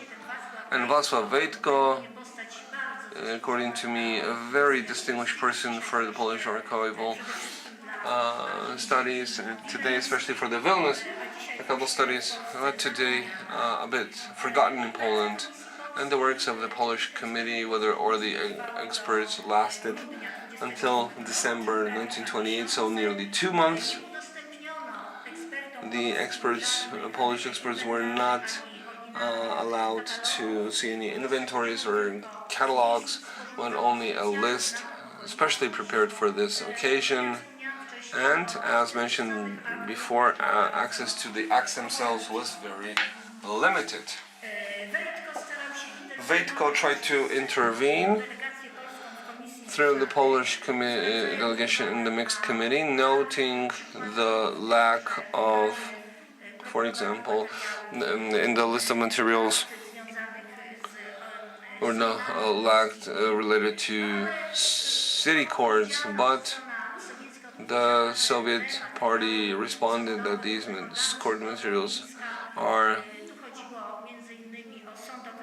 It was about district court in Mishkov, where the documents related to real estate were located, and the issue of land ownership in the Novogrodek and Pinsk counties. It was said that somewhere during the war, probably the Germans removed it, or the Poles removed them, and they have so much disorganization that they don't remember. And let me finish. On January 11, 1930, in the presence of a customs officer, a representative in Polish delegation, Belarus delegation, they signed an acceptance protocol. Poland was given 7,621 units of acts. That protocol has maintained. So the former government of Minsk and the Central Archive in Minsk, and 23 units of the Polish government for land issues. These materials, compared to the list prepared and published by Jan Warenczak in Archeon, they were largely included into the resources of the state archives in Vilnius. I know that the 3 minutes have passed a long time ago, so thank you for your attention.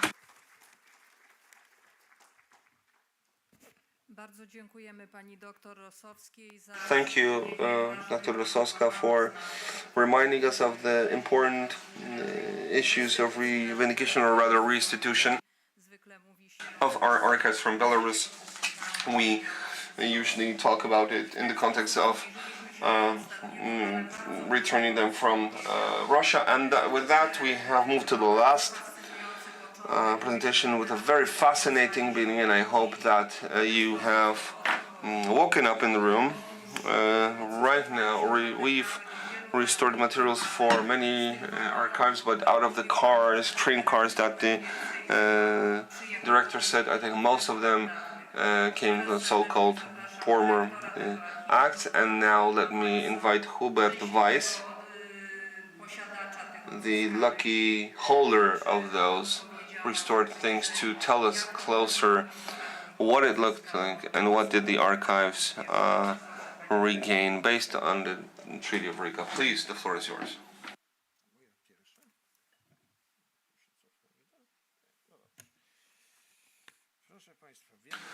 Ladies and gentlemen, a lot has already been said, so I hope that I'll be brief. What we listened to all the time has law in the background, Roman law. In fact, in Roman law, had an institution, reivindicatio, so restoration of things, vindicating things. How old it was for the Roman citizen who was an owner, but who did not own a given thing. So he stated that he was the owner, but did not own, in fact, possess a property, a thing. One of such good examples of this revindication, so that we can imagine the start of revindication, was this image when you were supposed to take care of a herd with ownership marks.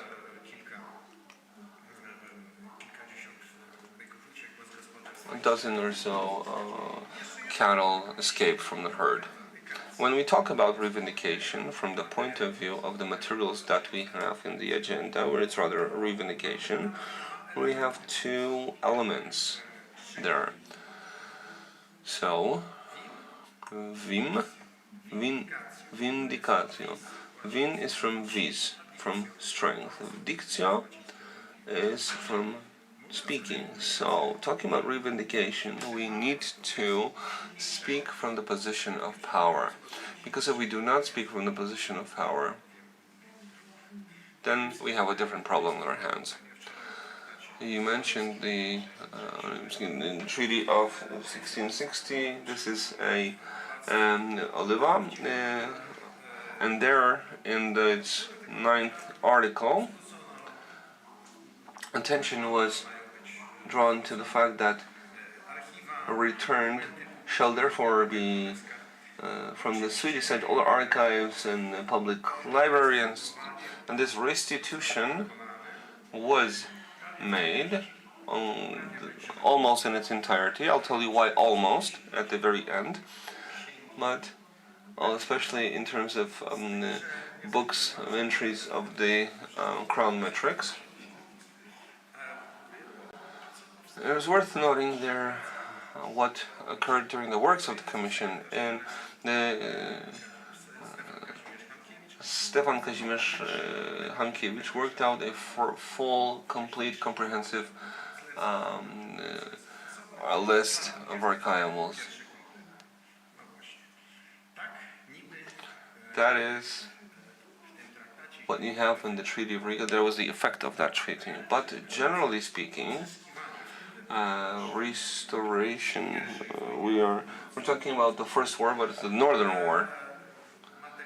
So, of restoration of archival materials took place in the in Sturmdorf, in the seas of the fire, and there is where in Item 12 there is a reference to the return of plundered books and archives. It was supposed to concern also the collection of the Jesuit library in Braniewo, plundered by Gustav II Adolf, which were supposed to be returned. Were they? No, they had not been returned, but thanks to that, we have a publishing house that started to, Jan Trepućka started to work on, together with the Uppsala Library, and the National Library in Warsaw has issued a catalog of materials included therein. That was a similar fate was met by the Codex Gigas from the 20th century. It's where Cosmas Chronicle is. In 1648, Karl Gustav was in Sweden. Codex Gigas, due to the dimensions, hence the name, found its way to Prague after 350 years in 2008. It was returned as an exhibition, for a temporary exhibition to the Czech Library. Now, just after the Kościuszko resurrection, on November 4th, 1794, the Empress Catherine II issued a rescript ordering that all civil and political archives, including both Crown and Lithuanian archives known as metrics, be removed to Petersburg. These archives were taken to the Imperial Cabinet, where they were put in order, quote-unquote, browsed through. They were divided into two groups. The one regarding internal affairs, which was given to the Senate, and regarding external affairs, which was given to the College of Foreign Affairs. In 1799, from the Senate's part, the archives pertaining to the Prussian partition were handed over to Prussia. For the most part, these were the entry books of the Crown metrics. And this part it was in the Royal Castle in Warsaw, the Prussian. However, a moment later, after some years, when the Duchy of Warsaw was created, it was given to the National Archive, appointed under Napoleon, which is understandable as well. And that archive is the predecessor of the main archives. The fate of these materials, which went through Russia, are of course well known, because archivists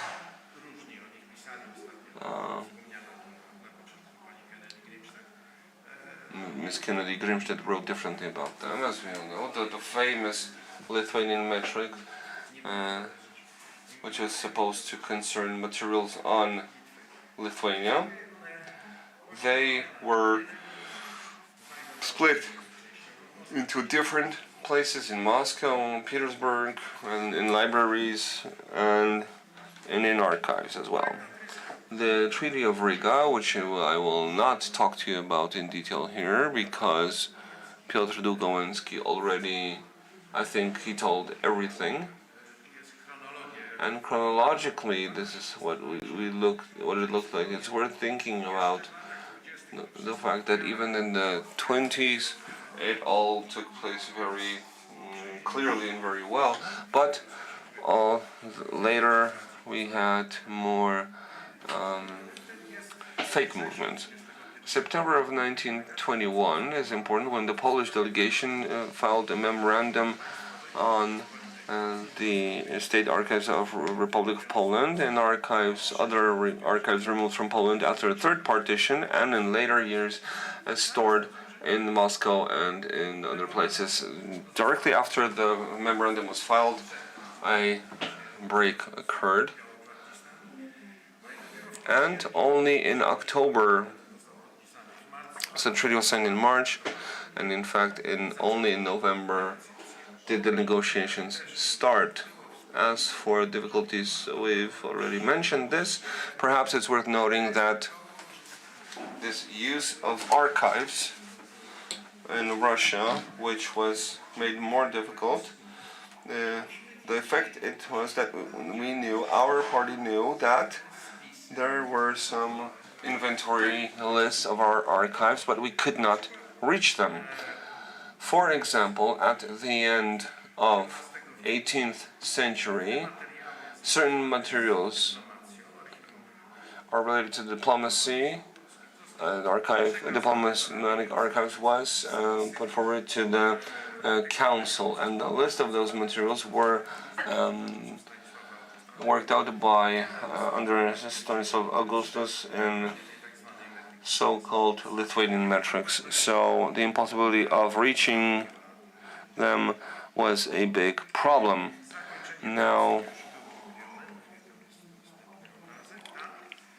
the next image here, the most important here is the motion from 1937 about the dissolution of the committee, and that is the final moment when it all finishes. What has been mentioned here many times, Lithuanian metrics, don't confuse it with the so-called one, Volhynia one, and which are still in Moscow, and that is 600 archival units. And many times the Russian party said it should remain with us. We will not split the acts into two parts. An important moment was an exhibition organized in 1929 of works and of culture, but this is a moment when it can be said that these reivindications have truly finished.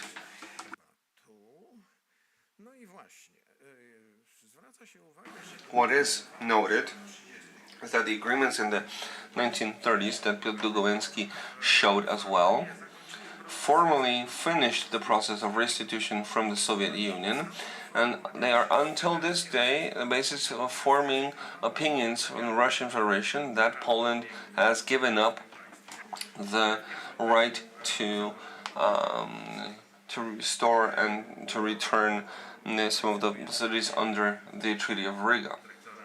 And that was the opinion of the Cracow director and and also of Sławomir Radoń. This was a clear let go from the Polish side towards the Russian side. And people that have been mentioned here, let me mention some names. Two committees were in place. One of them dealt with the property re-evacuation. The second, the one that interests us the most, is the mixed committee, headed by Antoni Olszowski, and then Edward Kucel, a librarian, the Poznań librarian when he started, and when he finished his work in the committee, He was a librarian of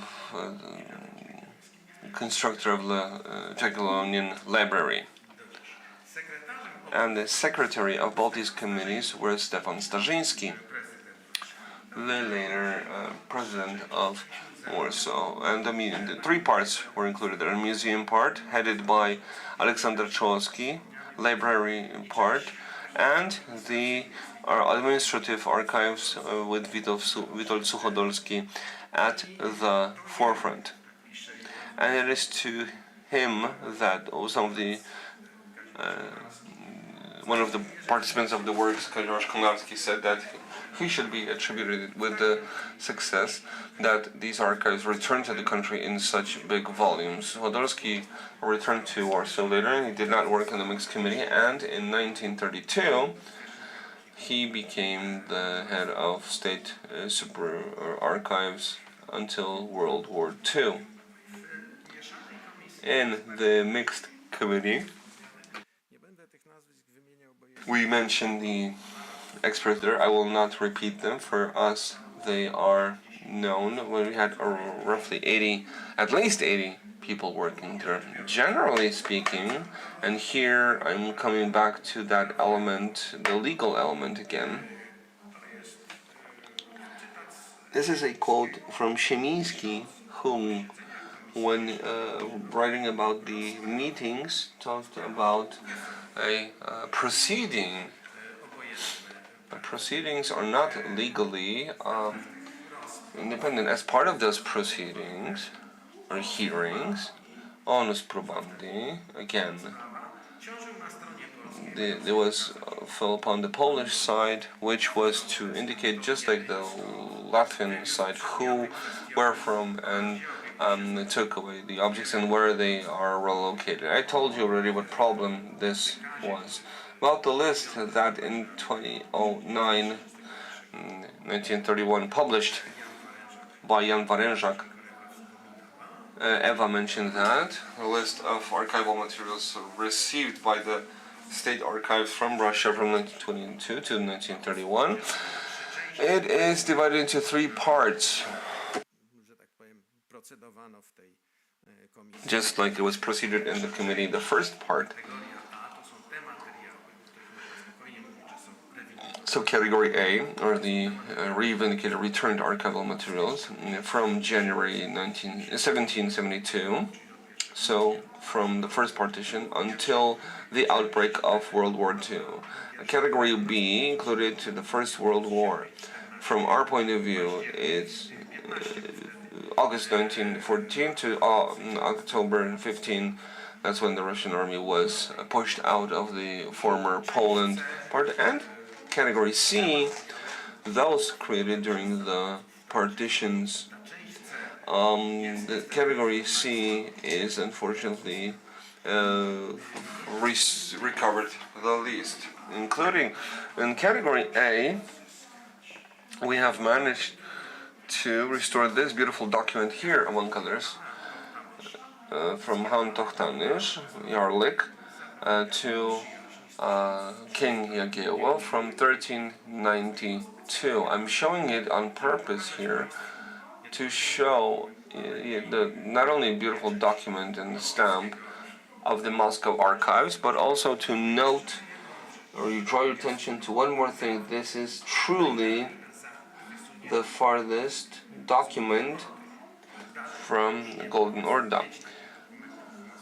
There are 5 such documents in Moscow. So one more curiosity here. This document is an unusual Jarlik, because Han Tochtanysz talks about friendships. Jarlik usually said that you need money to be paid. So the issue of execution of this treaty has been mentioned numerous times already. It's worth noting another thing, namely what is in different collections in Russian archives, like in the Russian State Military and History Archive in Moscow. where you have a dozen or so of these from the military zone. These are thousands of archival units, including, I see them. These archive units are about building the stronghold in Zdziech. I will skip the part about the Lithuanian metric. After 1945, an interesting situation occurred for us because the Russian and the Soviet authorities decided to arbitrarily hand over certain materials. It's not that our historians or experts said we need this or that. No, they gave us usually in the form of donations. And in the 1960s, we received a very valuable set of the 4-year Sejm and 25 volumes there. We have a text from which the Constitution of May 3rd was read off, the original one, where the Declaration of Constituting States was not yet separated. We also have protocols of meetings. Thanks to this, it could ultimately be stated that one of the more interesting publications issued in May of 1991, the date of May 3rd, 1791,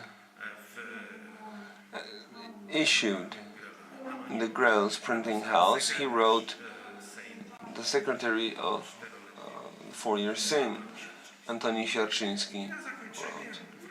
And coming back finally to Swedish relations in the 17th century, in 1995, in Archeon, Wojciech Krawczuk, director of the Crown Chancellery in Kraków, and professor, not yet then, offered a note on the Chancellery book, which was soon published. That book was noticed in 1914, but the outbreak of war probably crossed everything. In 1990, Professor Krawczuk, initiating the series, he published a summaries from 1628 to 1635. This series is, I think, has over 30 volumes now, and is very interesting. Now, at the end of the introduction, the publisher, so the microfilm of that book would be ordered by the Archive of Former Materials in Agada, in Sweden. The Swedish party delivered that microfilm to us free of charge. And finishing,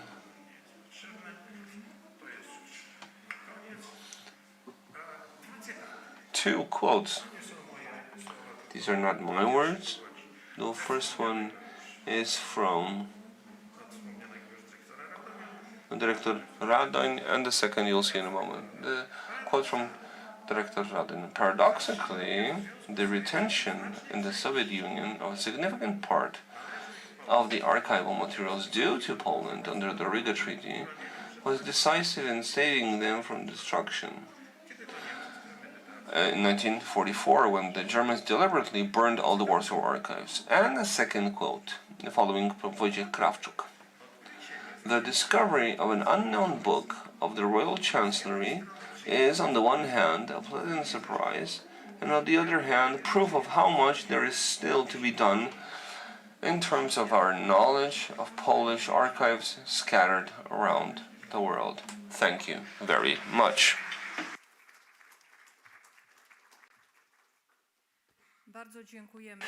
Thank you very much for this speech, very cross-sectional one. It started with the 17th century and finished in the 20th. And now, ladies and gentlemen, time for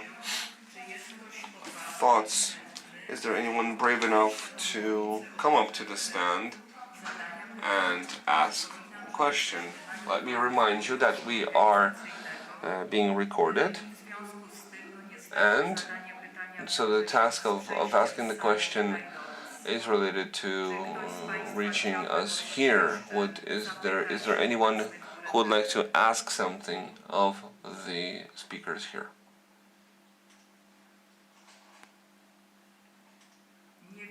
I see no voices. I understand that the Polish panel has exhausted the topic of very fruitful and long, I hope, discussions. And now let me invite the person who opened this conference, so the director of the State Archives, Paweł Pietrzyk, and I would like to ask him to summarize the two-day conference. So please, Mr. Director.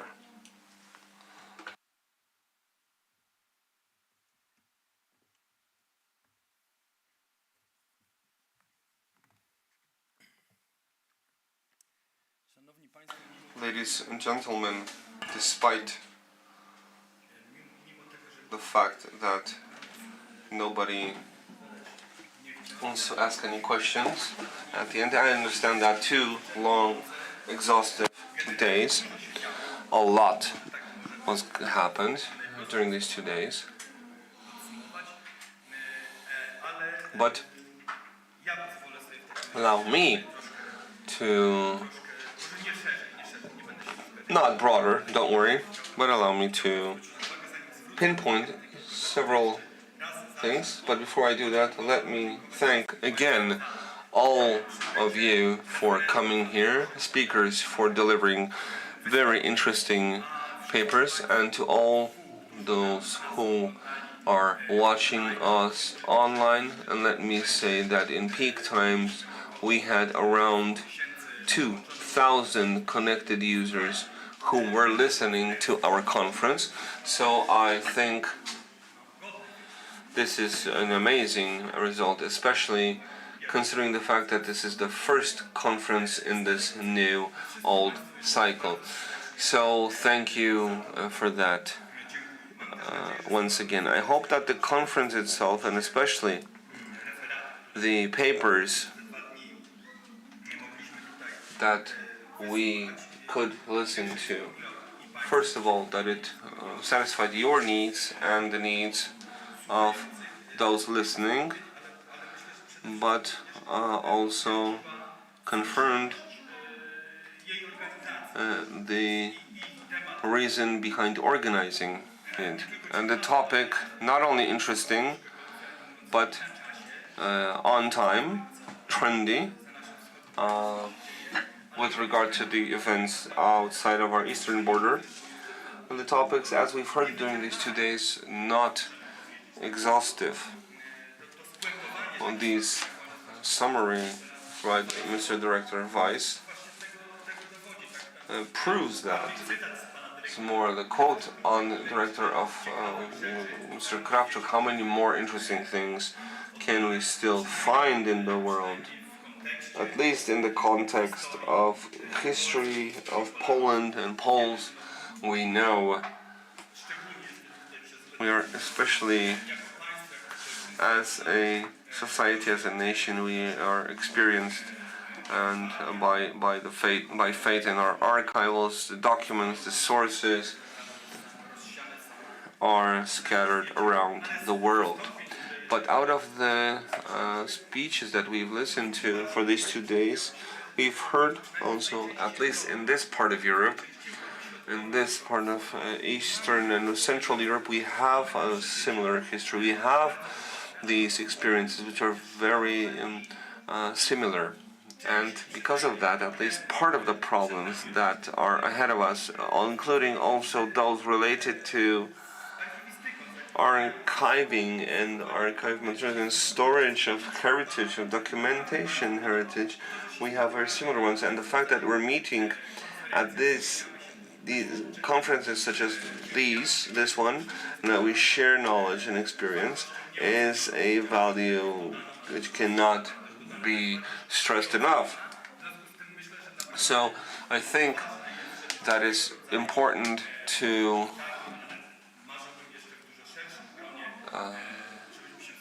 meet on a regular basis in bigger even numbers to talk about different topics related to preservation, management of documentation heritage, so that we can talk about its facts and talk about it regularly. So to finish this new conference with this new old cycle, I would like to say that yes, we refer to this as the first.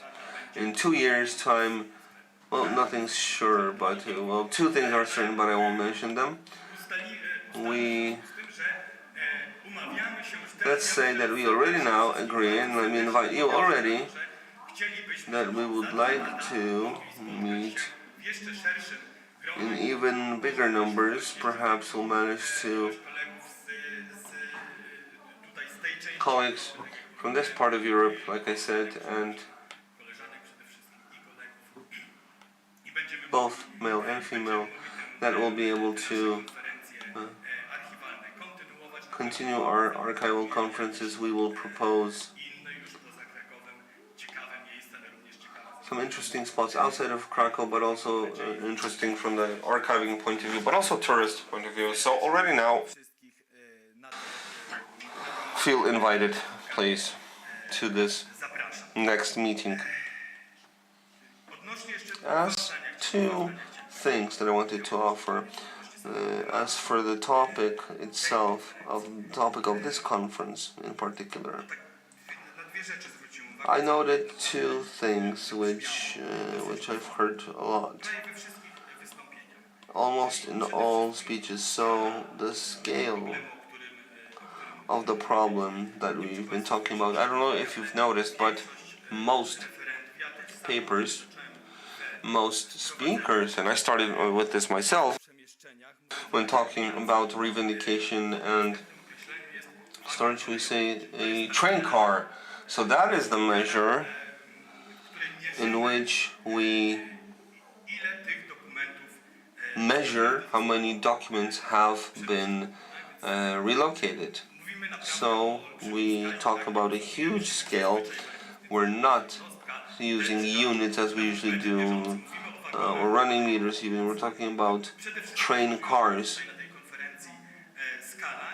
So the scale is something we've heard of during this conference. And the second thing that I wanted to note here, which I tried to stress, I think that we as archivists have awareness of this. The biggest awareness of this thing should be in politicians. And I think it's not that clear. And if you were listening closely, you could easily draw that conclusion. So, the documentation heritage, the archival resources are, if we were to adopt a scale, at first place of the potential conqueror or invader, they are always interest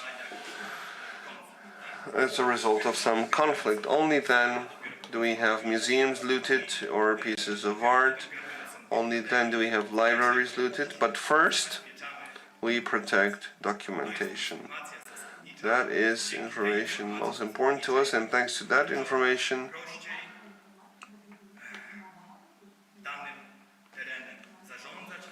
to manage a given area or not manage it. We'll not talk about anything else here, but you all know what I'm thinking, and this shows this is an important problem for me, and we cannot wait for an outbreak of a conflict and only then think how to protect an archival resource. We need to think about it constantly, all around the clock, also when it's sunny and when it's raining, and when all we can think of is going to the beach. And that is what I wanted to talk about here. I wanted to stress it, and So, and lastly, because we've heard questions whether we would publish these papers from conference, so let me say yes, we will, but I'm not ready to talk about the form, whether it will be some publication in paper form or electronic. It probably depends also on you as to how disciplined you'll be in sending your text. We will surely publish, and we will, if we do, we will contact all the speakers here. Thank you very much. I wish those who stay in Krakow, please make use of the weather. It's wonderful. It's a good way to refresh your minds after these 2 days of extensive work. Those of you who are traveling home, I wish you safe travels, and I hope to see you in the upcoming near future at different meetings, not only during these European colloquia, but to them, and please feel invited. I hope that in 2 years' time it will be feasible. Thank you.